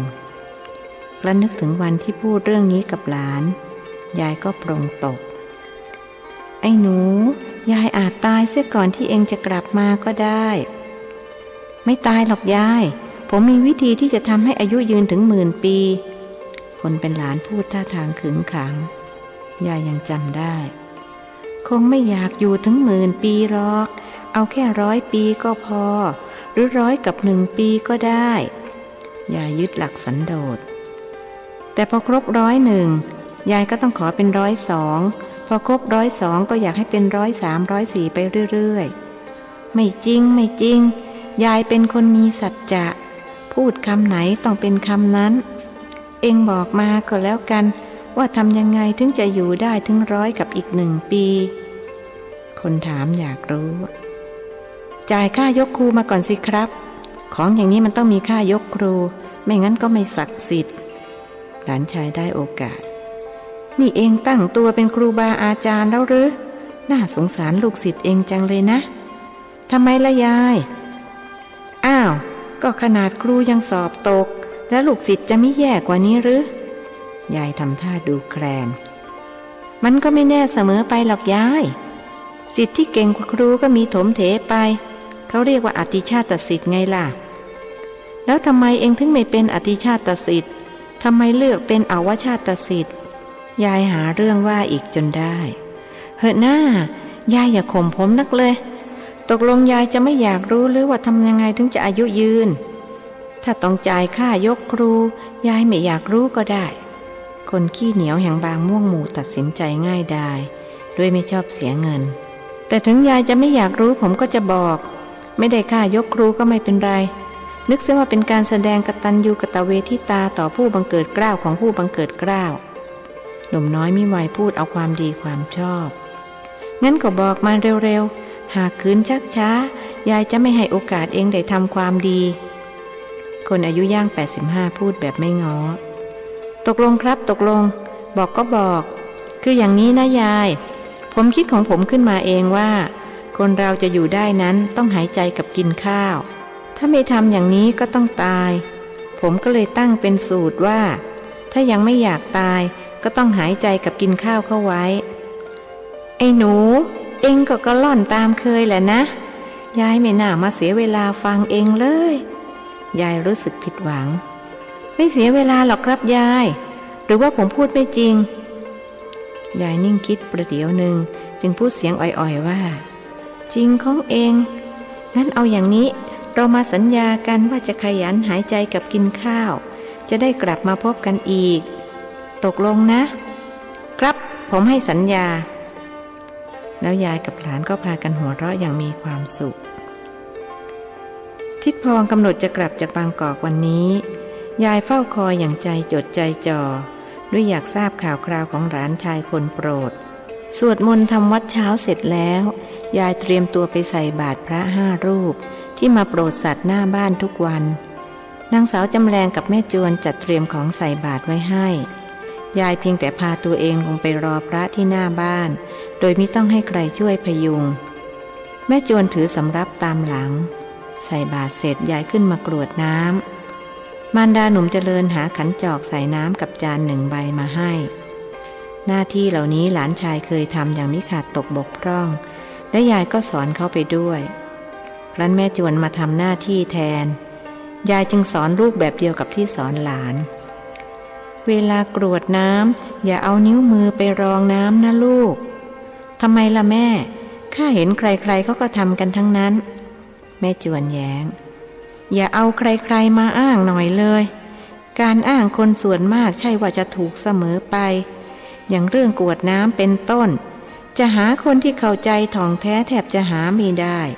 เองต้องจำเอาไว้สอนลูกสอนหลานนะข้าน่ะมันแก่แล้วจะอยู่สอนพวกเองไปได้สักกี่วันอย่านับเป็นวันเลยแม่นับเป็นปีดีกว่าคนมีบุญอย่างแม่ต้องอายุไม่ต่ำกว่า100 ปีเชื่อข้าสิก็ไม่แน่เสมอไปหรอกอายุคนสมัยนี้โดยเฉลี่ยก็76 ปีนี่ข้าก็อยู่เกินมาตั้งร่วม10 ปีถือว่าได้กำไรพอแล้วแต่ข้าก็อธิษฐานจิตไว้ว่าวันใดช่วยตัวเองไม่ได้ต้องนอนให้ลูกหลานป้อนข้าวป้อนน้ำก็ขอให้ข้าตายอย่างสงบอย่าให้ใครต้องมาลำบากเพราะข้าเลยยายวางแผนชีวิตอย่างรอบคอบเรื่องลำบากน่ะข้าไม่กลัวหรอกขอให้แม่อยู่ไปนานๆก็แล้วกันลูกหลานจะได้มีโอกาสตอบแทนบุญคุณเอาเถอะไม่ต้องมาตอบแทนอะไรข้าหรอกข้าไม่เคยคิดทวงบุญคุณใครถ้าเช่นนั้นก็นิมนต์เทศเรื่องกรวดน้ำต่อเถิดจ้ะลูกสาวประนมมือในท่านิมนต์ข้าเทศถึงตอนไหนล่ะมารดาจำไม่ได้ตอนที่บอกว่าเวลากรวดน้ำห้ามเอานิ้วไปรองถูกแล้วเพราะถ้าทำอย่างนั้นก็เท่ากับเอาน้ำล้างมือไปให้ปู่ย่าตาทวดกินดีไหมล่ะไม่ดีจ้ะแหมข้าก็โง่มาเสียตั้งนานแล้วตอนรินน้ำลงใส่จานล่ะรินตอนพระขึ้นยถาวริวหาหรือว่ารินตอนท่านขึ้นสัพพีข้าเห็นบางคนก็รินตอนยถาบางคนก็ตอนสัพพีเลยไม่รู้ว่าใครผิดใครถูกแม่จวนได้โอกาสที่จะศึกษาหาความรู้ถ้ากลัวจะลืมก็ท่องไว้เลยว่ายถาให้ผีสัพพีให้คนเมื่อพระว่ายถาวริวหาก็เริ่มรินน้ำไปจนท่านว่าถึงมณิโชติระโสยถาจึงหยุดแล้วประนมมือรับพรตอนท่านขึ้นสัพพีติโยวิวัชชันตุบางคนท่านสัพพีจบแล้วยังรินน้ำไม่เสร็จก็มี เรื่องเล็กๆน้อยๆอย่างนี้บางทีมันก็สำคัญจะมองข้ามไม่ได้อีกอย่างหนึ่งที่ถือกันมาผิดก็คือเวลากรวดน้ำชอบจับก้นกันต่อๆเป็นหางว่าวเชียวคนเฒ่าคนแก่เวลากรวดน้ำเสร็จเมื่อลุกขึ้นก็เลยหางกระเบนหลุดไปตามๆกันทำไมถึงต้องไปทำอย่างนั้นด้วยเพราะเขาอยากได้บุญนี่ก็ตัวเองไม่ได้กรวดเลยต้องต่อบุญจากคนอื่นข้าไม่เห็นว่าจะผิดตรงไหนแม่จวนออกความเห็นสำหรับคนโง่เขลาน่ะไม่ผิดหรอกแต่สำหรับคนมีปัญญาเขาจะเห็นว่าไม่ถูกต้องการกรวดน้ำคือการอุทิศส่วนกุศลไปให้ผู้อื่นจะเป็นปู่ย่าตาทวดหรือเจ้ากรรมนายเวรก็ตามถ้าเราไม่มีน้ำจะกรวดเราก็อุทิศในใจที่เรียกว่ากรวดแห้งวิธีปฏิบัติก็คือเมื่อพระท่านขึ้นยถาวริวหาก็ประนมมือพร้อมกับอธิษฐานจิตอุทิศส่วนกุศลไปยังบุคคลที่ต้องการจะให้ไม่จำเป็นต้องไปจับก้นกันจนหางกระเบนหลุดอย่างนั้นเองจำเอาไว้สอนลูกสอนหลานนะว่าต้องเรียนให้รู้ดูให้จำทำให้จริงจึงจะได้ของแท้ไม่เช่นนั้นก็จะได้แต่ของปลอมแต่แม่ไม่เคยเรียนนี่จ๊ะทำไมถึงรู้ลูกสาวแย้งเสียงเรียบใครว่าข้าไม่เคยเรียนจริงอยู่ถึงข้าจะไม่ได้ไปโรงเรียนเหมือนอย่างเองแต่ก็ไม่ได้หมายความว่าข้าไม่ได้เรียนการที่ข้าฟังพระเทศน์มาตั้งแต่หัวเท่ากำปั้นก็เท่ากับข้าเรียนถ้าไม่เรียนหรือจะรู้ไม่ดูหรือจะเห็นไม่ทำหรือจะเป็นจะลำเค็ญย่ำแย่จนแก่ตายจำเอาไว้การเรียนรู้ไม่จำเป็นต้องได้จากโรงเรียนเสมอไปยายอธิบายค่อนข้างละเอียดฟังมารดาสอนเรื่องพิธีกรวดน้ำที่ถูกต้องแล้วแม่จวนจึงพูดขึ้นว่าทิดพองกำหนดจะกลับวันนี้ไม่รู้ว่าจะมาเรือเขียวหรือเรือแดงคงจะเป็นเรือเขียวกระมังเพราะถ้าเป็นเรือแดงป่านนี้คงถึงบ้านแล้วนี่ยังไม่เห็นมาหรือว่าไปได้เมียที่บางกอกซิแล้วก็ไม่รู้ยายแซงเย้าลูกสาวเขาไม่ทำอย่างนั้นหรอกแม่เพราะเขาอธิษฐานจิตขอถือศีล8ตลอดชีวิตแล้วเองยอมเขาหรือยอมสิแม่ข้านี่แหละเป็นคนแนะนำเขาตั้งแต่คลอดไอ้หนูเราก็เลิกยุ่งเกี่ยวกันข้ากลัวไอ้หนูจะมีน้องเบื่อออกลูกออกมาแล้วก็ต้องมานั่งเลี้ยงกว่าจะโตมาได้แต่ละคนมันลำบากยากเย็นเหลือเกินลูกสาวแจงเหตุผลก็ดีเองก็ฉลาดเหมือนกันนี่ยายชมลูกสาวนั่นเพราะข้ามีแม่ฉลาดต่างหากล่ะขนาดไม่เรียนหนังสือก็ยังฉลาดกว่าคนจบป .4 อย่างข้าเสียอีกลูกสาวชมตอบฉลาดหรือไม่ฉลาดก็ไม่มีใครมาหลอกข้าได้ก็แล้วกันยกเว้นเจ้าแกละของข้าประโยคหลังพูดในใจถึงว่าสิไอ้หนูถึงจะเหลียวฉลาดเพราะอยู่กับยายนี่เองถ้าอยู่กับพ่อแม่คงไม่เป็นอย่างนี้คนอายุย่าง85อยากจะเถียงว่าหลานชายฉลาดแต่ไม่เฉลียวคั้นตรองดูแล้วจะเข้าตำราหยิกเล็บเจ็บเนื้อจึงนิ่งเสียพูดถึงไอ้หนูป่านนี้จะเป็นยังไงบ้างก็ไม่รู้ข้าจะคิดถึงเขาขึ้นมาอีกแล้วแม่ไม่คิดถึงหลานบ้างหรือไงทำไมจะไม่คิดก็ข้ารักของข้ารักมากกว่าเองเสียอีกรักมากกว่าลูกทุกคนนับเป็นบุญของเขาข้ามานั่งนึกดูไม่คิดว่าจะเลี้ยงเขามาจนโตเป็นหนุ่มได้ที่โตเป็นหนุ่มน่ะข้าเลี้ยงต่างหากไม่ใช่เองมารดาขัดขึ้นคงจะจริงเพราะถ้าแม่ไม่เอามาเลี้ยงป่านนี้เขาอาจจะไปเกิดใหม่แล้วตอนเล็กๆเขาซนเหลือเกินพอหัดเดินเตาะแตะก็ตกบ้านไปตั้ง5-6 ครั้งข้ายังจำได้ติดตาตอนตกครั้งแรกอายุขวบกว่าๆกำลังน่ารักน่าชังวิ่งตกเรือนหัวไปฟาดกับเล้าเป็ดร้องไห้จ้าเลยข้างี้ทำอะไรไม่ถูกร้องเสียงหลงเป็นผีเข้าหนูเอ้ยลูกแม่เป็นยังไงบ้างเจ็บมากไหมลูกยังจำเสียงตัวเองได้วิ่งงกเงื่อนลงไปอุ้มลูกมากอดไว้เดชบุญที่เขาไม่เป็นอะไรมากแค่หัวแตกเลือดซิบเท่านั้น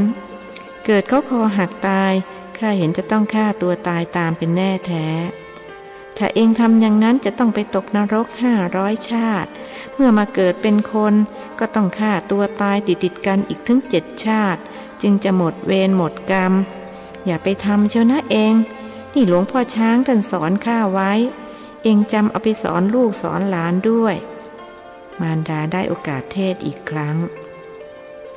ถึงอย่างนั้นเชียวหรือดีนะว่าไอ้หนูไม่เป็นไรไม่เช่นนั้นข้าคงตกนรกอย่างที่แม่ว่าแต่ก็แปลกนะแม่ไอ้หนูของข้าถ้าจะมีเทวดารักษาเพราะตกบ้านตั้ง5-6 ครั้งยังรอดมาได้แม่มาอุ้มขึ้นบ้างพ่อมาอุ้มบ้างยายมาอุ้มบ้างแม่จำได้หรือเปล่าทำไมจะจำไม่ได้วันนั้นเองกำลังนั่งห่อข้าวต้มหัวงอกไอ้หนูเขาอยากจะกินน้ำมะพร้าวเห็นยายขึ้นหัวกระไดมาก็วิ่งเข้าหาปากก็ร้องว่ายายจ๋ากินน้ำพร้าวยายจ๋ากินน้ำพร้าวมือข้างหนึ่งหิ้วมะพร้าวอีกข้างหนึ่งถืออีโต้แล้วก็วิ่งตกบ้านไปเองลมจับเลยกลัวลูกตายข้าต้องลงไปอุ้มคนกระเด็นไปทางมะพร้าวกับอีโต้กระเด็นไปอีกทางข้าเองก็แทบจะเป็นลมอาศัยว่าสติดีเลยลงไปอุ้มหลานขึ้นมาได้นี่ถ้าเทวดาไม่รักษาก็คงได้ไปเกิดใหม่อย่างที่เองว่านั่นแหละเสียงนางด่างกับนางดำเห่ากันโชคขึ้นแล้วก็เงียบไปยายลุกเดินไปที่หน้าต่างมองเห็นทิดพองหิ้วของพรุงพรังเดินเข้ามาจึงบอกลูกสาวด้วยความดีใจผัวเองมาแล้วช่างอายุยืนเสียจริงเพิ่งพูดถึงอยู่ยกจำแรงเอ้ยไปช่วยพ่อเองถือข้าวถือของหน่อยนางสาวจำแรงวิ่งปราดลงไปหาบิดายกมือไหว้แล้วรับข้าวของมาช่วยถือบางกอกสนุกไหมพ่อหล่อนถามอย่างตื่นเต้นก็ดีเหมือนกันแม่เองอยู่ที่นี่ใช่ไหมเขาถามหาภรรยาจ้าบ่นหาแต่เจ้าแก่ทุกวันทั้งแม่ทั้งยายนั่นแหละข้างี้รำคาญจะแย่เองอิจฉาน้องก็ว่าเธอบิดารู้เท่าทันใครจะไปอิจฉามันข้าดีกว่ามันตั้งเยอะแยะถ้ามันดีกว่าข้าก็ว่าไปอย่าง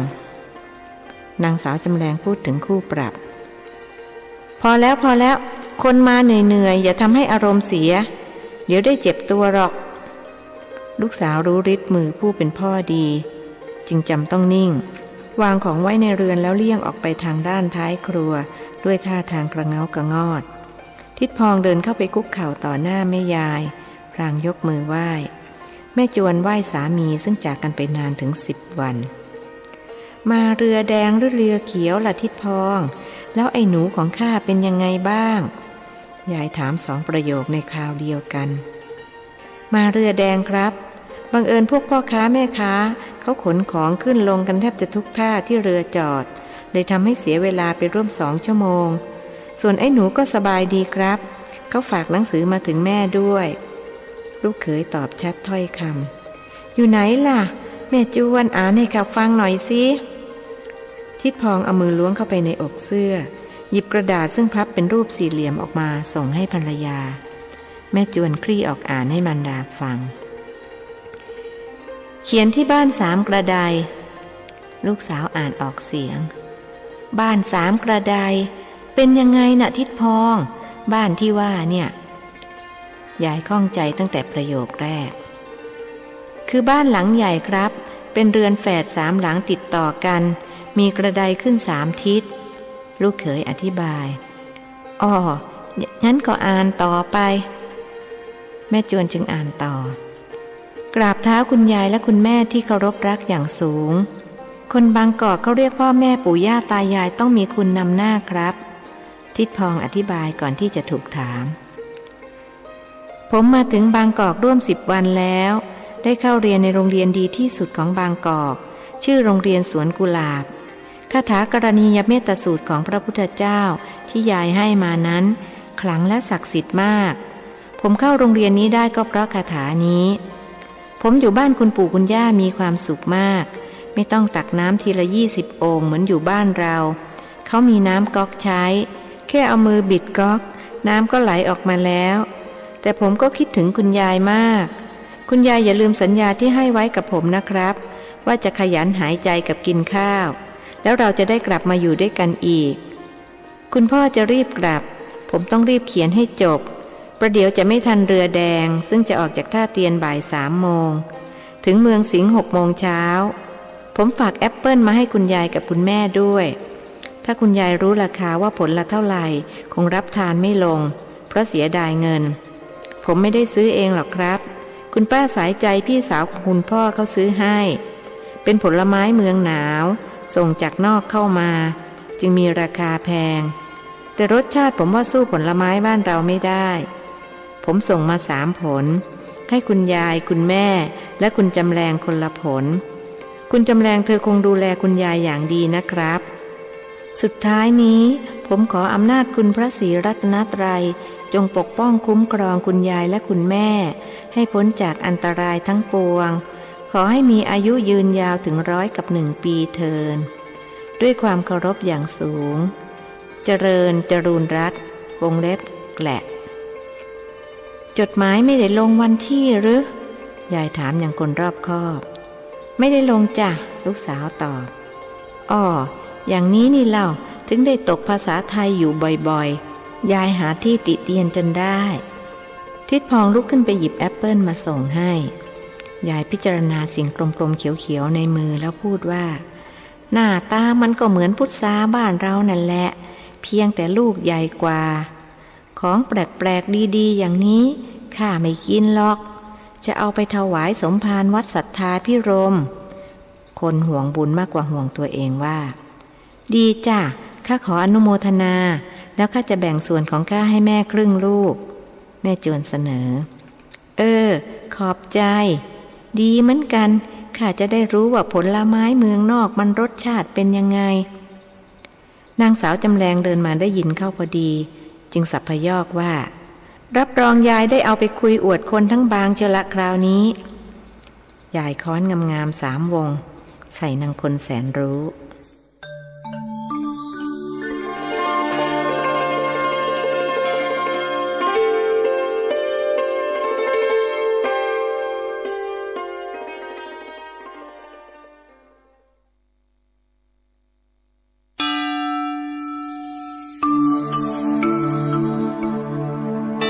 ธรรมนิยายชุดสัตว์โลกย่อมเป็นไปตามกรรมประพันธ์โดยสุทัสสาอ่อนค้อมเรื่องที่1มักกรีผลบทที่34บ้าน3 กระได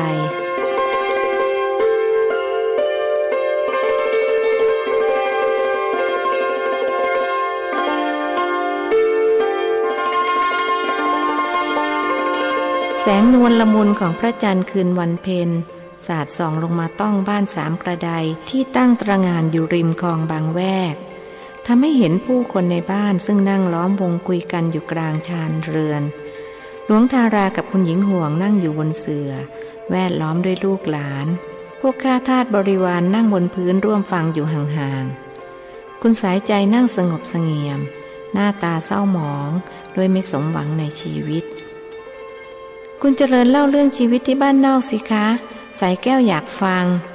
ลูกสาวคนโตของคุณสายจิตเอ่ยขึ้น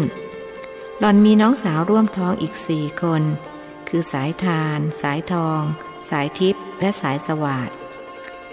สายทองกับสายทิพย์ก็อยากฟังค่ะสาวคู่แฝดวัย13เอ่ยขึ้นพร้อมกันคุณหญิงห่วงจึงเปรยขึ้นว่า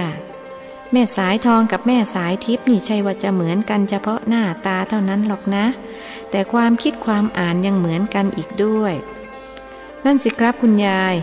ขนาดพูดก็ยังเหมือนกันทุกคำราวกับว่านัดแนะกันมาก่อนจังน่าอัศจรรย์อะไรเช่นนี้คุณประพจน์ล้อเลียน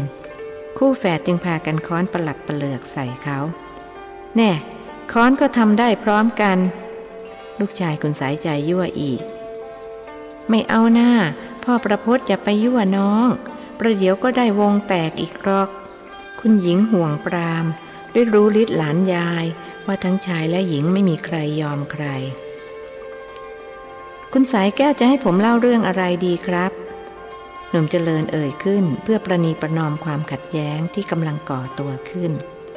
เล่าเรื่องทำนาก็ได้ค่ะสายแก้วอยากรู้ว่าเขาทำนากันอย่างไรสายทานอยากฟังเรื่องลอยกระทงค่ะสาวอายุ14เสนอบ้างคุณสายสวัสดิ์แล้วครับคนมีสิทธิ์เป็นพี่ถามน้องสาวคนเล็กที่นั่งชิดทางเบื้องขวาของผู้เป็นยายเบื้องซ้ายคือคุณประพจน์ในบรรดาหลานสาวคุณสายสวัสดิ์เป็นคนโปรดของคุณยายส่วนหลานชายต้องคุณประพจน์ปู่ว่าพอเจริญเล่าไปเลยดีกว่าขืนไปฟังคนโน้นทีคนนี้ทีรับรองรุ่งสางก็ยังไม่ได้เล่าหลวงทาราขัดขึ้นจริงด้วยค่ะคุณเจริญเล่าไปเลยสิคะประเดี๋ยวสายสวัสดิ์เกิดง่วงนอนเลยอดฟังกันพอดีคนอายุน้อยที่สุดเห็นชอบด้วยถ้าเช่นนั้นผมจะเล่าเรื่องการทำนานะครับผมเคยช่วยคุณยายทำนามาตั้งแต่เด็กๆตอนนั้นคุณเจริญอายุเท่าไหร่คะนางสาวสายทองถามคู่แฝดที่อายุอ่อนกว่าพี่สาว20นาทีกำลังจะถามเช่นเดียวกันทว่ายั้งปากไว้ทันประมาณ6 ขวบครับหนุ่มน้อยตอบตามที่ยายเล่าให้ฟังอะไรกันแค่6 ขวบทำนาเป็นแล้วหรือคราวนี้คนตั้งใจว่าจะไม่พูดถึงกับยอมเสียความตั้งใจครับคุณป้าผมมาอยู่กับคุณยายตั้งแต่อายุ6 ขวบคุณยายไปทำนาก็เอาผมไปด้วยเพราะไม่มีคนเลี้ยงผมก็เล่นบ้างช่วยยายบ้างตามประสาเด็กพอโตขึ้นก็ช่วยได้มากขึ้นกระทั่งทำเป็นหมดทุกอย่างนี่เพราะพ่อเธออุตริไปแต่งงานกับลูกชาวนานะสิลูกเต้าถึงต้องมาลำบาก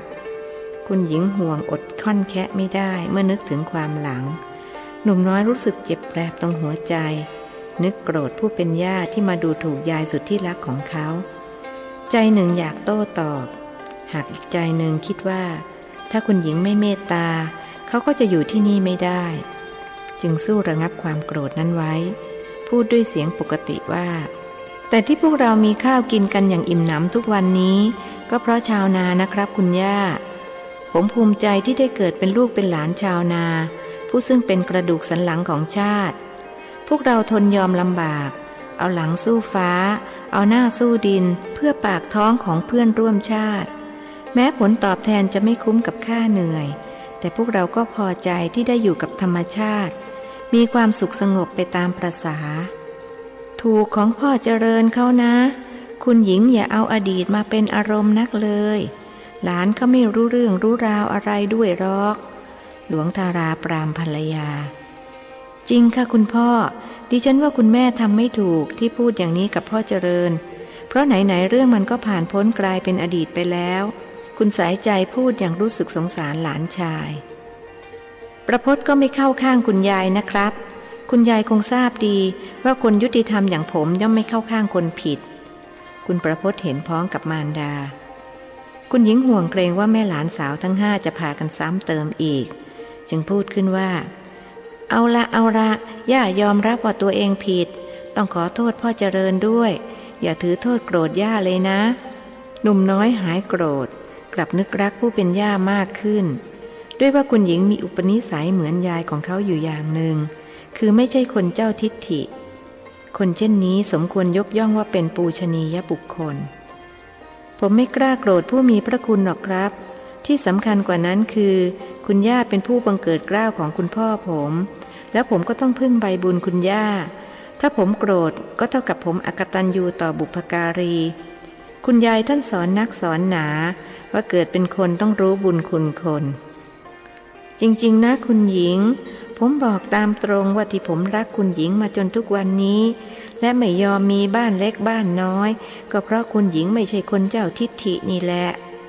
คุณหลวงวัย90กล่าวชมภรรยาอย่างจริงใจครั้นจุกคิดได้ว่าคำพูดนั้นจะไปทำให้บุตรสาวสะเทือนใจจึงพูดต่ออีกว่าแต่ผู้ชายบางคนก็ไม่ไหวนะขนาดเมียดีพร้อมทุกอย่างก็ยังอดไม่ได้ที่จะประพฤตินอกใจคุณตาขาคุณยายขาสายทานอยากฟังเรื่องการทำนามากกว่าที่จะมาฟังคนสูงอายุนั่งเกี้ยวกันค่ะสาวอายุ14ขัดขึ้นหล่อนเลี่ยงไปใช้คำว่าสูงอายุแทนคนแก่นั่นสิถ้าหนุ่มสาวนั่งเกี้ยวกันท่ามกลางแสงจันทร์ก็ยังดูเป็นเรื่องธรรมดานางสาวสายแก้วสนับสนุนโอ้ นี่แม่สายจิตเขาอบรมลูกสาวยังไงกันปากคอถึงได้เราะร้ายอย่างนี้คุณหญิงห่วงยกมือทาบอกแม่สายจิตเธอไม่ได้เลี้ยงลูกเองนะคะคุณแม่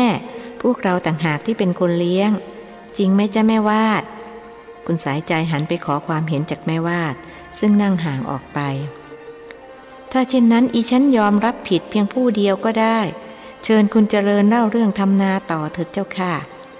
แม่วาดเองก็อยากฟังแม้จะเกิดเป็นลูกชาวนาหากก็ถูกบิดายกให้คุณหลวงตั้งแต่เด็กๆจึงไม่รู้ว่าเขาทำนากันอย่างไรแต่ก่อนที่จะเล่า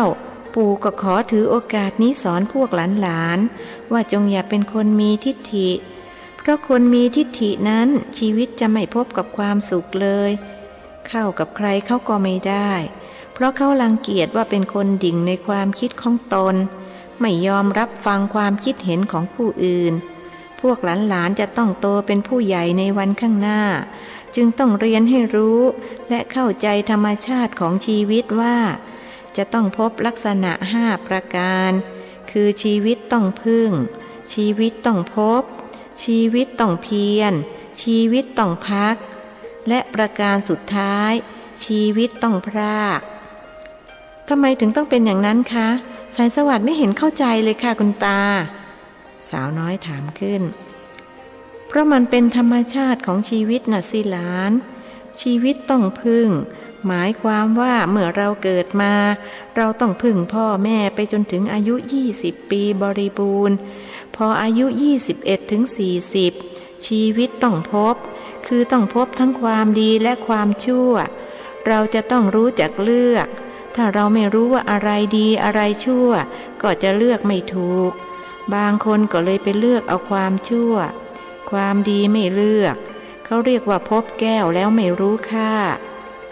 เหมือนกับลิงได้แก้วหรือเปล่าครับคุณตาคุณประพจน์เป็นคนถามก็ทำนองนั้นแหละคนประเภทนี้เขาเรียกว่าเห็นความดีเป็นความชั่วเห็นดอกบัวเป็นกงจักรสายแก้วเคยได้ยินแต่เห็นกงจักรเป็นดอกบัวค่ะคุณตาก็เหมือนกันอีกนั่นแหละคืออย่างนี้ตาจะอธิบายให้ฟังคนที่จะมองเห็นความชั่วเป็นความชั่วเห็นความดีเป็นความดีนั้นจะต้องมีบารมีพอสมควรคนไร้วาสนาบารมีจะเห็นความดีเป็นความชั่วเห็นความชั่วเป็นความดีหลวงทาราอธิบายให้ลูกและหลานฟังพวกบ่าวไพร่ก็พลอยได้ฟังด้วยแล้วชีวิตต้องเพียรเป็นอย่างไรคะคุณสายทิพย์ถามคือช่วงอายุ41ถึง60ต้องสร้างฐานะให้ได้อายุ45ปีต้องมีบ้านให้ลูกหลานอยู่ใช้ความเพียรสร้างฐานะให้เป็นปึกแผ่นแก่นสารจะได้เป็นที่พึ่งของลูกหลานต่อไปพออายุ61ถึง75ชีวิตต้องพักแล้วเพราะสังขารร่วงโรยแก่เฒ่าทำงานไม่ไหวแล้วเป็นช่วงชีวิตที่ต้องพักผ่อนหลังจากทำงานมาเต็มที่แล้วพออายุ76ขึ้นไปชีวิตต้องพรากคือต้องพลัดพรากจากลูกหลานผัวเมียก็ต้องพลัดพรากจากการไปสู่สัมปรายภพตามกรรมของตนนี่แหละเรียกว่าลักษณะ5ประการของชีวิตคุณปู่คุณย่ามีบุญนะครับที่อยู่มาจนวัยขนาดนี้คุณยายของผมอีกคนแต่ชีวิตของคุณยายค่อนข้างลำบากครับถึงวัยที่จะต้องพักก็ไม่ได้พักท่านต้องทำนากระทั่งอายุเกือบ80ปีจึงเลิกคุณแม่ขอร้องให้เลิกไม่ใช่เพราะท่านยากจนอะไรนะครับผมได้ยินชาวบ้านก็พูดกันว่าคุณยายรวยที่สุดในตำบลบางม่วงหมู่มีเงินทองฝังดินไว้เป็นหายผมเป็นคนเอาไปฝังกับมือเองผมมาเรียนนี่ท่านก็ให้เงินมาตั้ง80ช่างสายสะพายหนัก8บาทอีก1เส้นที่ผมฝากคุณย่าไว้นั่นแหละครับหนุ่มเจริญสาธยายอย่างน้อยคุณหญิงห่วงคงจะสบายใจขึ้นว่าลูกชายได้แต่งงานกับลูกสาวเศรษฐีแสดงว่าคุณยายของพ่อเจริญเป็นคนขยันและก็คงจะตระหนี่ด้วยเพราะถ้าฟุ่มเฟือยคงไม่มีเงินทองมากมายอย่างนี้เรียกว่าขี้เหนียวเลยนะครับคุณย่าขี้เหนียวที่สุดในตำบลแต่ก็ชอบทำบุญนะครับถ้าเป็นเรื่องทำบุญเท่าไรเท่ากันทีกับตัวเองกลับกระเบียดกระเสียนยิ่งกับผม กว่าจะขอได้แต่ละสตางค์ต้องอ้อนวอนแล้วอ้อนวอนอีกเสื้อนักเรียนผมถ้าไม่ใส่จนขาดหาที่ปะไม่ได้ท่านก็จะไม่ซื้อให้ใหม่หนุ่มน้อยเผลอนินทาคนที่ตัวเองรักที่สุดในโลกแม้ย่าอยากเห็นคุณยายพ่อเจริญจริงๆอายุเท่าไรแล้วตอนนี้คุณหญิงห่วงถามอย่างสนใจ85ย่าง86แล้วครับเพิ่งเต็ม85เมื่อวันพระที่แล้วไม่รู้ว่าป่านนี้ท่านจะเป็นอย่างไรบ้างผมคิดถึงท่านจังเลยคนพูดหน้าสลดลงด้วยว่าจากยายมานานถึง5 เดือนเข้านี้แล้วคุณยายคะนี่สายแก้วจะได้ฟังเรื่องการทำนาหรือเปล่าคะนี่ลูกสาวคนโตของคุณสายจิตขัดขึ้นตกลงยายจะไม่พูดอีกแล้วขอฟังอย่างเดียวพอคุณหญิงให้สัญญาหนุ่มน้อยจึงเล่าเรื่องการทำนาให้ทุกคนในที่นั้นฟังตามคำขอการทำนาจะเริ่มราวๆเดือน4พอหลังสงกรานต์ไปแล้วชาวนาก็จะเริ่มไถนาการไถนามี3 ช่วงคือไถดะไถแปรและไถคราดก่อนฝนลงเขาจะเริ่มไถดะคือไถพวกต้นข้าวแห้งที่เรียกว่าสั่งข้าวทิ้งเพื่อปรับพื้นนาพอฝนลงก็เริ่มไถแปรและหว่านกล้าพอต้นกล้าโตพอที่จะนำไปปลูกเขาก็จะไถคราดพื้นนาอีกครั้งแล้วถอนต้นกล้าจากแปลงเพาะกล้านำไปปลูกในพื้นนาที่ไถคราดไว้แล้วการนำต้นกล้าไปปลูกเรียกว่าดำนาแล้วคุณเจริญทำนาเป็นหรือเปล่าคะคุณสายทิพย์ถามแรกๆก็ไม่ค่อยเป็นหรอกครับอาศัยคุณยายสอนเก่งก็เลยค่อยเรียนค่อยรู้ไปเรื่อยๆแรกทีเดียวคุณยายสอนให้ถอนต้นกล้าผมก็ถอนไม่เป็นคือดึงต้นกล้าขึ้นมาไม่มีรากติดต้องให้มีรากติดจึงจะนำไปดำนาได้คุณยายก็ค่อยๆสอนวิธีดึงต้นกล้าโดยให้มีรากติดมาด้วยผมก็หัดจนเป็นพอนำต้นกล้าไปปลูกที่เรียกว่าดำนาผมก็ปลูกไม่เป็นอีกคือพอปลูกเสร็จต้นกล้าก็ลอยขึ้นมาคุณยายต้องทำให้ดูโดยให้จับที่รากใช้นิ้วหัวแม่มือกดรากฝังลงไปในดินโคลนแล้วบีบดินเข้าหากันจนแน่นดำนาเสร็จก็รอให้ต้นกล้าโตถ้าน้ำพอเหมาะพอดีต้นกล้าก็โตเร็วกลายเป็นต้นข้าวเขียวชอุ่มเต็มท้องนาถ้าฝนแล้งต้นข้าวก็จะดูเหลืองๆบางทีก็ตายเป็นแปลงๆเลยบางครั้งกำลังตั้งท้องน้ำป่าไหลมาจากทางเหนือก็ท่วมจนต้นข้าวสำลักน้ำตายชีวิตชาวนาน่าสงสารครับปีไหนฝนดีข้าวก็ดีปีไหนฝนแล้งหรือฝนชุกเกินไปก็ได้รับความเสียหายไปตามๆกันพอถึงเดือน12หรือเดือนอ้ายข้าวก็จะสุกงอมดูเหลืองอารามไปทั้งท้องทุ่งชาวนาก็จะเริ่มลงมือเก็บเกี่ยวบางครั้งก็ขอแรงกันมาช่วยเกี่ยวเรียกว่าลงแขกเกี่ยวข้าวเสร็จน้ำก็จะแห้งพอดีเขาก็จะทำลานเก็บข้าวซึ่งมัดเป็นฟ่อนๆรอการนวดจากนั้นก็จะนำข้าวเปลือกที่ได้ไปเก็บในยุ้งฉางที่บ้านโดยใช้เกวียนบรรทุกไปช่วงที่ข้าวยังอยู่ในลานก็จะมีพิธีทำบุญลานรับขวัญข้าวในนาเพลงรับขวัญข้าวในนาผมจำได้แม่นยำคุณยายสอนผมร้องตั้งแต่ 6-7 ขวบถ้าใครอยากฟังผมก็จะร้องอยากฟังค่ะ5 สาวพูดขึ้นพร้อมกันคุณประพจน์อยากฟังหรือเปล่าครับเขาถามลูกชายคุณสายใจคุณประพจน์พยักหน้าแทนคำตอบข้างอีฉันก็อยากฟังเจ้าค่ะพวกสาวๆเขาพากันสะกิดอีฉันให้ออกเสียงด้วยแม่วาดพูดขึ้นพวกสาวๆพากันอายม้วนไปตามๆกันคุณเจริญจึงขออนุญาตหลวงทาราและคุณหญิงห่วงแล้วเริ่มร้องเพลงรับขวัญข้าวในนาซึ่งมีเนื้อความดังนี้วันศุกร์แม่มุกกับแม่มันทำขนมทอดมัน2 อันใส่กระเช้าหยิบผ้าขาวพาดหัวคานตะลนตะลานคว้าคานขึ้นบ่าน่ารักเอวกรึงแม่พึ่งกับแม่บัวตามประสาฉันชั่วแต่งตัวออกไปถึงทุ่งนาผู้ผ้าลงกราบนั่งเสียให้ราบกราบเสีย3 หนเหลืองเล็ก เหลืองใหญ่ต่อใส่หางมาแม่สีจำปา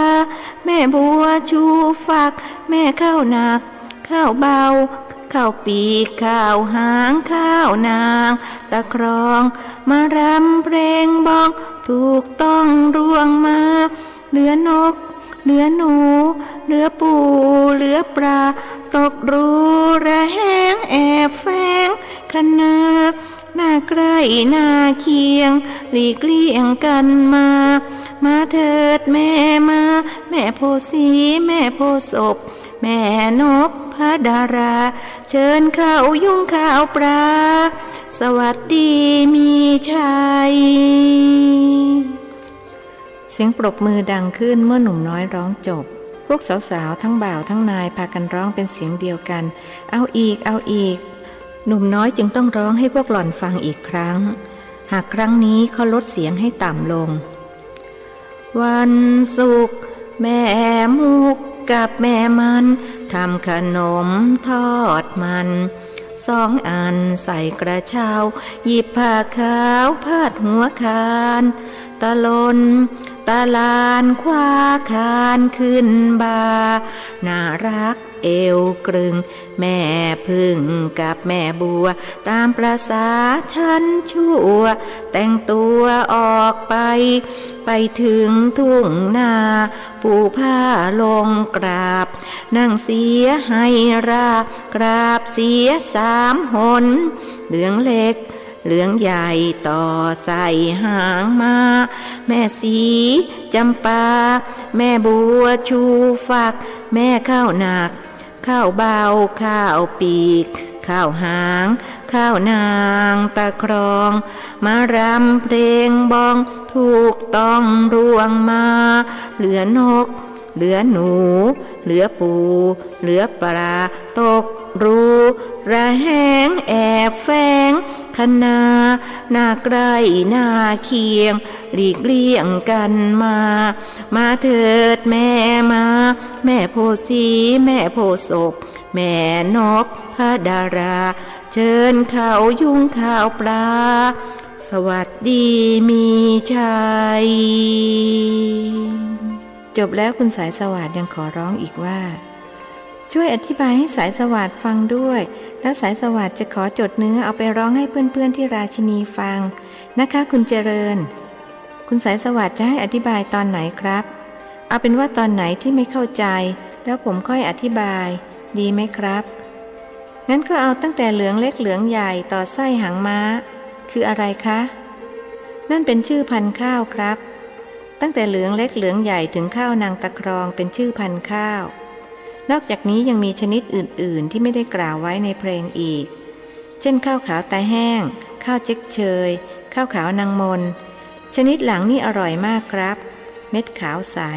เวลาหุงจะเกาะกันแน่นคล้ายข้าวเหนียวมีกลิ่นหอมอีกด้วยคุณยายชอบรับทานข้าวชนิดนี้ถ้าเช่นนั้นเวลาพ่อพองลงมาเยี่ยมพ่อเจริญให้เขาเอามาฝากย่าบ้างนะอยากลองรับทานบ้างได้ครับผมจะมีหนังสือไปบอกคุณพ่อให้เอามาสัก2 ถังอย่ามากขนาดนั้นเลยสักครึ่งถังก็พอเห็นว่าการเดินทางลำบากนักไม่ใช่หรือคุณหญิงพูดอย่างเกรงใจไม่เป็นไรครับผมจะไปรอรับคุณพ่อที่ท่าเตียนเราไปด้วยกันนะครับคุณประพจน์ตกลงผมจะไปช่วยหิ้วสายแก้วก็จะพาน้องๆไปช่วยด้วยค่ะสาววัย16ขันอาสาอย่าเลยจ้ะน้ำหน้าอย่างพวกหล่อนหรือจะทำอะไรเป็นแต่ละคนดูท่าเหยียบขี้ไก่ไม่ฝ่อทั้งนั้นคุณประพจน์ว่าพวกสาวๆเรื่องอะไรมาว่าเขาปากเสียคุณสายแก้วเถียงแทนน้องๆ4 สาวหันมาทำตาเขียวใส่หนุ่มผู้พี่พวกหล่อนนั่นแหละปากเสียเมื่อกี้ยังถูกคุณยายว่าอยู่แมบจริงไหมคุณเจริญคุณยายบอกว่าแม่พวกนี้ปากคอเราะร้ายใช่ไหมคุณเจริญเกิดความรู้สึกกลืนไม่เข้าคายไม่ออกหากเข้าข้างคุณประพจน์ก็จะต้องเป็นศัตรูกับ5 สาวและหากอยู่ฝ่าย5 สาวย่อมหลีกเลี่ยงไม่ได้ที่จะต้องเป็นศัตรูกับคุณประพจน์ครั้นจะดำรงตนเป็นกลางก็เห็นทีจะยากและแล้วสมองอันฉับไวก็สั่งปากให้พูดว่าเรื่องการทำนาจบลงแล้ว คุณสายทานอยากฟังเรื่องลอยกระทงต่อใช่ไหมครับใช่ค่ะแต่ว่าทำไมเรื่องทำนาจึงฟังดูแล้วง่ายๆไม่เห็นจะลำบากยากเย็นเหมือนที่คุณเจริญพูดในตอนแรกเลยก็ผมเล่าให้ฟังดูง่ายๆนี่ครับแต่พอทำจริงๆมันยากทุกขั้นตอนเลยครับกว่าจะเป็นข้าวสุกให้เรารับทานมันต้องผ่านขั้นตอนหลายชั้นที่เล่าไปนั้นยังเป็นข้าวเปลือกอยู่เลยนี่ครับแล้วผมก็เล่าย่อๆเท่านั้นฟังเรื่องลอยกระทงดีกว่าตกลงค่ะสาวน้อยยอมตามแต่โดยดีเดี๋ยวก่อนปู่ว่าเราพักสัก10 นาทีเพื่อเติมพลังแล้วค่อยว่ากันใหม่แม่วาดไปจัดหาของว่างมาเลี้ยงกันหน่อยปะไรหลวงทาราสั่งแม่บ้านเจ้าค่ะแม่วาดรับคำแล้วพูดกับพวกสาวใช้ว่าพวกหล่อนตามฉันมาช่วยกันยกของว่างมาเลี้ยงคุณท่านบรรดาสาวใช้ต่างลุกตามแม่วาดไปไม่ละโอกาสที่จะส่งสายตาชะม้อยชะม้ายมาทางคุณประพจน์กับคุณเจริญแต่อนิจจาพวกหล่อนไม่ได้รับการมองตอบจากสองหนุ่ม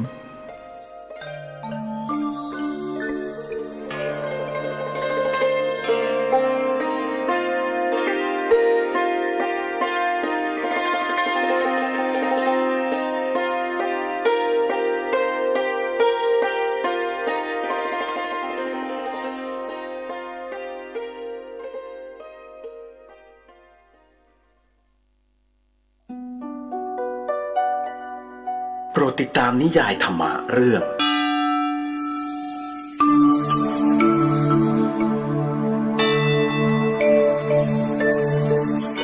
มักกรีผลประพันธ์โดยสุทัสสาอ่อนค้อมวันพรุ่งนี้สวัสดีครับ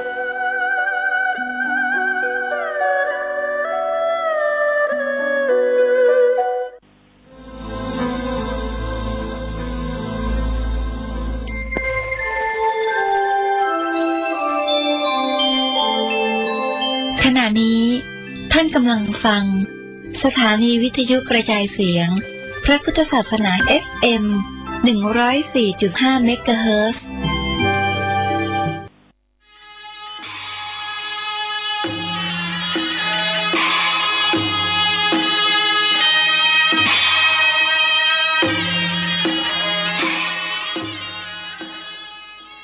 ขอความเจริญในธรรม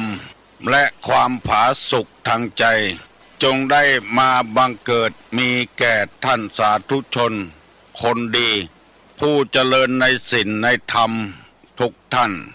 พร้อมกันนี้ขอยกมือ10 นิ้วกราบอาราธนาเอาคุณพระพุทธเจ้าคุณพระธรรมพระสงฆ์คุณพ่อคุณแม่คุณครูบาอาจารย์ผู้ประสิทธิ์ประสาทวิชาความรู้บุญศีลบุญทานสิ่งศักดิ์สิทธิ์ทั้งหลายอันมีพระสยามเทวาธิราชพระบรมธาตุดอยสุเทพและครูบาเจ้าศรีวิจัยเป็นต้นขอได้โปรดมาอภิบาลปกปักรักษาพระสงฆ์พระเจ้าพระเนนเถนน้อยและท่านผู้รับฟังรายการทุกคนทุกท่านเพื่อปากันมีความสุขกายสุขใจเหมือนกันทุกตนทุกองค์ทุกผู้ทุกคนตลอดกาลนานมาแถมแล้วเนอเสียงก้องเสียงกองเสียงมองต่ำเข้าเสียงตุเจ้าเทศนาธรรมมาเยี่ยมมาใจท่านสาธุชนคนดีทั้งหลายถึงบ้านถึงจองเพื่อเอาธรรมะแบบรากหญ้าแบบธรรมดามาฮือพ่อแม่พี่น้องทั้งหลายฟังก่อนที่จะได้ฟังนี้ขอเชิญชวนมวลพุทธบริษัททั้งหลายไหว้พระเหมือนกับนักมวยไหว้ครูระลึกถึงครูบาอาจารย์ก่อนผู้ที่ไปแสวงหาสัจธรรม4 อสงไขยปลายแสนมหากัปและ10 ชาติปางสุดท้ายได้เกิดมาเป็นพญาเวสสันตละตาลเข้าของทรัพย์สมบัติสละบัลลังก์ไปบวชเป็นพระฤาษีตาลเมียตาลลูกบำเพ็ญขนาดหนักจนได้ตรัสรู้เฮาไหว้ครูบาอาจารย์เนี่ยก่อนเนออาลังหังสัมมาสัมพุทโธภควา พุทธังภวันตังอภิวาเทมิกราบสวากขาโตภควตาธัมโมธัมมังนัมสสามิกราบสุปฏิปันโนภควโตสาวกสังโฆสังฆังนัมมามิกราบหนึ่งกราบสองกราบสามกาเลนะธัมมัสสวนังเอตัมมังคละมุตตะมังมาแล้วนึเสียงกองเสียงมองต่ำเข้าเสียงตุเจ้าเทศนาธรรมมาถึงบ้านมาถึงบนเฮือนมาถึงที่นอนมาถึงในมุ้งในสุดมาถึงครัวไฟมาถึงห้องน้ำมาถึงบนรถที่ตั้นเปิดวิทยุรับฟังอยู่แล้วก็มาถึงในกาดในลีมาถึงแพะถึงป่ามาถึงบนรถจักรยานที่กำลังปั่นออกกำลังอยู่มาเพื่อเยี่ยมมาเยือนมาปะมาปี้กับมาพบกับพี่น้องทั้งหลายดีใจที่มีพี่น้องคองหิ่งทั้งหลายปากันโทรศัพท์มาหาบอกว่าฟังตุลุงตึงวันเด้อนอกจากฟังตุลุงแล้วฟังท่านมหาฟังท่านด็อกเตอร์ฟังครูบาอาจารย์พระเจ้าพระสงฆ์ที่ออกสถานีวิทยุพระพุทธศาสนาหลายบ้านหลายเมืองปากันบอกว่าฟังธรรมะแล้วมันซึ้งอกซึ้งใจเข้าใจดีแล้วนำไปปฏิบัติได้ง่ายตุลุงจะย้ำตึงวันว่าอาหารที่เฮากินเข้าไปตึงวันนี้มันบำรุงร่างกายได้กินตึงวันกูคาบเข้าบะเดียวซ้ำเข้าคืนแถมตามสถานที่ต่างๆขายอาหารบำรุงร่างกายกันคืนห้องเมื่อวันก็มีแถมตลอด24 ชั่วโมงอาหารยังมีการแสลงพ้องกินแล้วทำให้เจ็บท้องปวดท้องก็มีมึนหัวหน้ามืดตาลายสวิงสวายก็มีแล้วเป็นเหตุให้อวัยวะต่างๆในร่างกายที่มันต่อต้านกันมันแอนตี้กันทำให้ร่างกายเสื่อมโทรมก็มีแต่แล้วตกลงว่ามีให้กินตลอด24 ชั่วโมงเครื่องประดับประดาให้ความสุขทางกายก็มีทุกสิ่งทุกอย่าง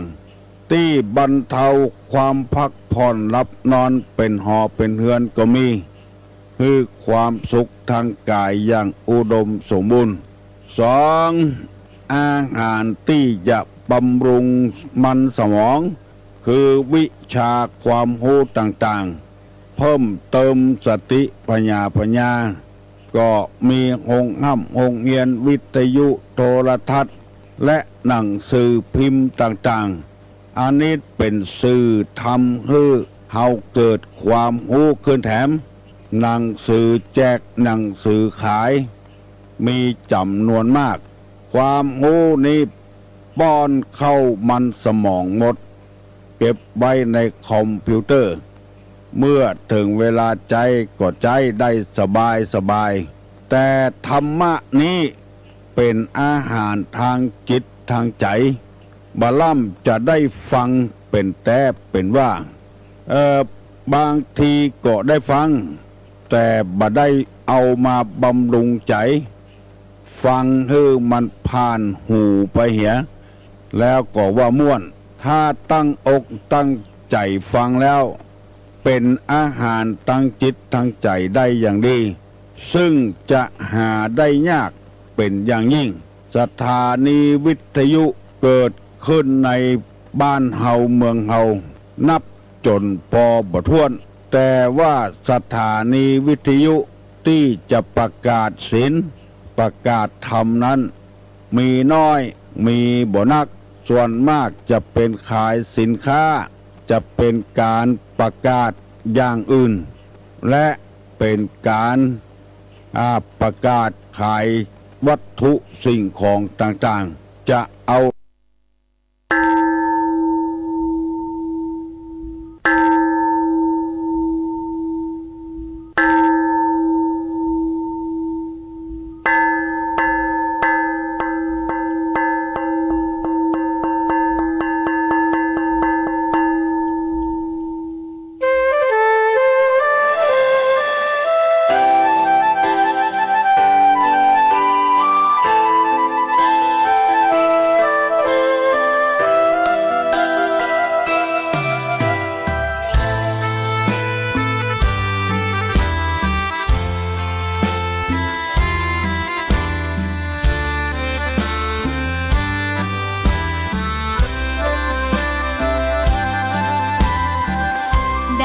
เกิดเป็นคนนั้นยากจริงนะ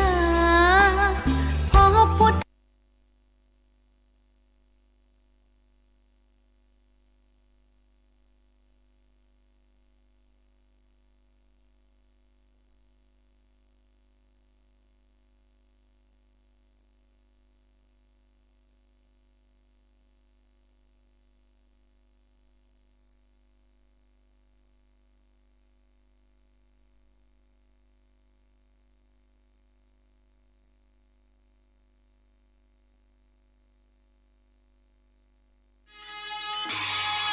ร่างกายกันคืนห้องเมื่อวันก็มีแถมตลอด24 ชั่วโมงอาหารยังมีการแสลงพ้องกินแล้วทำให้เจ็บท้องปวดท้องก็มีมึนหัวหน้ามืดตาลายสวิงสวายก็มีแล้วเป็นเหตุให้อวัยวะต่างๆในร่างกายที่มันต่อต้านกันมันแอนตี้กันทำให้ร่างกายเสื่อมโทรมก็มีแต่แล้วตกลงว่ามีให้กินตลอด24 ชั่วโมงเครื่องประดับประดาให้ความสุขทางกายก็มีทุกสิ่งทุกอย่างที่บรรเทาความพักผ่อนหลับนอนเป็นหอเป็นเฮือนก็มีคือความสุขทางกายอย่างอุดมสมบูรณ์2อาหารที่จะบำรุงมันสมองคือวิชาความรู้ต่างๆเพิ่มเติมสติปัญญาก็มีห้องเรียนวิทยุโทรทัศน์และหนังสือพิมพ์ต่างๆอันนี้เป็นสื่อทำให้เฮาเกิดความรู้ขึ้นแถมหนังสือแจกหนังสือขายมีจำนวนมากความรู้นี้ป้อนเข้ามันสมองหมดเก็บไว้ในคอมพิวเตอร์เมื่อถึงเวลาใจก็ใจได้สบายแต่ธรรมะนี้เป็นอาหารทางจิตทางใจบาล่ำจะได้ฟังเป็นแต่เป็นว่าบางทีก็ได้ฟังแต่บ่ได้เอามาบำรุงใจฟังให้มันผ่านหูไปเหียแล้วก็ว่าม่วนถ้าตั้งอกตั้งใจฟังแล้วเป็นอาหารตั้งจิตตั้งใจได้อย่างดีซึ่งจะหาได้ยากเป็นอย่างยิ่งสถานีวิทยุเกิดขึ้นในบ้านเฮาเมืองเฮานับจนพอบ่ถ้วนแต่ว่าสถานีวิทยุที่จะประกาศศีลประกาศธรรมนั้นมีน้อยมีบ่นักส่วนมากจะเป็นขายสินค้าจะเป็นการประกาศอย่างอื่นและเป็นการประกาศขายวัตถุสิ่งของต่างๆจะเอาธรรมะมาออกนี้เป็นทุกข์เป็นยากบางทีต้องมีสตางค์ไปเจ้าเวลาสถานีวิทยุสถานีโทรทัศน์แต่ว่าสถานีวิทยุพระพุทธศาสนาจังหวัดเชียงใหม่เป็นวิทยุสถานีวิทยุเสรีบ่มีการเจ้าสถานี ออกอากาศด้วยพลังศรัทธาบ่มีไผคิดเอาเงินเอาทองบ่ว่าตุเจ้าตนใดมหาตนใดท่านอาจารย์องค์ใดออกด้วยแรงศรัทธาแล้วปรากฏว่ามีคนฟังจำนวนน้อยอยู่ยังบ่นักหนาปาป้านต่อใดเพราะฉะนั้นจึงใคร่ขอเชิญชวนมวลท่านพุทธบริษัททั้งหลายฟังธรรมะแล้วบ่เป็นพิษบ่เป็นภัยอย่างกับไผมี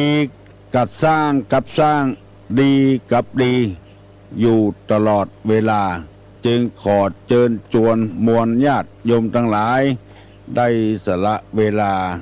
ฟังธรรมะในทางพระพุทธศาสนานอกจากบ่เป็นพิษเป็นภัยกับไผแล้วยังเป็นการสร้างสรรค์ยังเป็นการทำให้คนเฮานี่ปรับปรุงจิตใจ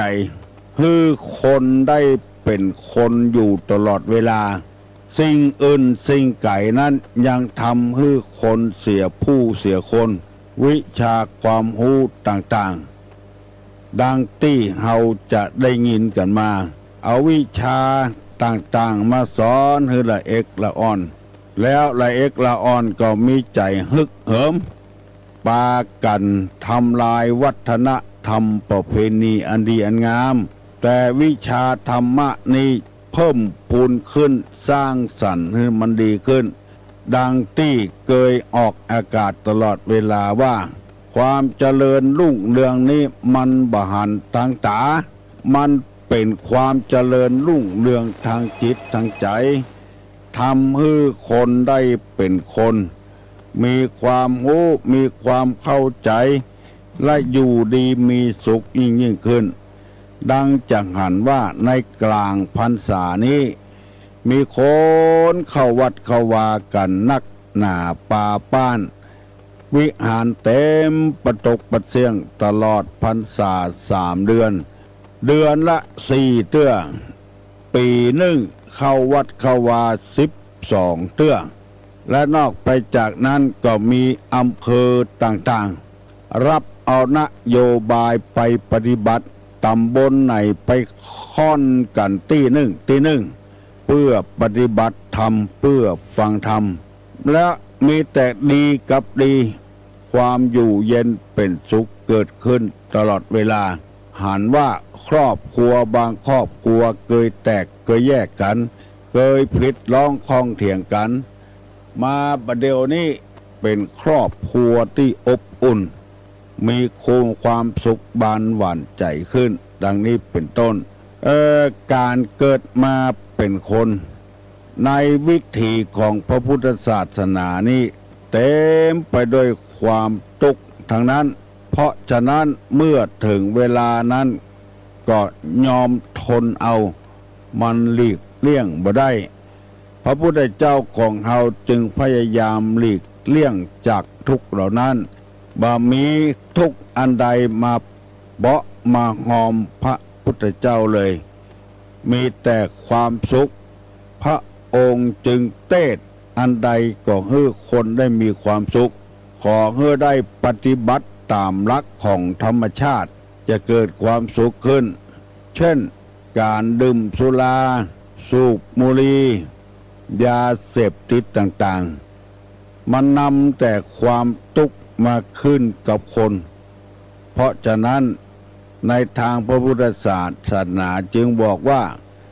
ถ้างดเว้นได้ก็งดเว้นเหีย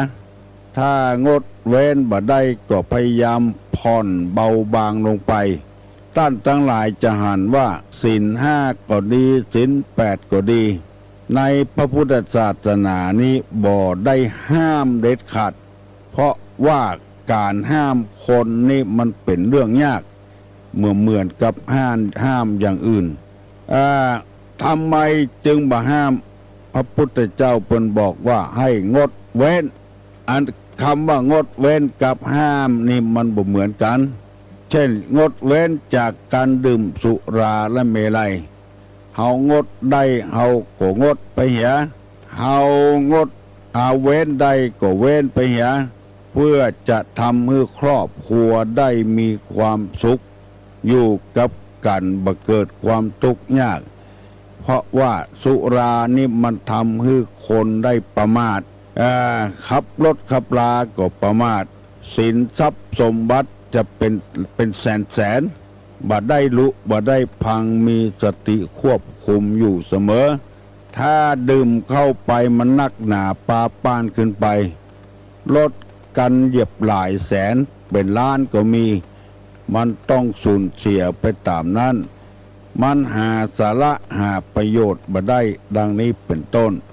ตุลงได้นำเอากรรมวัตทุกมาเสนอทุก10ประการที่นักปราชญ์บัณฑิตเปิ้นได้จารึกบันทึกไว้ซึ่งทุกคนจะหลีกเลี่ยงบ่ได้1. สัพพะเชื้อใดเชื้อหนึ่งภัยคนใดคนหนึ่งพัดภาคจากไปทรัพย์สมบัติที่หิหามาได้มีคนลักเอาไปขโมยเอาไปบางทีเฝ้าอยู่หันแต่มีคนไปจี้ไปขโมยเอาไปเช่นร้านทองเป็นสิ่งที่เจ้าของห่วงแหนมากเพราะลงทุนลงแหงมา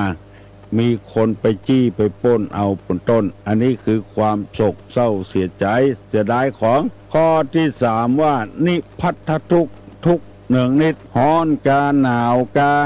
ปวดอุจจาระปวดปัสสาวะนี่มันเป็นทุกข์เนืองนิดซึ่งบางคนนี่หลายคนบ่รู้สึกว่าเป็นทุกข์พอมันเป็นทุกข์แต่นี่จะรู้ว่าเป็นทุกข์ที่กรรมที่เขาว่าทุกข์เกิบคบตินทุกข์จิ้นขำเขี้ยวทุกข์ไข้เยี่ยวในรถทุกข์เพราะตดไข้ตดกลางหมู่ หมู่นี้เป็นทุกข์ทั้งนั้นเมื่อมันบักเกิดขึ้นเฮาก็บ่ฮู้พอเกิดขึ้นมาก็ฮู้ว่านี่เป็นนิพัทธทุกข์ทุกข์เนืองนิดพยาธิทุกข์ทุกข์เพราะเป็นพยาธิโรคาต่างๆเป็นฝีมาอากจองกองเป็นตามอคอมามองข้อเป็นตาตอและหัวเมาเป็นปลมเศร้าและฝีมาอากเป็นปากบาดหลายรูเป็นบาหมูหมู่นี้เป็นพยาธิทั้งนั้นมันหลีกเลี่ยงบ่ได้สุดแล้วแต่โรคนั้นจะเข้าไปถึงไผโรคเบาหวานก็มีโรคความดันก็มีโรคไตก็มีโรคตับแข็งก็มีโรคถุงลมโป่งก็มีเจ็บหัวมัวตาสารพัดอย่าง108,900อันนี้เรียกว่าพยาธิทุกข์ทุกข์พยาธิข้อที่5สันตาปทุกข์ทุกข์เพราะความร้อนรุ่มหรือทุกข์ร้อนได้แก่ความกระวนกระวายใจต่างๆนัดไผแล้วบ่มาก็ดีอย่างก็ดีไฟกิเลสราคะโทสะเผาจะรอดเวลายามเปิ้นหากินกันบ่หาเอาไปนอนยามเปิ้นนอนหลับมาค่ำมาคืนไปย่องไปเบาไปลักไปจกของเปิ้นอันนี้เรียกว่าสันตาปทุกข์ใต้แก่ความกระวนกระวายกิเลสมันเผาตลอดเวลาข้อที่6วิปากทุกข์ทุกข์เพราะคนกรรมที่ได้กระทำไว้บ่มีเมียใครได้เมียพอมีเมียแล้วคัดใจกันบ่ทุกข์บ่โล่งกันก็เกิดเป็นความทุกข์อันนี้ขอฮ้องว่ามันร้อนดุมมันเผาอยู่ตลอดเวลาและก็เป็นวิบากผลกรรมที่เขาทำมา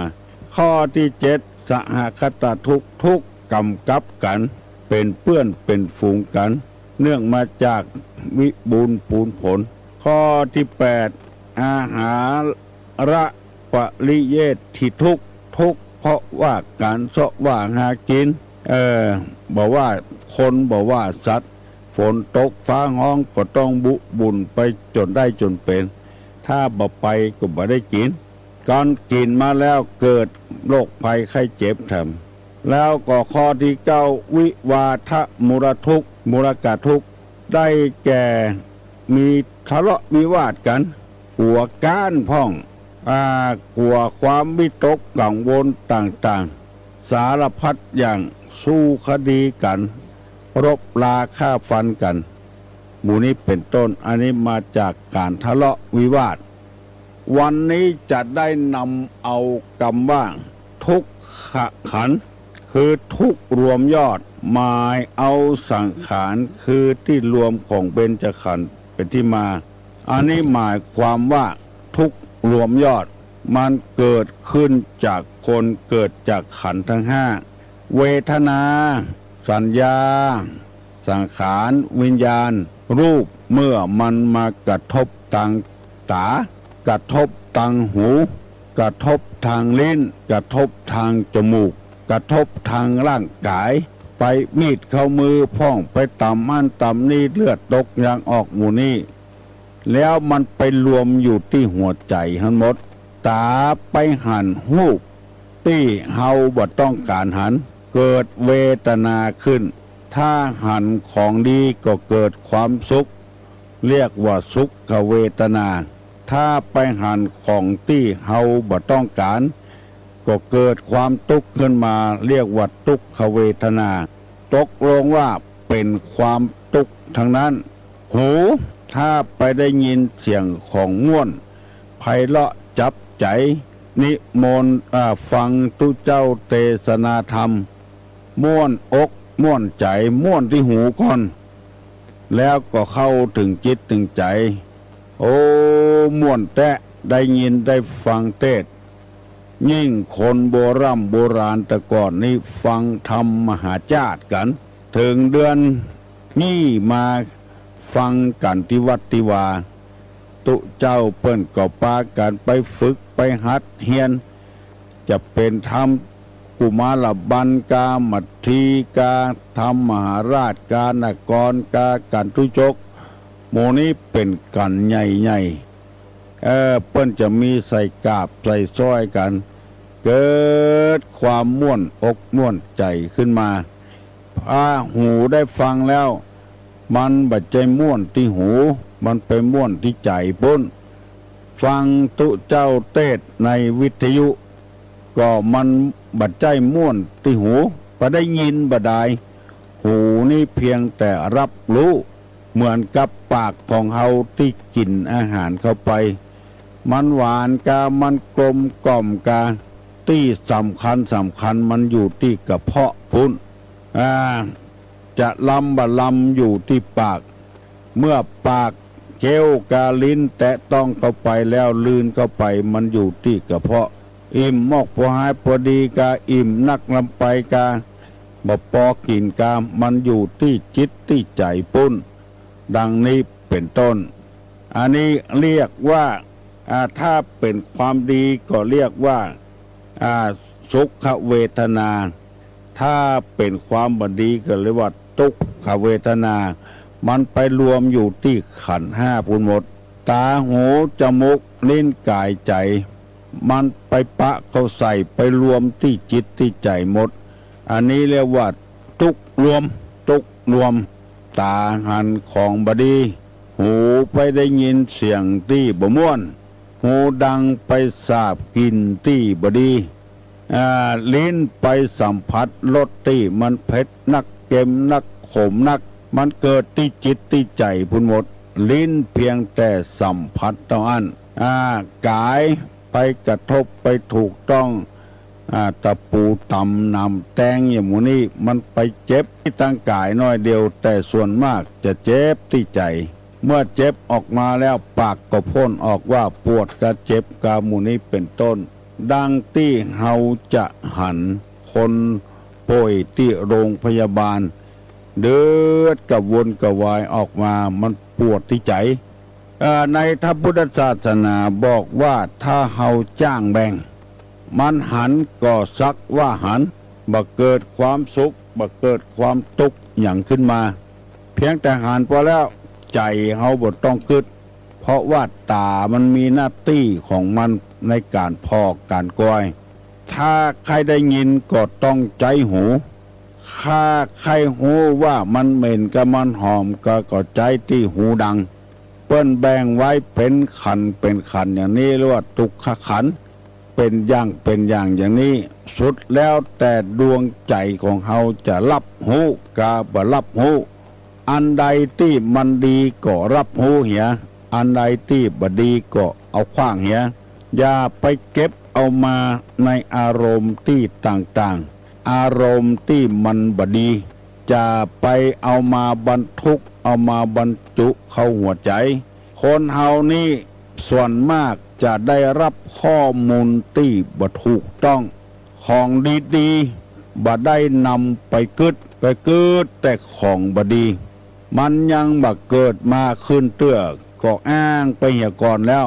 วันหน้ามันจะเป็นจะได้แถมจะเดือดร้อนเต้าใดแถมหมู่เนี่ยอ้างขึ้นมาเหี่ยก่อนแล้วก็เกิดความทุกข์ขึ้นกลัวแผ่นดินนี้จะล่มกลัวเกิดพายุไต้ฝุ่นมาปัดบ้านปัดจองปัดหอปัดเฮือน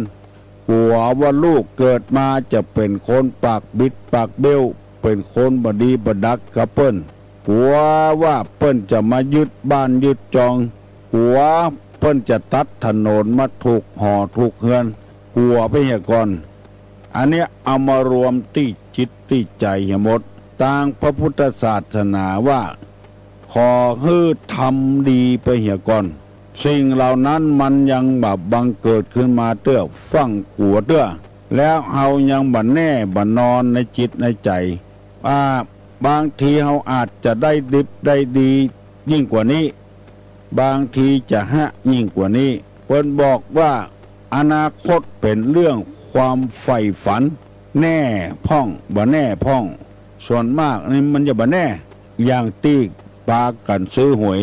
ฝันไว้ในอนาคตว่าหวยใบเนี้ยถ้าถูกแล้วจะซื้อหั่นจะซื้อนี่เนี่ยพอเอาไปกวดบ่ถูกสักกำมันแป๊ดไปเหี่ยวิทย์ไปเหี่ยเลขเดียวมันก็เกิดความทุกข์ขึ้นมาเพราะฉะนั้นในพระพุทธศาสนาสอนว่าอนาคตนี้เป็นของบ่แน่เพราะฉะนั้นจะไปใฝ่ฝันมันสองอดีตที่ล่วงแล้วมามันเลยไปแล้วเหมือนน้ำมันไหลไปแล้วเฮาจะห้องฮื้อมันคืนมามันบ่คืนแล้วมันไหลไปตามเวลาของมันเวลาก็เช่นเดียวกันจาก6 โมงไปเป็น7 โมงจาก7 โมงไปเป็น8 โมง9 โมงเฮาจะห้องมันคืนมามันคืนบ่ได้แล้วเป็นหลักของธรรมชาติเพราะฉะนั้นในพุทธศาสนามีพระพุทธเจ้าเป็นเจ้าของศาสนาเจ้าของธรรมะเพิ่นบอกว่าปล่อยมันล่วงเลยไปเหียบ่ต้องเก็บมากึดมาเล่าแล้วยังมีกรรมสุภาษิตโบราณเปิ้นว่าไว้แถมว่าตุ้มผ้าลายหมาเฮาโคนกรรมเก่าจังผิดหัวกันมันเลยไปแล้วบ่ต้องเอามาคิดแล้วถ้าเฮาบ่ได้ทำสัญญาอันอย่างจากกันเป็นมั่นเป็นเหมาะเป็นแต่เป็นว่ามันเลยไปเหียสิ่งที่สำคัญที่สุดก็คือเวลาบัดเดียวเนี่ยคือปัจจุบันเนี่ยสำคัญที่สุดอยู่ที่ตัวเฮาจะให้มันดีอยู่ที่เวลาปัจจุบันนี้เฮาจะให้มันหายอยู่ที่ปัจจุบันเนี่ยถ้าเฮาทำกึดหายก็จะเป็นหายกึดดีก็เป็นดีส่วนมากนี่เปิ้นจะให้ทำดีวันเนี้ยเป็นวันสำคัญที่สุดเฮาจะไปเงียกการให้มันดีขึ้นเป็นที่เปิงอกเปิงใจของเจ้าของนายคือทำตัวให้มันดีที่สุดวันนี้ดังที่ตุลุงเคยว่าเฮาเป็นคนไข้ถ้าเฮายังมีสติควบคุมอยู่ก็ให้เตือนตลอดเวลาว่าวันเนี้ยเฮาจะเป็นคนป่วยที่ดีของหมอของพยาบาลของแพทย์เฮาจะบ่ด่าบ่ว่าอย่างให้เปิ้นหมู่นี้เป็นต้นวันเนี้ยดีที่สุดมากินเหล้าบ่กินยาขับรถขับรางเอาเหี่ยวันเนี้ยจะย่างจมย่างแซมย่างการย่างงานตัดสินใจไปเลยจะย่างสิ่งที่มันบ่ดีก็ตัดสินใจไปเลยเอาเหี่ยวันเนี้ยมีคนหลายคนโทรศัพท์มาหาตุลุงว่าเวลาเนี้ยยังมีวิบากอยู่วิบากที่ว่านั่นก็คือมักจะกินเหล้ากินยาตุลุงแก้ให้เปิ้นว่าเฮาย่างเหี่ยวันเนี้ยจะเตียวไปหาเหล้าเฮาบ่ไปละบอกว่าเหล้าเนี่ย เป็นนำโลกนำพญาติมาสู่กูทำให้กูมีอายุสั้นแทนที่จะตาย60ไปตาย40-50 ปีเพราะเล่าไปเผาตับไปเผาปอดทำให้เสียสติมึงนะเป็นคนร้ายที่สุดจะทำให้กูอายุสั้นทำให้กูเสียชื่อเสียเสียงกูเกิดมาแม่กูบ่ได้เอาเหล้ามายัดปากกูเอานมของแม่มายัดปากทำให้กูใหญ่หน้ากาบานขึ้นมาเหล้าเนี่ยเป็นอันตรายที่สุดเฮาว่าคือมันติ๊กว่าเข้าเมินไปมันก็สามารถย้างเหล้าได้อันเนี้ยมีวิธีที่จะแก้ไขไปกินน้ำมูกน้ำมนต์อะไรอย่างที่ไหนไปยาที่ไหนมันตึงถ้าใจเฮายังสู้อยู่เวลานั้นมันตึงเอาอยู่ติ๊กถือว่ามันเป็นของดีของงามในศาสนาบอกว่าปัจจุบันเนี้ยเวลาเนี้ยดีที่สุดแล้วจะอาบน้ำ เอาถ้ามันอยู่บึดก่อนกำเดียวก่อนเอาเข้ามาเดึกมาเลยบ่ได้อาบน้ำสักกำเพราะว่าไปถ้าวันหน้าอนาคตมันของบ่แน่บ่เดียวเนี้ยจะอาบละเฮาสามารถชนะมันจนได้จนเป็นเอาละเน้อปอกออกแม่ออกยกมือขึ้นไหวตุลุงจะปั่นปอนละเน้ออายุวัฒโกขอให้มีอายุมั่นยืนยาวธนวัฒโกขอให้มีทรัพย์สมบัติวัฒนาถาวรบ่ให้ได้เดือดร้อนกับทรัพย์สมบัติพัฒนาเจริญรุ่งเรืองไปเลยสุขวัฒโกให้มีความสุขกายสุขใจธนวัฒโกสิริวัฒโกคือมีสิริคือความงามความเจริญรุ่งเรืองบ่ฮือไผดูแคลนฮือมีผิวพรรณเจริญรุ่งเรืองอายุวัฒโกธนวัฒโกสิริวัฒโกยัสสวัฒโกพละวัฒโกสุขวัฒโกหนตุสัพพะตุกะโลกาปัญญาเวลาสุขะจันตุจุปตวาเนกาอันตรายาปิวินาสันตุจติจสาใจญะสิทธิตนังลาพังโสถีปะกัญญังสุขังพลังสิริอายุจวโนจะโภกังวุติจยะสวาสตาวัสสะจะอายุจจีวสิทธิภวันตุเตสัพปีติโยวัจจันตุสัพพะโลโกวินาสันตุมาเตภวะตวนตะลาโยสุขีติคายุโกภวะอภิวาตานาสีริสนิจังวุธาปจายิโนจัตตาโลธรรมาวัฏันติอายุวันโนสุขังปลัง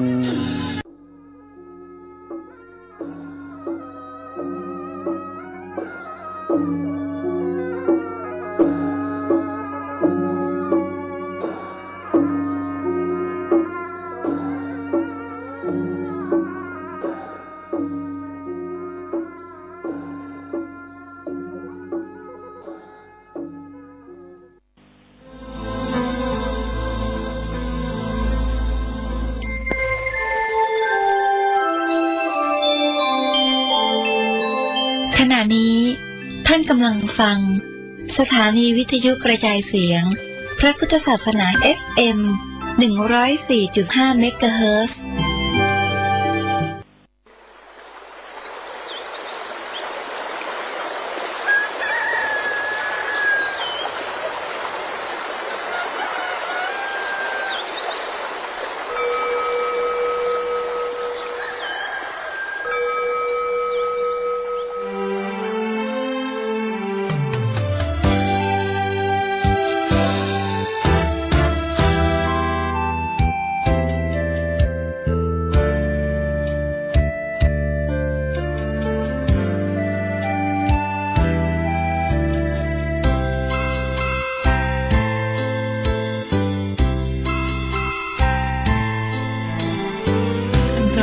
ที่ปานน้ำงดงามสูงเด่น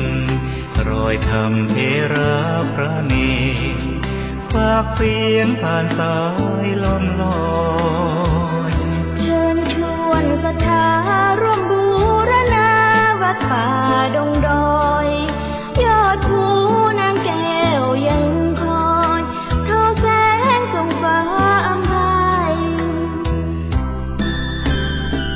คลื่นไท ำสีขาวพาเราแช่มชื่นเป็นผู้รู้ผู้ตื่นเบิกบานทั้งกายและใจเคยแผ่คำสอนองค์ชินวรขจรกว้างไกลข่าวสารงานบุญที่ใดสื่อออนไลน์ไปถึงญาติโยมพระธาตุเจดีย์สีสองเมืองเปล่งประกายแล้วบนยอดดอยนางแก้วมีโอกาสแวะเวียนไหว้ชมจำลองจากดอยสุเทพดอยทุ่งคู่ธาตุบรมพลังแรงใจญาติโยมร่วมสร้างสมทันบารมีสีขาวคลื่นธรรมนำพาความสุขพระเนรชี้ทางคลายทุกข์เกิดปิติสุขให้ทุกทินทีเปิดฟังธรรมะพระจัดรายการหลายคลื่นความร่วมสร้างมหาทานบารมีพระธาตุเจดีย์สีสองเมือง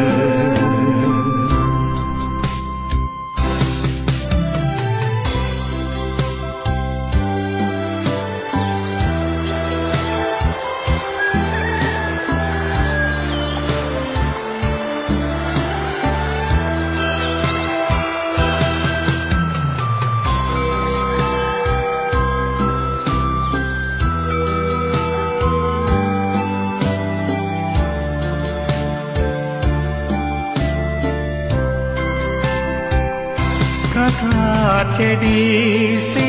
สองเมืองเปล่งประกายแล้วบนยอดดอยนางแก้วมีโอกาสแวะเวียนไหว้ชมจำลองจากดอยสุเทพดอยทุ่งคู่ธาตุบรมพลังแรงใจญาติโยมร่วมสร้างสมทันบารมีสีขาวคลื่นธรรมนำพาความสุขพระเนรชี้ทางคลายทุกข์เกิดปิติสุขไปทุกทินที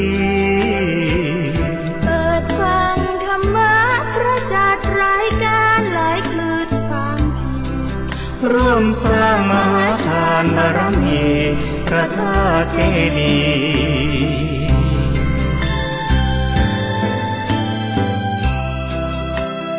สีสองเมือง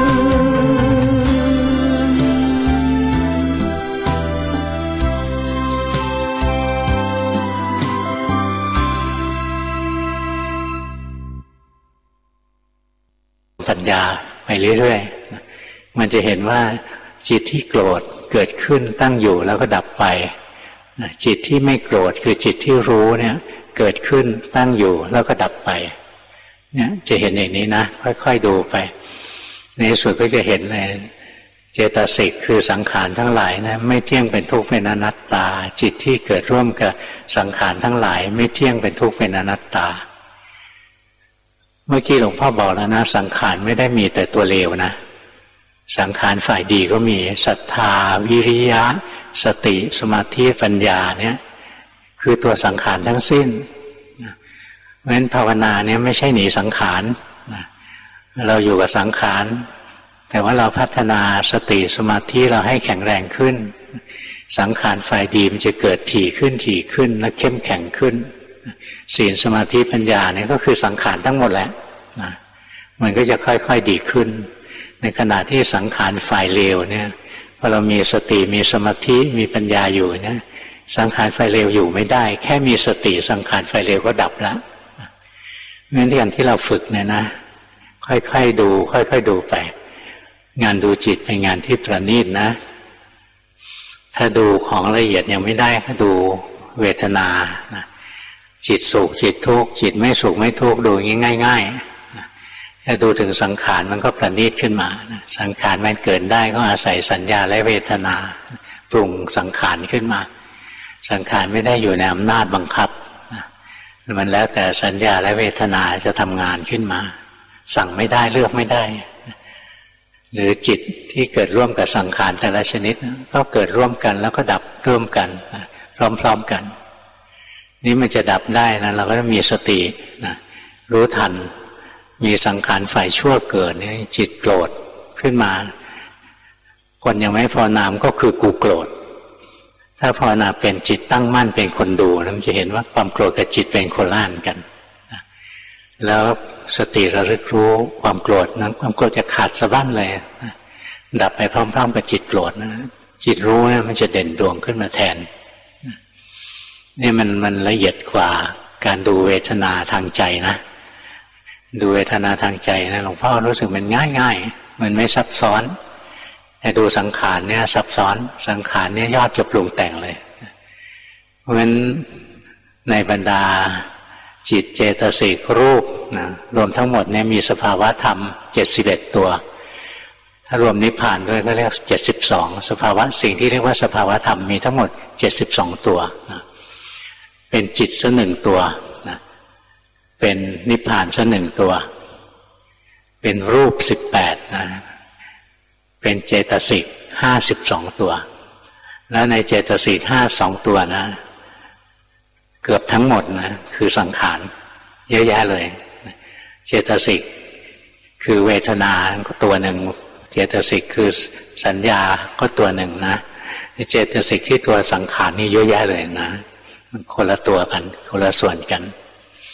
งั้นสังขารเนี่ยสลับซับซ้อนวิจิตรพิสดารสังขารเนี่ยครอบคลุมนะตั้งแต่อกุศลกุศลแล้วก็ไม่เป็นกุศลไม่เป็นอกุศลสังขารเนี่ยเกิดได้ตั้งแต่ในกามาวจรจิตอย่างพวกเราเนี่ยจิตร่อนเร่ไปทางตาหูจมูกลิ้นกายใจวุ่นวายทั้งวันอย่างเนี้ยนะไม่ว่าจิตอยู่ในกามาวจรก็มีสังขารจำนวนมากสังขารบางอย่างเกิดในรูปฌานอยู่ในรูปภพสังขารบางอย่างเกิดในอรูปภพเมื่อเราได้ยินว่ามีสังขารเยอะแยะไม่ต้องตกใจนะเรามีไม่ถึง50-60ตัวอะไรไม่ถึงงั้นหรอกนะอย่างเราเข้าฌานไม่ได้มันก็ไม่มีสังขารในรูปภพอรูปภพมันก็มีสังขารอยู่ในกามธรรมดานี่เองโลภโกรธหลงอะไรเนี้ยดูของหยาบๆของที่เรามีจริงๆค่อยๆฝึกไปกระทั่งโพชฌงค์ 7นั้นก็อยู่ในสังขารนะสติธรรมวิจยะวิริยะปีติปัสสัทธิสมาธิอุเบกขาอะไรนะพวกนี้อยู่ในกลุ่มของสังขารเท่านั้นนะงั้นสังขารเนี่ยมันเยอะเราไม่ต้องดูทุกตัวดูตัวที่เรามีงั้นเราขี้โมโหเราก็ดูสังขารคือตัวโกรธเดี๋ยวก็โกรธเดี๋ยวก็หายเดี๋ยวก็โกรธเดี๋ยวก็หายดูมันคู่เดียวแค่นี้นะมีโทสะกับไม่มีโทสะนะดูไปมีโลภะกับไม่มีโลภะเนี่ยดูไปเป็นคู่ไปคู่ไหนมีบ่อยตัวไหนกิเลสตัวไหนมีบ่อยเอาตัวนั้นเป็นตัวหลักจิตเราขี้โลภเราก็ดูจิตโลภเราก็รู้จิตไม่โลภแล้วเราก็รู้จิตโกรธเราก็รู้จิตไม่โกรธเราก็รู้นะจิตฟุ้งซ่านเราก็รู้จิตไม่ฟุ้งซ่านนะซึมอย่างเงี้ยเราก็รู้เนี่ยหัดรู้อย่างที่มันเป็นไปเท่าที่มันมีนะไม่ต้องรู้ทุกตัวของสังขารหรอกเยอะแยะรู้ตัวที่มีจริงๆนะที่มีบ่อยๆเป็นตัวหลักพอเรารู้ตัวหลักบ่อยๆนะต่อไปตัวรองๆนานๆเกิดทีอะไรเงี้ยเราก็ค่อยๆเห็นอย่างหลวงพ่อนะพื้นจิตของหลวงพ่อเป็นพวกโทสะจริตนะหลวงพ่อเป็นพวกปัญญากล้าโทสะกับปัญญาเนี่ยมักจะอยู่ด้วยกันนะเป็นทั้งที่มันสุดขั้วกันเลยโทสะเนี่ยเป็นกิเลสที่ชั่วหยาบนะแล้วก็ปัญญาเนี่ยเป็นกุศลชั้นเลิศคนที่มีโทสะเนี่ยมักจะมีปัญญานะมันมีลักษณะร่วมกันระหว่างโทสะกับปัญญาคืออะไรคือลักษณะรวดเร็วรุนแรงล้างผลาญเวลาโทสะเกิดเนี่ยมันรวดเร็วรุนแรงไหมปุ๊บขึ้นมาคุมตัวเองไม่อยู่แล้วล้างผลาญไหมเวลาโทสะเกิด ล้างผลาญเวลาปัญญาเกิดนะก็รวดเร็วนะวับเดียวเวลาปัญญาเกิดจริงๆเกิดขณะจิตเดียวนะวับเดียวนะสว่างวาบเดียวเลยนะแสงสว่างเสมอด้วยปัญญาไม่มีนะเกิดชั่วขณะเดียวนะเกิดอย่างรวดเร็วนะรุนแรงเวลาปัญญาเกิดเนี่ยรุนแรงแล้วล้างผลาญอะไรล้างผลาญความโง่ล้างผลาญความไม่รู้งั้นลักษณะของโทสะกับปัญญาเนี่ยมีลักษณะร่วมกันมันพวกที่โทสะเนี่ยนะจำนวนมากเลยที่หลวงพ่อสังเกตเห็นนะมันตรงกับตำราพวกนี้มีปัญญากล้ากรรมฐานที่เหมาะกับพวกนี้จะเป็นทิฏฐิจริตนะจะเป็นทิฏฐิจริตพวกเจ้าความคิดเจ้าความเห็นเนี่ยจะขี้โมโหนะพวกรักสุขรักสบายรักสวยรักงามไม่ค่อยโมโหอะไรพวกนี้ติดอยู่ในราคะแม้เรื่องสังขารนะมันวิจิตรพิสดารนะมีแง่มีมุมให้เราเรียนเยอะแยะเลยรู้สึกสนุกนะยิ่งภาวนานะโอ้ความรู้เรายิ่งกว้างขวางลึกซึ้งมากมายขึ้นมานี่เราดูไปเรื่อยๆนะอย่างเราหัดดูจิตดูใจทีแรกเราก็เห็นจิตสุขเกิดแล้วดับจิตทุกข์เกิดแล้วดับจิตไม่สุขไม่ทุกข์เกิดแล้วดับต่อไปเราเห็นว่าจิตเป็นคนรู้นะความสุขความทุกข์ความเฉยๆเกิดแล้วก็ดับนะเราก็เห็นในความสุขความทุกข์ความเฉยๆไม่ใช่เราสั่งไม่ได้บังคับไม่ได้จิตจะเป็นผู้สุขจิตจะเป็นผู้ทุกข์จิตจะเฉยหรือจิตจะเป็นผู้รู้เลือกไม่ได้สั่งไม่ได้เนี่ยก็เห็นทั้งจิตทั้งเจตสิกนะตกอยู่ใต้ไตรลักษณ์ด้วยกันถ้าดูสังขารก็ดูเอาถ้าตัวที่เรามีบ่อยขี้โมโหเราก็ดูจิตโกรธกับจิตไม่โกรธจิตมีโลภะจิตไม่มีโลภะจิตมีโทสะจิตไม่มีโทสะจิตฟุ้งซ่านจิตโหดหู่อะไรเงี้ยดูไปเรื่อยๆเป็นคู่ดูไปเรื่อยๆแล้วเราจะเห็นว่าจิตทุกชนิดน่ะเกิดแล้วดับจิตทุกชนิดแหละบังคับไม่ได้นะค่อยๆดูไปนี่ถ้าเราดูจิตดูใจชำนิชำนาญขึ้นนะมันจะก้าวขึ้นไปสู่การเห็นจิตเกิดดับทางอายตนะนะอันนี้ยากที่สุดนะเพราะไวเดี๋ยวจิตก็ไปดูเดี๋ยวจิตก็ไปฟังเดี๋ยวจิตก็ไปคิดถี่ยิบเลยเร็วมากถ้าสติเราไม่พอนะมันก็ดูไม่ทันหลงไปคิดตั้งนานแล้วถึงจะรู้หลงไปดูอยู่ตั้งนานแล้วถึงจะรู้เพราะฉะนั้นสติสมาธิต้องเข้มแข็งนะถ้าสมาธิเราเข้มแข็งนะเวลาจิตไปรู้รูปเนี่ยเราจะรู้สึกเลยเนี่ยจิตมันส่งออกนอกแล้วนะจิตไปเกิดที่ตาแล้วเนี่ยมันจะเห็นอย่างนี้นะรู้สึกหัดทีแรกก็ยังรู้สึกไม่ถูกทีเดียวมันรู้สึกว่าจิตเนี่ยเป็นผู้รู้อยู่แล้วมันก็วิ่งไปดูรูปทางตาวิ่งไปฟังเสียงทางหูวิ่งไปดมกลิ่นทางจมูกนะอันเนี้ยทีแรกก็จะเห็นอย่างนี้ก่อนนะต่อไปค่อยๆหัดไปนะเราจะเห็นเลยเฮ้ยจิตที่เป็นผู้รู้มันก็อันหนึ่งนะจิตที่เห็นรูปมันก็เป็นอีกดวงหนึ่งนะเนี่ยมันดับไปพร้อมกับการดูรูปนะจิตที่ฟังเสียงมันก็เป็นอีกดวงหนึ่งนะคนละดวงกันเราจะเห็นว่าจิตที่ดูรูปจิตที่ฟังเสียงจิตที่ดมกลิ่นจิตที่ลิ้มรสจิตที่รู้สัมผัสทางกายจิตที่รู้ธรรมารมณ์ทางใจมันคนละดวงกันจิตที่รู้ธรรมารมณ์ทางใจก็มีจิตสุขจิตทุกข์จิตเฉยๆจิตดีจิตชั่วทั้งหลายจิตไม่ดีไม่ชั่วทั้งหลายนะเนี่ยเราค่อยๆดูไปนะงั้นถ้าเราดูจนถึงจิตเกิดดับทางอายตนะเนี่ยต้องเจ๋งจริงๆนะต้องไว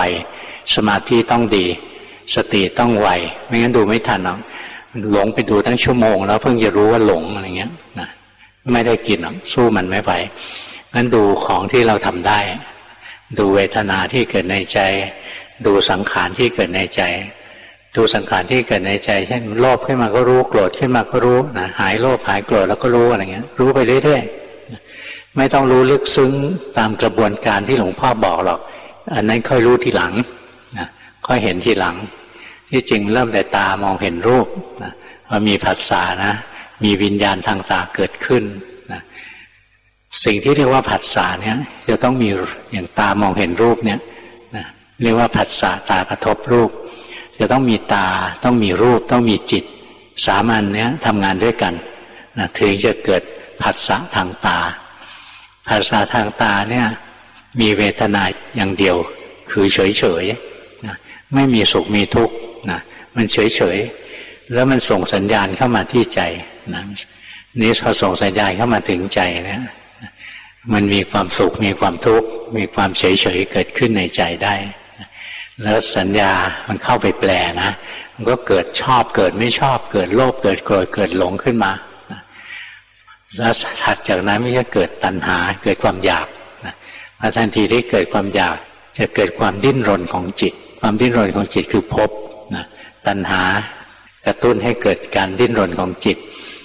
พอมีการดิ้นรนของจิตเนี่ยจิตจะเริ่มยึดถือจะเข้าไปหยิบฉวยหยิบฉวยตาหูจมูกลิ้นกายใจขึ้นมาเพื่อจะเอาไว้เสพอารมณ์ให้มันสะใจให้มันได้ถึงใจนี่กระบวนการของมันเราไม่ต้องรู้ละเอียดอย่างนี้หรอก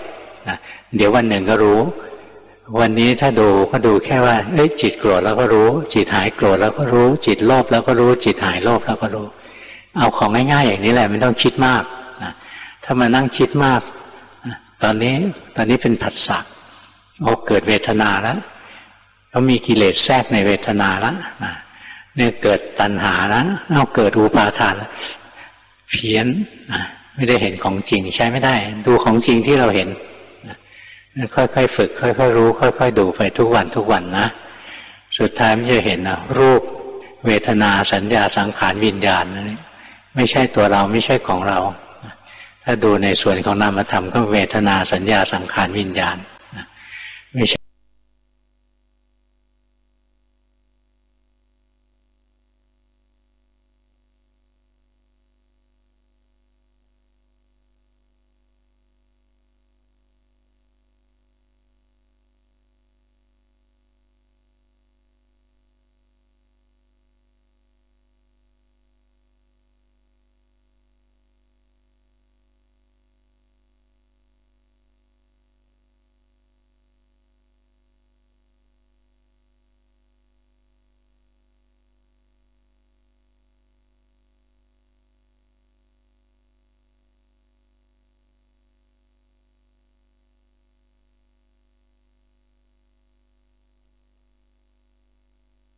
งั้นดูกายต่อไปก็เห็นจิตนะแต่ถ้าดูจิตได้ก็ดูไปเลยไม่ต้องเสียเวลาอันนี้ไม่ใช่หลวงพ่อคิดเอาเองนะเป็นคำสอนที่ครูบาอาจารย์ท่านสอนมาหลวงปู่มั่นบอกว่าดูจิตได้ให้ดูจิตดูจิตไม่ได้ให้ดูกายนะถ้าดูจิตไม่ได้ดูกายไม่ได้ทำสมถะท่านสอนอย่างนี้หลวงปู่ดูลท่านก็บอกว่าการดูจิตเป็นการปฏิบัติที่รัดสั้นที่สุดคือตัดตรงเข้ามาที่นี่เลยคนเราจะดีจะชั่วจะสุขจะทุกข์ก็เพราะจิตนั่นแหละจะเกิดในภพภูมิอะไรก็เพราะจิตนั่นแหละงั้นตัดตรงเข้ามาที่จิตนะตรงนี้ก็เร็วนะไปได้เร็วที่จริงหลวงปู่ดูลท่านก็ไม่ได้คิดเอาเองหรอกท่านเรียนมาจากหลวงปู่มั่นอีกทีหนึ่งหลวงปู่ดูลนะท่านภาวนากับหลวงปู่มั่นนะใช้เวลานิดเดียวใช้เวลาไม่นานนะท่านก็เห็นทีแรกท่านก็พุทโธพิจารณากายตามหลักสูตรเบสิกนะของครูบาอาจารย์หลวงปู่มั่นท่านสอนอย่างนี้พุทโธพิจารณากายหลวงปู่ดูลนะภาวนาอยู่ไม่นานนะจิตท่านก็เข้าใจธรรมะท่านก็ไปหาหลวงปู่มั่นนะไปส่งกันบ้านบอกว่ากิเลส4ส่วนเนี่ยผมพิจารณาตัวเองแล้วผมละได้เด็ดขาด1ส่วนที่2เนี่ยละได้ครึ่งหนึ่งยังละได้ไม่เด็ดขาดอันนี้แปลว่าอะไร4ส่วนนะคือกิเลสในขั้นพระโสดาสกทาคาพระอนาคาพระอรหันต์เนี่ยที่ท่านเรียกว่าท่านมีกิเลส4ส่วนท่านละเด็ดขาดไปส่วนหนึ่งแล้วนะอีกส่วนหนึ่งยังละได้ไม่หมดนะละได้ครึ่งหนึ่งนะหลวงปู่มั่นก็ชมนะว่ามีสติมีปัญญาดีนะรู้เท่าทันกิเลสของตัวเองต่อไปนี้ไปภาวนานะต่อนะบอกว่าสัพเพสังขาราสัพพสัญญาอนิจจาสังขารทั้งหลายสัญญาทั้งหลายไม่เที่ยงสัพเพสังขาราสัพพสัญญาอนัตตาสังขารทั้งหลายสัญญาทั้งหลายเป็นอนัตตาบอกให้หลวงปู่ดูลไปพิจารณาตรงนี้ทำไมท่านก้าวกระโดดมาสอนให้ดูจิตเลยอย่างรวดเร็วนะพ ราะหลวงปู่ดูลเนี่ยอ่านจิตตัวเองได้ละเอียดนะมีกิเลสเท่าไหร่เนี่ยดูตัวเองออกนะเพราะมันมีพื้นฐานที่จะดูจิตได้อย่างดีเลยนะสามารถที่จะดูจิตได้หลวงปู่มั่นตัดตรงสอนหลวงปู่ดูลเข้ามาดูจิตเลยนะท่านดูอยู่ไม่กี่เดือนนะใช้เวลาไม่กี่เดือนหรอกนะท่านก็รู้อริยสัจแห่งจิต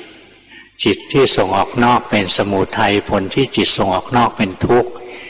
จิตเห็นจิตอย่างแจ่มแจ้งเป็นมรรคผลที่จิตเห็นจิตอย่างแจ่มแจ้งเป็นนิโรธคำว่าจิตเห็นจิตอย่างแจ่มแจ้งเป็นมรรคเนี่ยนะจริงๆเป็นอรหัตตมรรคเพราะถ้าเป็นมรรคอื่นๆเนี่ยยังเห็นจิตไม่แจ่มแจ้งหรอกถ้าเห็นจิตแจ่มแจ้งเนี่ยหมายถึงว่าเห็นจิตตกอยู่ใต้ไตรลักษณ์เช่นเดียวกับขันธ์อื่นๆนั่นแหละนี่ก็คือจิตเห็นจิตอย่างแจ่มแจ้งคืออรหัตตมรรคนี่หลวงปู่ดูลใช้เวลาสั้นนิดเดียวนะตามคำสอนของพ่อแม่ครูอาจารย์หลวงปู่มั่นนั่นแหละสอนมามันไม่ใช่หลวงปู่มั่นสอนทุกคนว่าต้องพุทโธพิจารณากายนะมันแล้วแต่วาสนาบารมีของลูกศิษย์แต่ละคนไม่เหมือนกันหรอกครูบาอาจารย์ใหญ่ท่านเก่งท่านรอบรู้ท่านก็สอนธรรมะให้เหมาะกับจริตนิสัยวาสนาบารมีของลูกศิษย์อย่างหลวงปู่ดูลก็เหมือนกันนะลูกศิษย์หลวงปู่ดูลไม่ใช่ดูจิตหมดนะลูกศิษย์หลวงปู่ดูลจำนวนมากเลยดูกายนะแต่ท่านสอนหลวงพ่อดูจิตเลยเพราะว่าหลวงพ่อเป็นพวกทิฏฐิจริตพวกเจ้าความคิดเจ้าความเห็นส่วนเรื่องสมาธิก็ทำมาตั้งแต่เด็กนะ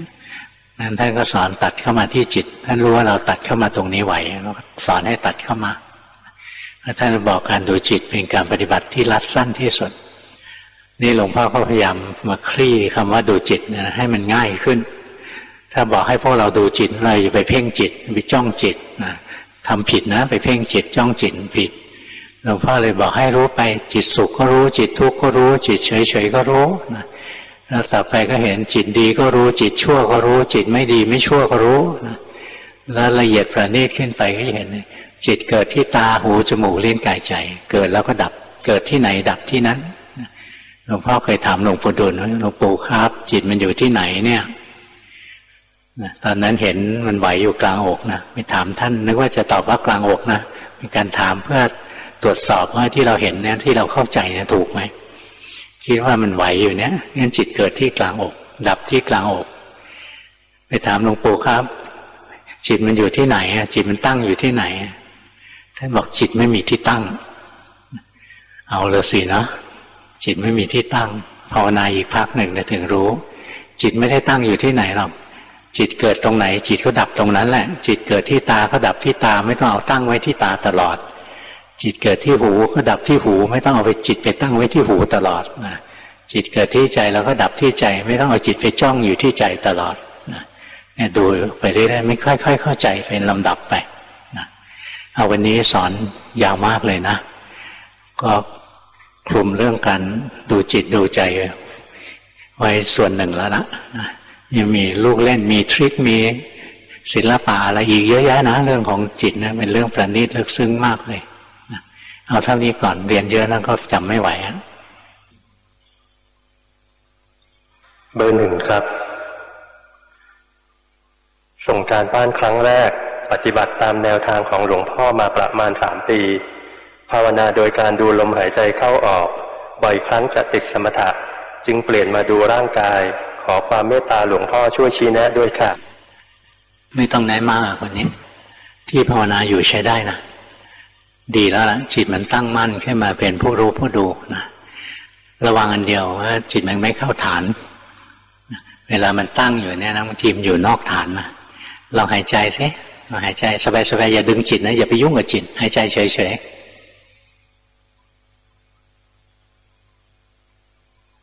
รู้สึกไหมตรงนี้กับตะกี้ไม่เหมือนกันนะเมื่อกี้จิตมันยังอยู่ข้างนอกนะพอมันเข้ามาอยู่ตรงนี้เห็นไหมว่ามันทุกข์มันจะเริ่มรู้ทุกข์นะแต่ถ้าจิตไปอยู่ข้างนอกเนี่ยจะไม่เห็นทุกข์ทำไมไม่เห็นทุกข์ทุกข์ไม่ได้อยู่ตรงนี้ทุกข์อยู่ที่กายที่ใจนี้งั้นถ้าจิตเราตั้งมั่นจริงๆนะจิตอยู่กับกายกับใจจริงๆเราจะเห็นทุกข์นะถ้าไม่เห็นทุกข์ไม่เห็นธรรมเห็นทุกข์ถึงจะเห็นธรรม แต่ที่ฝึกมานี้ใช้ได้แล้วนะสมาธิของหนูเนี่ยดีแล้วล่ะฝึกมาได้ดีแล้วระมัดระวังอันเดียวเวลาจิตมันไม่เข้าฐานให้รู้ทันมันเนี่ยตอนนี้จิตออกจากฐานแล้วรู้สึกไหมเวลาจิตออกจากฐานไม่ต้องทำอะไรหายใจไปสบายๆเดี๋ยวมันเข้ามาเองแต่ถ้าอยากจะให้มันเข้ามันจะแน่นไปหมดเลยนะถ้าแน่นแสดงว่าผิดละแสดงว่าเราไปบังคับมันละเนี่ยตรงเนี้ยบังคับละไปหัดต่อนะที่ฝึกอยู่ใช้ได้ดีคนต่อไปหมายเลข2ตอนนี้จิตไม่มีกำลังฟุ้งซ่านเพราะว่ามายุ่งกับเรื่องทางโลกเยอะค่ะจะรู้ได้เฉพาะเวลาที่มีโทสะแต่เวลามีโมหะก็จะหลงไปยาวจะมีวิธีปฏิบัติที่ช่วยให้จิตใจเข้มแข็งได้มากขึ้นไหมคะช่วงนี้เป็นช่วงยากลำบากนะในทางโลกต้องปากกัดตีนถีบนะต่อสู้มันเป็นช่วงที่หลวงพ่อเห็นใจพวกเราทุกคนนะมันเหนื่อยในทางโลกจะให้จิตเข้มแข็งมีกำลังตั้งมั่นเป็นผู้รู้ผู้ตื่นผู้เบิกบานอะไรทำลำบากมันตะลุมบอลอยู่กับโลกมันฟุ้งซ่านอยู่กับโลกเอาเท่าที่ได้ทำเท่าที่ได้ตอนไหนไม่ใช่เวลาที่ต้องต่อสู้เพื่ออยู่กับโลกมีเวลาของตัวเองนิดๆหน่อยๆนะให้สิ่งซึ่งมีคุณค่ากับชีวิตเราเองอยู่กับพุทโธอยู่กับลมหายใจไปจิตมันฟุ้งซ่านเพราะมันเที่ยวจับอารมณ์โน้นทีจับอารมณ์นี้ทีอย่างเวลาเรามีเรื่องที่ต้องคิดอย่างคิดว่าจะทำมาหากินอะไรดีอะไรเงี้ยนะลำบาก